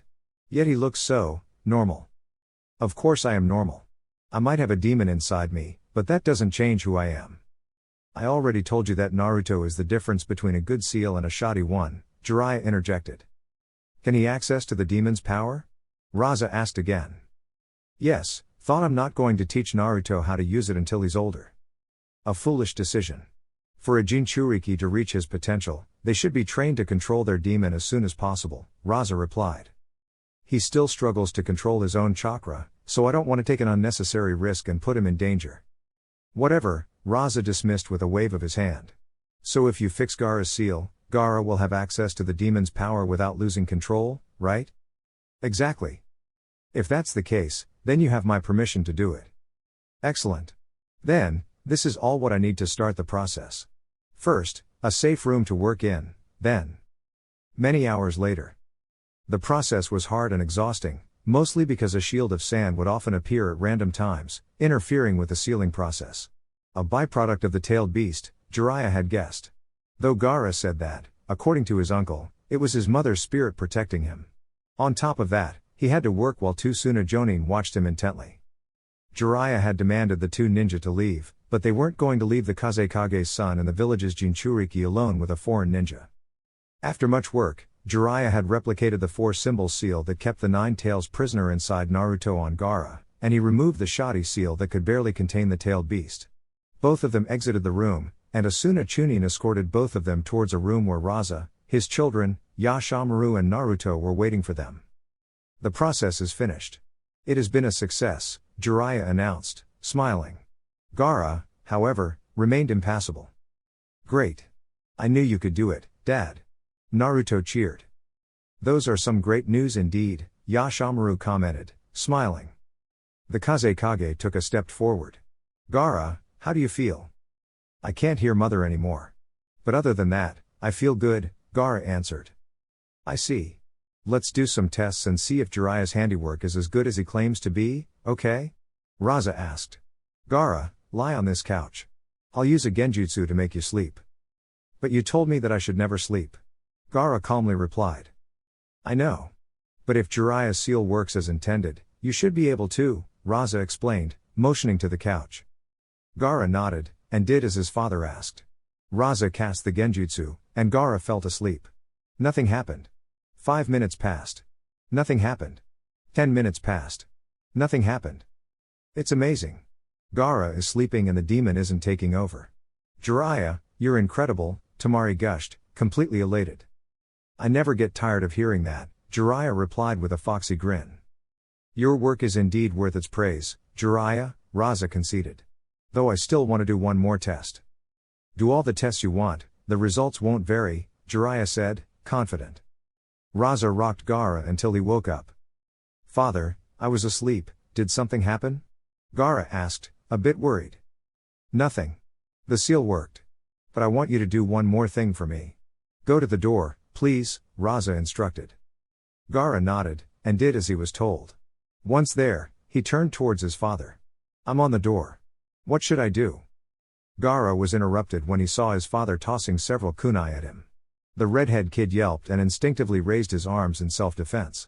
Fortunately for him, a wall of sand formed between him and the bladed weapons, protecting him from any harm. Gaara was pale with shock. Raza seemed pleased. Everybody else were dumbfounded. What the hell? Naruto asked, almost in a whisper. Good. He still has the sand. You were good on your word, Jiraiya, Raza said, satisfied. You threw a kunai at your son's face, Jiraiya whispered, shocked. His shock then turned into anger. You threw a kunai at your son's face. What the hell is wrong with you? I needed to check if Gaara had still access at the demon's power, Raza replied. His voice was completely devoid of regret. And what if that wasn't the case? You could have killed him. But I didn't. Stop fretting over that already. It belongs to the past. To the past? It happened just now. Raza decided to ignore Jiraiya's protests. The seal worked as you promised, and in the name of my village I thank you for that. You can now go back to your village and tell your Hokage that he has nothing to fear. Suna and Konoha will remain allies for the foreseeable future. Jiraiya glared at the Kazekage, and muttered a curse under his breath. Naruto, go and pack your stuff. We will leave tomorrow morning. What, so soon? But we've been only here 2 days. And I barely got to know Gaara. Naruto, we came here to do a job, and said job is done. There's nothing here left for us, so we must return. Besides, I promised both the Hokage and your mother then we will be back as soon as possible. Okay, Naruto said, dejected. Once again, Jiraiya and Naruto were invited to have dinner with the Kazekage and his family. Jiraiya declined the invitation, but encouraged Naruto to go so he could spend at least some more time with the Kazekage's children, especially Gaara. The Kazekage finished his dinner quickly and left the dining room, claiming he still had some things to do, leaving the kids alone under the watch of a couple Suna Jonin. Tell your father that I thank him for what he did for me. It's good to know that I won't hurt people unwittingly again, Gaara spoke up. Yeah, I will, Naruto replied as he stuffed his mouth with food. You're welcome. By the way, since you're like me, does people treat you differently? Gaara asked. Differently? Oh, I think what you mean, if they act as if I'm going to go insane and try to kill them or something? The blonde boy asked. Gaara nodded. Sadly yes. Do people in Suna treat you like that? Yes. What? But you're like, the son of the Kazekage. They should treat you with more respect. Sure, Naruto was also the son of a Hokage, but in his case, very few people knew that, as it was an S-class secret. Gaara's parentage was public knowledge. Actually, it doesn't matter much. They can only see the potential danger he represents. Though I can blame them, given that there has been quite a few incidents when Gaara lost control of the monster, Tamari commented. Good thing you and your dad came here. Now maybe we can convince people that Gaara won't harm them anymore, Kankuro added. Well, I don't think their opinions will change much. If this village is anything like mine, they'll continue avoiding Gaara like he's the plague. That's what they do to me at least, Naruto mentioned, a bit sad. Gaara looked thoughtful. I see then. How do you cope with it? Truth be told, sometimes I want to yell at them. To make them realize that they have nothing to fear from me. That whatever happened in Konoha 7 years ago won't happen again, Naruto explained, bitterness leaking through his words. Then he smiled. But not everybody is like that. I have mom and dad, and Shizune Nichan, and Hagane-chan and Kaida-chan, and Hinata, and as long as I have them, I don't care what other people think. Then should I stop trying to get everybody else to acknowledge me? The redhead asked. What? No, of course not. You deserve to be respected. It's just, don't feel too bad if they don't do now. If you ever feel down, you should go to the people who likes you. Your dad is kind of an asshole, Naruto blurted, then he gasped upon realizing what he said, turned towards Kankuro and Tamari and smiled bashfully. No offense. None taken, Kankuro replied. Tamari just nodded. But you have your uncle and your brother and your sister are pretty cool, and I'm sure they'll help you deal with this crap, Naruto motioned at Kankuro and Tamari. Both of them smiled sweetly. Yeah, we don't see each other much, but that's going to change soon, Kankuro declared. And if our father has a problem with that, well, he'll have to deal with it. Tamari added. Thank you, to both of you, it means a lot to me, Gaara said. Naruto smiled at him. By the way, Gaara, what's all that talk about your mother? I thought that she died when you were born. Uncle said that the sand that protects me from harm is the spirit of my mother. Sometimes I hear voices in my head urging me to punish those who wrong me, but since your father reinforced my seal, I can't hear her anymore. Naruto remembered a conversation he had with his parents when he was 4. They told him that, if he ever heard a voice inside his head, he should tell them immediately. They didn't elaborate any further, leaving the blond boy rather confused. It became much clearer once he learned the truth about the 9 tails being sealed inside him. Actually, that's not your mother, but the monster they sealed inside you. Oh. Gaara looked dejected. But that doesn't mean that your mom isn't with you. My parents tell me that since my birth parents died to protect me, their spirits will be always watching over me, protecting me in mysterious ways. I'm sure your mom will protect you and your siblings as well. Naruto quickly added. That's a comforting thought. I never thought that my real mother would want me to harm others. Of course not. People like us exist to protect others from these monsters. And that's what I want to do when I grow up. I'm going to be Hokage so everyone will know that I'm protecting my village. That sounds nice. Maybe I should try to become Kazekage too. And you will be the best Kazekage there is. And we will be there to support you, little bro, Temari added. Kankuro nodded. The 4 kids continued talking and laughing until it was time for all of them to go to bed. During the trip back to Konoha, Naruto would tell Jiraiya how much fun he had during the time he spent with the Sand siblings as he nicknamed them. That moment Jiraiya knew that the alliance between Konoha and Tsunade would last for many decades, but it would be thanks to Naruto's unwitting efforts. Konoha. Itachi, formerly known as Uchiha, studied his new home, a 3-room apartment consisting on a bedroom, a small kitchen, and a bathroom. It was a huge step down from his rather cozy home in the Uchiha compound, but it was enough for him. Due to having so few personal belongings, he took almost no time to settle in. While Itachi had done a myriad of B-rank and A-rank mission, the former Uchiha was penniless. When you're part of a big clan, all the money from missions goes to the clan fund.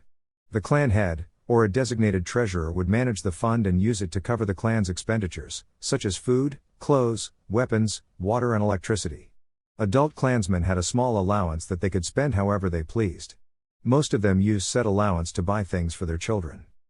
Naturally, Itachi didn't get any money from said fund, so he had to ask for a small loan to the Konoha bank. Fortunately, his reputation as a young ninja prodigy was enough guarantee for the bank. He had used that money to buy food, some clothes, a stock of weapons, and to pay the first month of the rent. The loan money would run out soon, and the bank would demand the money back just as soon, so he needed to do well-paid missions as soon as possible. Fortunately, the third would have no problem with it. Lying on his bed, Itachi couldn't help but wonder if he did the right thing. Maybe he should have tried a bit harder to convince his parents to drop the hostilities with the Konoha higher-ups. Maybe he should have become an Anbu and used his position as a mediator. His exhaustion beat his troubling thoughts, and the disowned Uchiha soon fell asleep, unable to shake the thought that something terrible was going to happen soon. Chapter 8. The Calm Before the Storm. Or Elementary Elements. 8 years after the Kyuubi attack. It was a warm Saturday morning. Flowers were blooming, birds were signing and the sky was clear. So while he waited for the daily training session with one of her parents, Naruto decided to spend some time on one of his hobbies besides training and eating ramen, gardening. Shizune bought him some new seeds from the Yamanaka flower shop, and he was planting them on his corner of the backyard. Helping him were his 2 4-year-old siblings, Hagane and Kaida. Both of them had inherited Jiraiya's spiky white hair and Tsunade's brown eyes.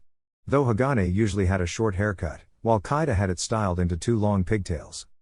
Alright, now that you have put the seeds in the holes, you must cover the holes with soil again, Naruto instructed as the twins did so. And then what, Niazan?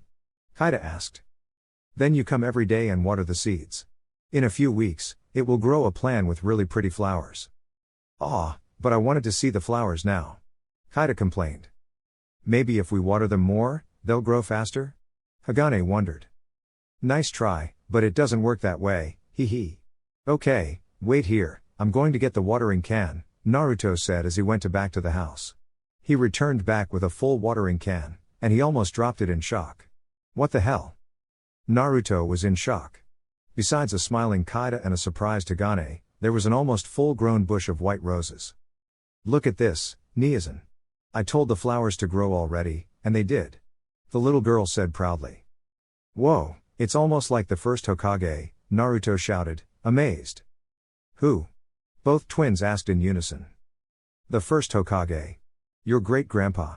He had the power to make plants grow super fast, but none of his children inherit that power. Maybe you did. Really? That's so cool. I'm going to grow more flowers then. Maybe I have that power too. Hagane wondered as he tried to emulate his sister. I have to tell mom and dad. Naruto excitedly stated as he rushed back inside. Mom! Dad! Get over here! You're not going to believe this. Naruto pretty much ignored the Sannin's protests as he dragged them, followed by Shizune, to the backyard, where the twins were trying to make more plants to grow. Naruto, please, I can walk on my own. Tsunade protested. What's so important that got you so riled up? Jiraiya asked. Look at that. Naruto pointed out towards the white rose bush. Those are some nice roses, but I don't think they're impressive enough to be worth getting dragged here, Tsunade deadpanned. I don't mean that. I planted those roses 5 minutes ago, and Kaida made them grow. You mean that she has power over plants? Like the first Hokage? Jiraiya asked. Exactly, Naruto exclaimed. Come on sis, show them. Kaida nodded, and tried to make another white rose to grow. Come on, grow. Grow. Grow oh ow. Kaida piped as she motioned her arms at the ground, without any visible effects. Oh come on, it worked just now. Jiraiya shook his head. Come on Naruto, the kids pranked you. While I admit that that bush wasn't there yesterday, there's no way they have the power of the wood release. No. I have the power. And I'll show it to you. Grow. Kaida ordered, her face turning red as she tried to channel the power she thought she had. Come on sis, I know you can do it. Hagane encouraged as he patted her on the back. The moment Hagane touched Kaida, something inside her changed. She felt an overwhelming force coming from within, and almost unwittingly, channeled said force outside through her extended arms. Another white rose bush emerged from the ground, except this one grew to be twice as big and lush as the first one. Tsunade's necklace shined with such an intense glow it was comparable to the sun. Tsunade, Jiraiya and Shizune's jaws dropped, and their eyes opened so wide they appeared to pop out of their socket. They remained in a state of stupor until Naruto snapped out of them. I can't believe it, Tsunade babbled, almost in a whisper. Tsunade-sama, this is, Shizune stuttered.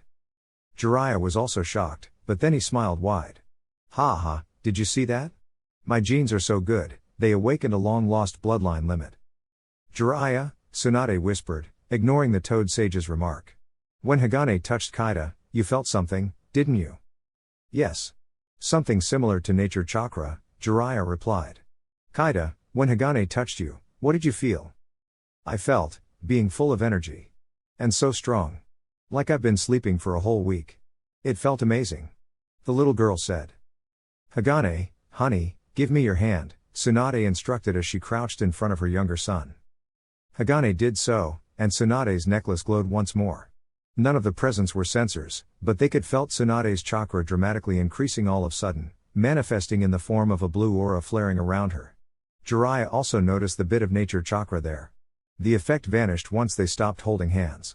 Tsunade stood up, with a dazzling look on her face.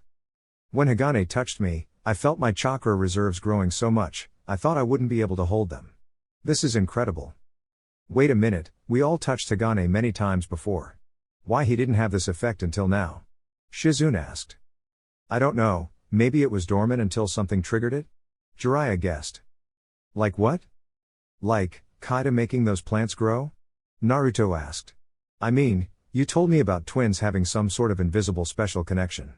What if Hagane couldn't awake this power until Kaida awakened hers? It's a possibility, Jiraiya conceded. By the way, Tsunade, I think that this might be the reason as for why your necklace glows so much when it's near either of them. It is possible that the first chakra of the necklace somehow influenced them since the moment they were, conceived? Shizune asked. That's an interesting theory, but we'll have to wait to see if it's true or not. I'm going to check the twins now to see the extent of their abilities. As for the time being, I don't want anybody else to learn about this, understood? What? But Kaida just developed a bloodline limit which was thought to be lost. And Hagane has some freaky power too. We have to tell the Hokage at least. Naruto protested. Shizune stepped in. Naruto-kun, keep in mind that the power of the first Hokage has been sought by many people. If there was a rumor that Tsunade-sama and Jiraiya-sama's kids had manifested that power, then they would be in great danger. Do you understand that? Yes, Shizune Nichin. I didn't think of that, Naruto admitted, as he rubbed the back of his head. Which means that you two shouldn't use those powers out of this house, and only with an adult present, understood? Tsunade said to the twins. Kaida went to protest. But. No buts, Kaida. Tsunade's tone did not leave room for replies. Alright, Mom. The white-haired girl conceded in defeat. You two, come with me for a medical check. Jiraiya, why don't you take Naruto out for some training? Training Ground 3. While Tsunade inspected the twins, Jiraiya tooled Naruto to their usual training spot. Alright Naruto, let's review your ninjutsu repertoire. First use the clone jutsu, Jiraiya instructed. Naruto nodded, made the necessary hand seals, and channeled his chakra. Clone jutsu, Naruto shouted, and 4 perfect copies of himself appeared at both sides. Yay! Alright, that jutsu gave you some trouble, but it seems that your chakra control is getting better, Jiraiya mentioned. Now, transformation. Dispelling the clones, Naruto nodded again, and turned into Shizune. Jiraiya gave a nod of approval, and Naruto returned to normal. And lastly, the body replacement. Naruto made the hand seals, this time much faster, and disappeared in a cloud of smoke, leaving a large rock in his place. Naruto then appeared behind Jiraiya. Excellent, Jiraiya approved, turning around, already aware of his godson being there. Those are the 3 academy ninjutsu you need to master if you want to graduate. As you can see, piece of cake when you have such an awesome teacher as me. Wait, does that mean that I can graduate already? Naruto said in realization, starry-eyed. I said that those 3 jutsus are necessary to pass, not the only thing you need. But yeah, I'm sure that you'd be good to graduate in 2 years. Yay! Take that Sasuke. I'm going to graduate 2 years before you. Whoa there, don't get yourself carried away. You're not going to skip any academy year. What? But why? If I already know what they teach at the academy, going there is a waste of time. You have a point. But I'm not teaching you everything the academy does.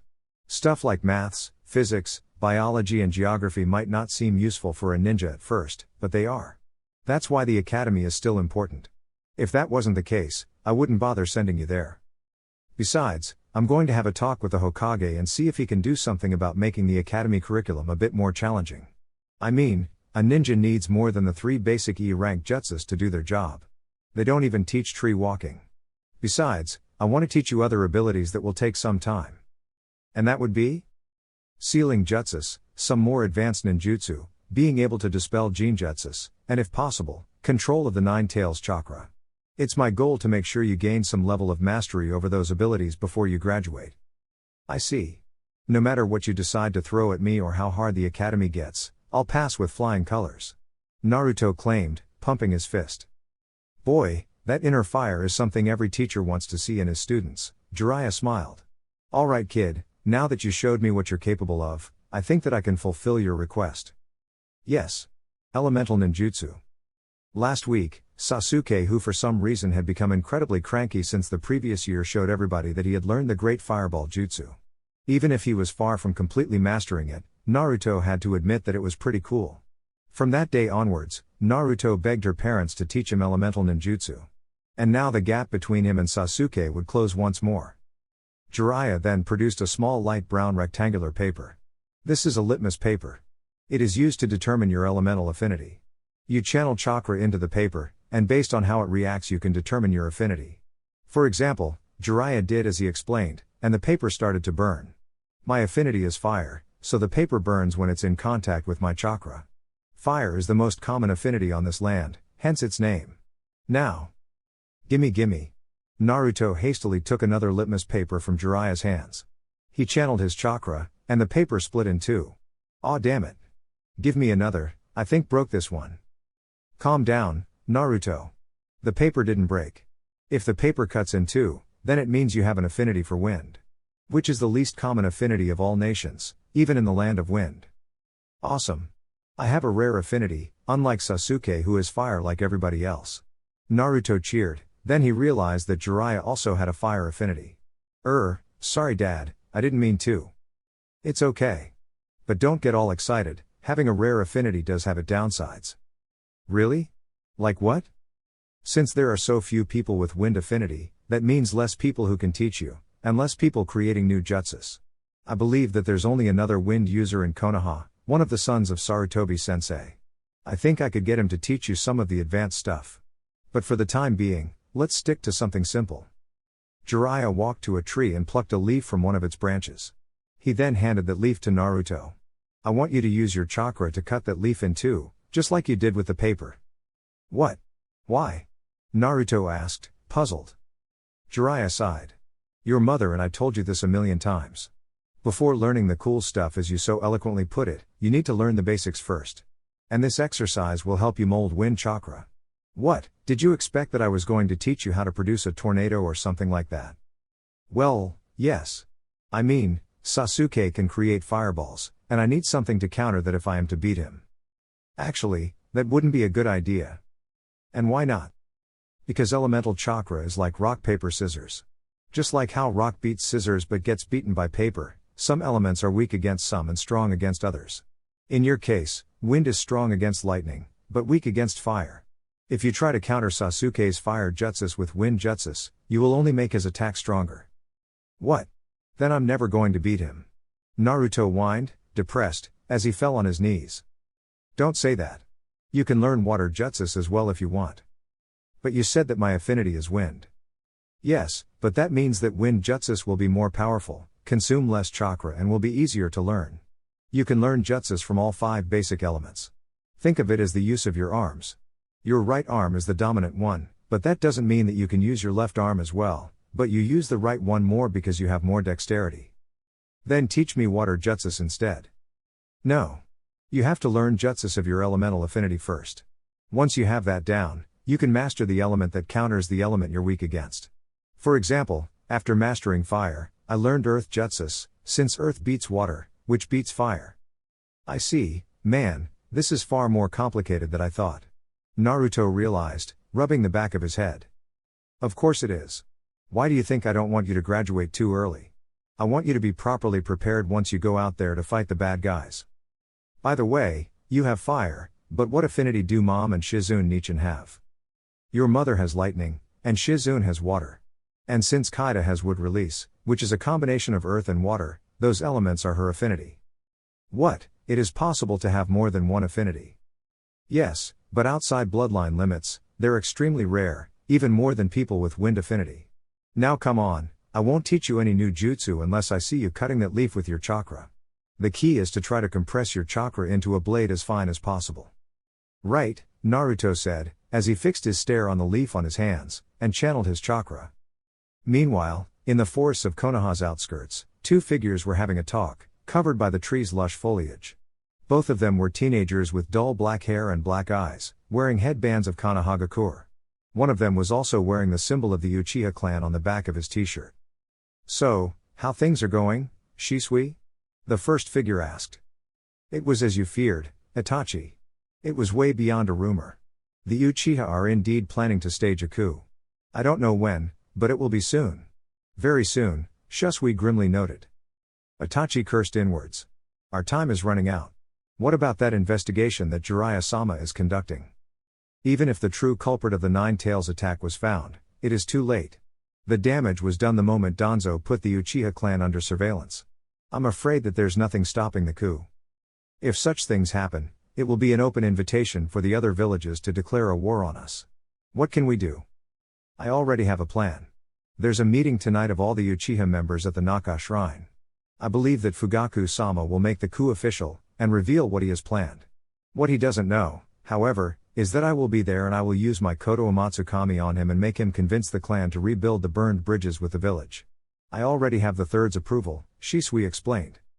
Do you think it will work? If you're caught, you will die on the spot. I know it will. Besides, I can't die yet, not without convincing Shizune-san on going on a date with me first, Shisui added, chuckling. Itachi returned the smile. I believe you'll need to use your Koto Amatsukami on her for that to happen. Itachi's face became serious again. But take care. Once you're done, meet me at my apartment, and we'll discuss what to do next. Yes. See you this night, Itachi, Shisui said before disappearing. Good luck, Shisui. Let's hope everything goes right. Little did the 2 rogue Uchihas knew that a third Sharingan wielder, hidden in the shadows, had listened their entire conversation. Shortly after finishing his training session with Naruto, Jiraiya was confronted by an Anbu who told him that the Hokage requested his presence for an urgent mission. In no time, he arrived at the Hokage's tower, and entered Sarutobi's office through one of the windows. Jiraiya, is the door too much of a hassle to you? Sarutobi asked in a deadpan tone. Sorry, sensei, but you said that it was urgent, Jiraiya replied as he jumped inside the office. Alright, sit down, Sarutobi instructed with a weary sigh. Jiraiya, there is no need for you to continue your investigation of the Kyuubi attack. Jiraiya was taken aback by such words. What? Why? I'm afraid that it won't do any good now. According to my sources, the Uchiha clan has been planning a coup d'état for the past couple years. They will stage it sometime during this week. Jiraiya couldn't believe what he was hearing. And why are we still here, doing nothing? We have to stop that from happening. I already have a plan in motion, Jiraiya, don't worry. The coup won't come to pass, I made sure of it. Jiraiya wasn't convinced, but decided to not to pressure the issue. I see. The Anbu who contacted me said you had a mission for me. Correct. You see, from the past few months onwards, the demand of A rank and S rank missions had increased dramatically. I fail to see how that's a bad thing. More income for the village. Yes, but I believe that there's something more to this. This amount of high-ranked missions is unseen in times of peace. An S-rank mission means an S-rank threat. If there are so many S-rank missions requests, well, you do the math. And some of the mission requesters mentioned men in black cloaks with red clouds on them. Akatsuki. Exactly. They began their move already, whatever it is. Your mission will be to find out what they're trying to accomplish with this. Are you afraid that they're doing this in order to bring our best ninja out of the village wall so they can be killed off one by one with ease? It is one of the possibilities, yes, but not the only one. Alright, I'll meet some of my spies and see what they have. You'll receive a report from me shortly, Jiraiya said as he disappeared in a cloud of smoke. Sarutobi knew that he didn't convince Jiraiya about the coup being already over. Truth be told, he wasn't convinced either, but he had to trust Shisui. He had seen his abilities in action, and he knew that he could pull it off. Still, the old Hokage couldn't shake off the feeling that this was the last time he would see the Toad Sannin. It took him 2 hours and an inordinate amount of effort, but Naruto had finally cut the goddamned leaf. When Naruto asked Jiraiya if he was ready now to learn wind jutsus, Jiraiya pretty much laughed in his face, and told him that in order to be ready, he'll have to cut that leaf in less than 10 seconds. At this rate, he was never going to surpass Sasuke. Still, Naruto knew perfectly what would get his mood up, some ramen with his best friend. Now, if a random kid barged into the Hyuga compound, he would be swiftly kicked out by the branch house members that guarded its gates. And if Naruto tried to do that a couple years ago, they wouldn't even let him to get close to the place. But when your mother has saved the wife of the clan head from a certain death, well, let's say that the Hyugas start to show you some respect. Good afternoon, Naruto-san. Coming to see Hinata-sama? Greeted a branch house Hyuga who was guarding the gates. The Hyuga had shoulder-length, spiky brown hair with 2 long bangs framing either side of his face. It would be easy to mistake him for a woman. Hello to you too, Tokuma. Yeah, you nailed it. I just came from a hard training session, and I was heading for Ikaraku's and wondered if Hinata could join me. Hinata-sama is currently training with Hiashi-sama as well. Though I believe they'll finish soon. You can go and see her train while you wait, if you wish. Yeah, I'll do that, thank you, Tokuma, Naruto said as he entered the compound. After asking for directions he often got lost in the large compound. Naruto finally arrived at the main dojo, where he saw Hinata, dressed in a dark blue long-sleeved shirt and knee-long dark blue pants sparring against another Hyuga, a male or so he thought. After meeting Yashamaru he wasn't so sure anymore, who appeared to be both older and way more skilled than her. Naruto's presence was acknowledged by the other Hyuga present with a silent nod. One of them, a woman with long dark purple hair, signaled him to sit next to her. Naruto complied. Good afternoon, Hikari-san, Naruto greeted as he sat beside the woman. Welcome to our home, Naruto-kun. Did you come here to see my daughter? Hikari asked. Yeah, I wanted to ask her if she would want to go with me to Ikaraku's and grab some ramen, but I see she's busy now. She's close to finish her daily training. I'm sure she'd love to eat with you. Hinata lost her focus the moment Naruto entered the dojo, blushing the moment she saw the blonde smiling at her. This moment of distraction left her wide open for her opponent to knock her down with a swift palm strike. Don't get distracted. In a real fight, if you get distracted, you die. Come on, stand up and come at Neji again. Hiashi chided in a reprimanding tone. Why yes father. Hinata bumbled as she stood up and dashed at her adversary again. They traded blows once again. Except this time Hiashi noticed that she was more focused and her attacks were far more aggressive. As if suddenly this spar became a deathmatch with her life on the line. Yet the only thing that changed was that Naruto had entered the room. Did that kid have some effect on her daughter? Meanwhile, Naruto continued watching Hinata spar. Wow, that kid fights pretty hard, Naruto commented to no one in particular. Indeed. Neji-kun is quite some talent. Some believe that in a few years he will become the strongest Hyuga alive, surpassing even my husband, Hikari whispered to him. But don't tell him I said that, he is quite the ego already. By the way, is Neji a guy? Hikari chuckled. Yes he is. Does he look like a girl? Well, it's that I met some guys who look like women. And many of them were Hyugas. Well, yes. Many Hyugas have rather feminine looks. Not every Hyuga can have the luck to have my Hyashi's handsome manly features. There was a collective gasp when Hinata managed to land a hit on the Hyuga prodigy. Way to go, Hinata. Kick his ass. Naruto cheered in a whisper. He remembered the first time the loudly cheered her, and was reprimanded by the rest of Hyuga for almost half an hour for his noisy behavior. I think I'll bring you here whenever Hinata-chan has to train. She fights with far more spunk whenever you're present, Hikari observed, smiling at Naruto. Well, obviously. I also fight better when I have my friends cheering me, Naruto replied. After a few more minutes, Hyashi decided that the spar was over. Hikari silently signaled Naruto that it was okay to speak with Hinata if he wanted to. Hey, Hinata, way to go. Naruto cheered as he ran towards his best friend. The Hyuga heiress blushed once again. Thank you, Naruto-kun.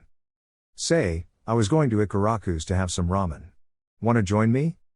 Hinata didn't reply, and merely looked at her father. Hyashi pondered for a few seconds before revealing his answer. Yes.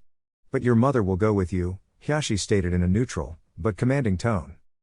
Come on Hyashi, what's the worst it could? Hikari tried to protest. Hikari, I'm not going to leave our 8-year-old daughter alone with a boy, Hyashi almost spat the last word. If only he knew all the times Naruto and Hinata had been alone since they met. So either you or another adult goes with her, or she can't go. Alright.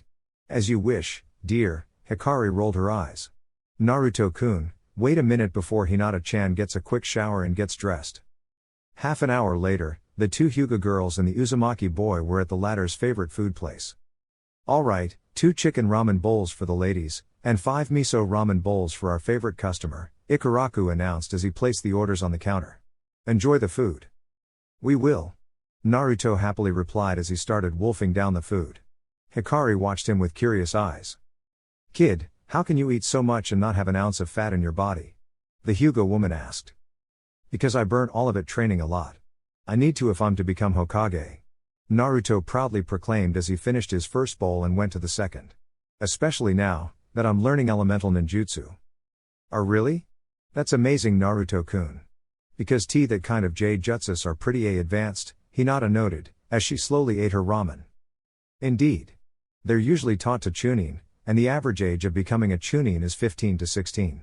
You're half that age, and not even an academy graduate, Hikari observed. Yeah, that's how awesome I am. Naruto claimed with a foxy grin as he emptied his third bowl. Hey, what about you, Hikari-san? What is your element? Actually, the Hyuga clan does not use traditional ninjutsu, just our own martial art, the gentle fist. But I believe my affinity is water. I don't know what affinity is Hinata's. Well, we might find it soon, since Dad said it's going to talk with the Hokage so they teach elemental ninjutsu at the academy, Naruto claimed. The academy? Isn't that a bit too soon? I mean, not all the kids have the luck of having a clan or being trained by 2 Sannin, Naruto-kun. Hikari asked. I dunno, my dad said that the standards of the academy decayed a lot since the days he and mom were Jinan. By the way, did you know that they graduated when they were just 6? They're living legends. It's something to be expected. Mother. Hinata spoke up. Do why you think I could learn elemental and ninjutsu? Hikari shot her daughter an odd look. Why would you want to do such a thing? Well, it's that I'm not that good with the gentle fist, so maybe if I could have as something else to rely on. I don't see why not. While we don't use traditional ninjutsu, it isn't banned or anything, Hikari shrugged, then she turned more serious. Though I don't want you to neglect your gentle fist training. Your father and I still expect you to master it to some degree. You can learn any other kind of ninjutsu to supplement your skill repertoire if you wish, but none of them are to be treated as the replacement of the gentle first. Understood? Why yes, mother. Hikari smiled. Good then. Though then again I believe that maybe traditional ninjutsu will give you less trouble, since you have such a good chakra control for somebody of your age. Hey, if that's the case, maybe she could also learn medical ninjutsu. Mom says that it requires a precise chakra control, Naruto commented. You now want to add medical ninjutsu as well? I think Hinata will have enough with elemental ninjutsu and the gentle fist, Naruto-kun, Hikari replied. Though given her history, Hikari couldn't help but feel a newfound respect for medical ninjutsu. Well, my parents say that a great ninja is a master of multiple skills. That's why besides taijutsu and ninjutsu, I'm also going to learn sealing jutsus as well. And I heard Dad talking about something called senjutsu, which I don't know what it is. All you need is the will to do it. It's good to see that despite being so young, you're thinking so much about your future, Naruto-kun. That kind of hindsight is rare in kids your age. Besides, I also heard Mom saying that she wanted to convince Hyuga to become a medical nin, since he said something about the Byakugan being a good medical tool or something. You have a point in there. But in the end, it all depends on what Hinata wants to do, Hikari noted, looking as he daughter.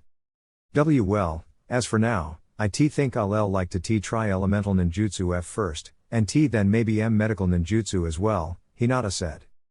Alright. Can Hinata come to train with Dad and me one of these days? Naruto asked to Hikari. I don't see why not. She can go once she finishes her daily gentle fist practice. Yay! You'll see Hinata, you'll become a mistress of the elements in no time. That evening, at the Naka shrine, almost the entire Uchiha clan was gathering there. Only 3 members were missing, the disowned Uchiha. Itachi, his little brother, Sasuke which was happily asleep on his bed, unaware of the nightmarish turn of events that were about to come, and Shisui Uchiha. There were many crates scattered around the place. Some of them were opened, revealing its contents. Some of them had ninja tools such as kunai and shuriken.